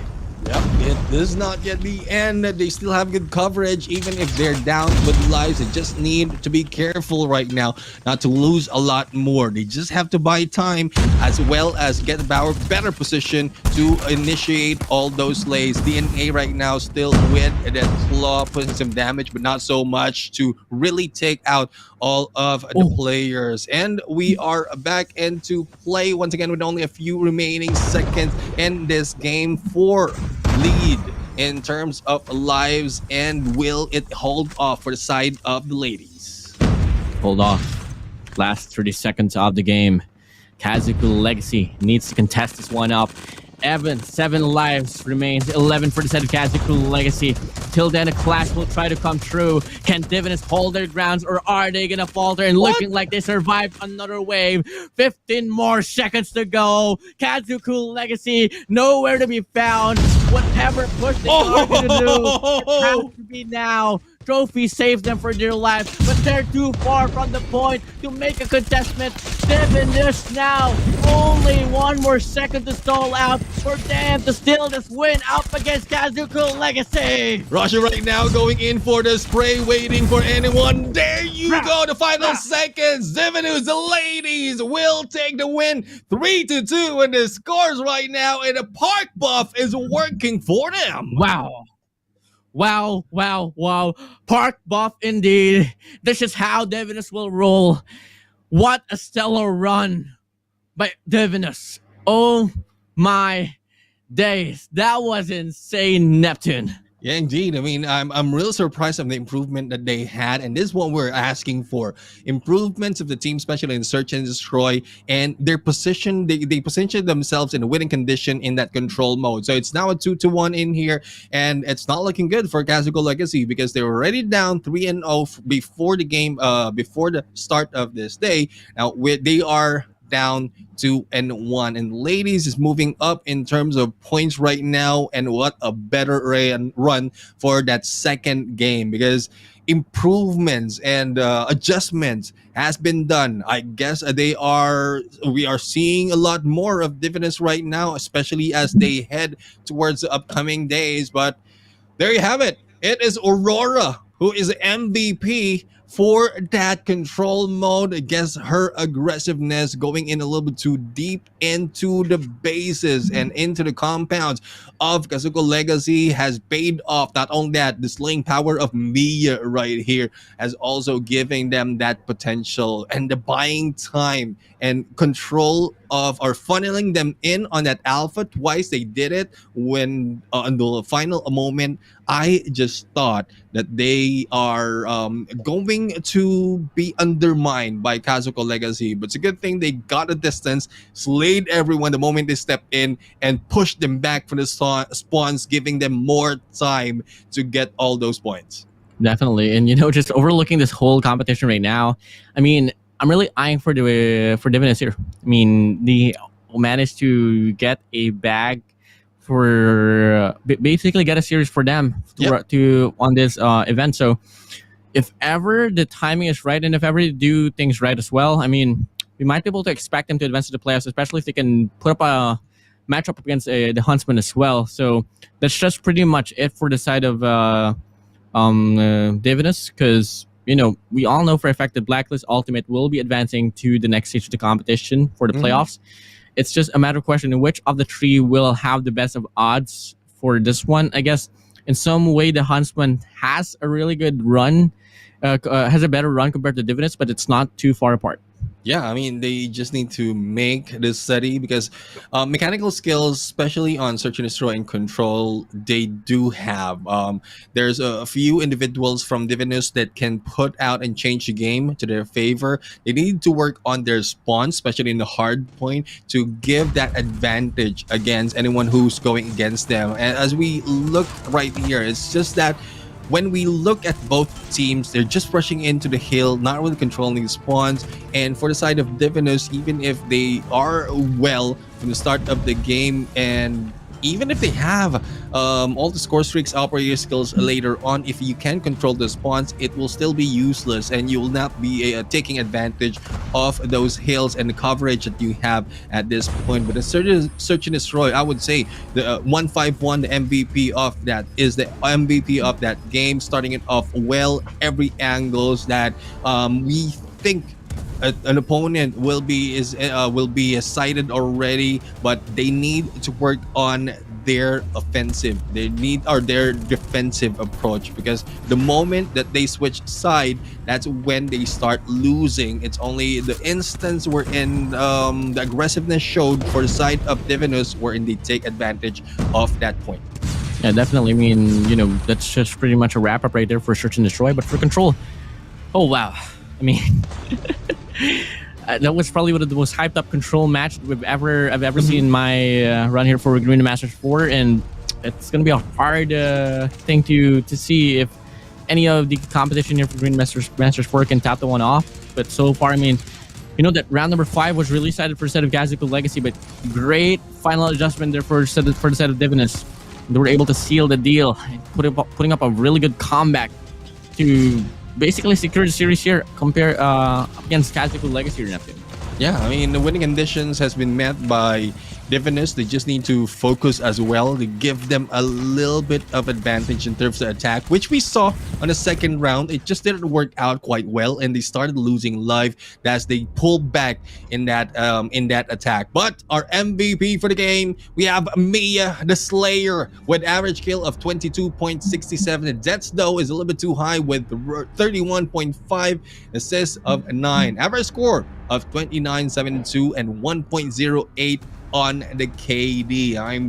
This girl I couldn't forget, because like what I said when I was talking about the first instance that Divinus played, this is where I missed the call out on her nuke. Hopefully she can pull out that this time, but maybe not. But I can give out all my breath in my lungs to shout all the gameplay coming from this girl. But congratulations to Divinus as they went against Kazoku Legacy. That was a 2-1, and it's so convincing, especially on that search and destroy.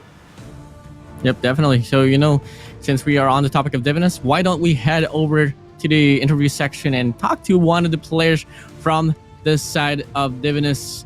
Neptune, say Yeah. hello to our Divinus Aurora. First of all, Aurora, Hi. before we start off the interview, how are you doing? I'm still in shock, and as you can see, my hands are still shaking. I didn't expect to win this time. Well, Yeah, you I mean, started well, things that was off. that was Yep, such Neptune. a great play in there, especially in Search and Destroy. But for the let's start off with a question. For the Search and Destroy, what do you think is the best performance that you did as a team in that mode? The awareness of each other in the team, because we do not have the play and strategy, and we don't have a coach as well. So we just like um just kill anyway. Oh, that's pretty interesting right there. So Now, just let's talk about you there. deciding whether Yes? we'll plant in A or B. That's it. That's just the chaotic run, but hopefully we can see that one polished up. I mean, really hoping the best out of the best for you all, Divinus. But let's talk about you, Aurora, directly, because if I'm not mistaken, you are the El Capitan of the squad, and for yourself as well. I mean, what do you think is your strength and weakness as a player yourself? I think the self motivation in me as a captain, even though my mind is like, oh, we're gonna lose it anyway. Mm-hmm. I am still able to motivate my team, and I Mm-hmm. think that's the strong trait in me as a captain. Okay. All Well, right. thank you. Well, Neptune, for the last and final question, how do you Well, want to run this down? Well, for this, I'm pretty sure before Garena Masters, you have a lot of fans already. And especially with this win, you are getting a lot more of fans. What can you say about the fans out there, especially the ladies who want to go into the competition similar to what you're in right now? First of all, thank you so much for the support, and for all the women out there who wants um, to be a pro player and join major tournaments.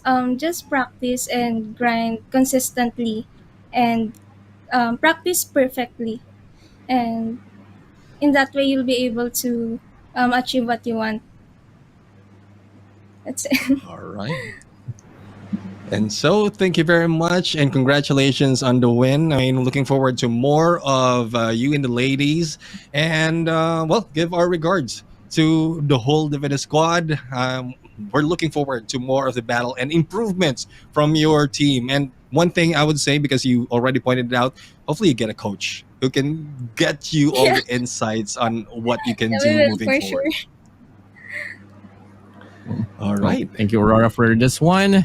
Thank you for your time. We're going to be waving you off now. That's going to be Divinus Aurora for you all. Better expect a lot of things, guys, because you know for sure that as the tournament progresses, the talents get filtered out, Neptune, Yep. and we can only expect the best out of the best that will be playing in this competition. Exactly, and that is one of the things that needs to be done by the teams is to improve and be their best right now in here as we end off this day. I mean, I'm really happy on how it ends because there's a lot of surprises as well. Some are expected, some was really surprised, wowed as in this game, especially the final battle. But I think a lot more will be seen moving forward. This is the last day of the week, and we are going to continue on next week, Friday, for the next battle at hand. And we're expecting a lot more from this team. But before we go there, let's check out the standings of these teams right now. As we look in Group A, they are still at the top right there, followed by Broke Boys Club and RNDEZR is at the bottom. Blacklist Ultimate in there, still on the lead. They haven't played so much for today, as well as Huntsmen, but Divinus moved up one level on that third, especially with the win that we've seen just now. Well, That's a really interesting run right there. And, moving along, I mean, ALMGHTY and then Smart Omega. Quite interesting. I'm quite stoked up to see how this one's going to pan out, especially because, people were quite shocked on seeing them in the same group here in the group stages. And moving along for the side Group D, I mean, Forest Kings and on the WPM Lowkings. And actually, I think this is a mistake right there. I think the WPM Lowkings is going to be on top of this Group D. But, disregarding that, I mean, that's just pretty much it now for the overall run here for this standings on this group stage. Keep in mind, we're only done with the first week. There's still at least 2 to 3 more weeks to go, and the tournament is just going to get better and better from then forward.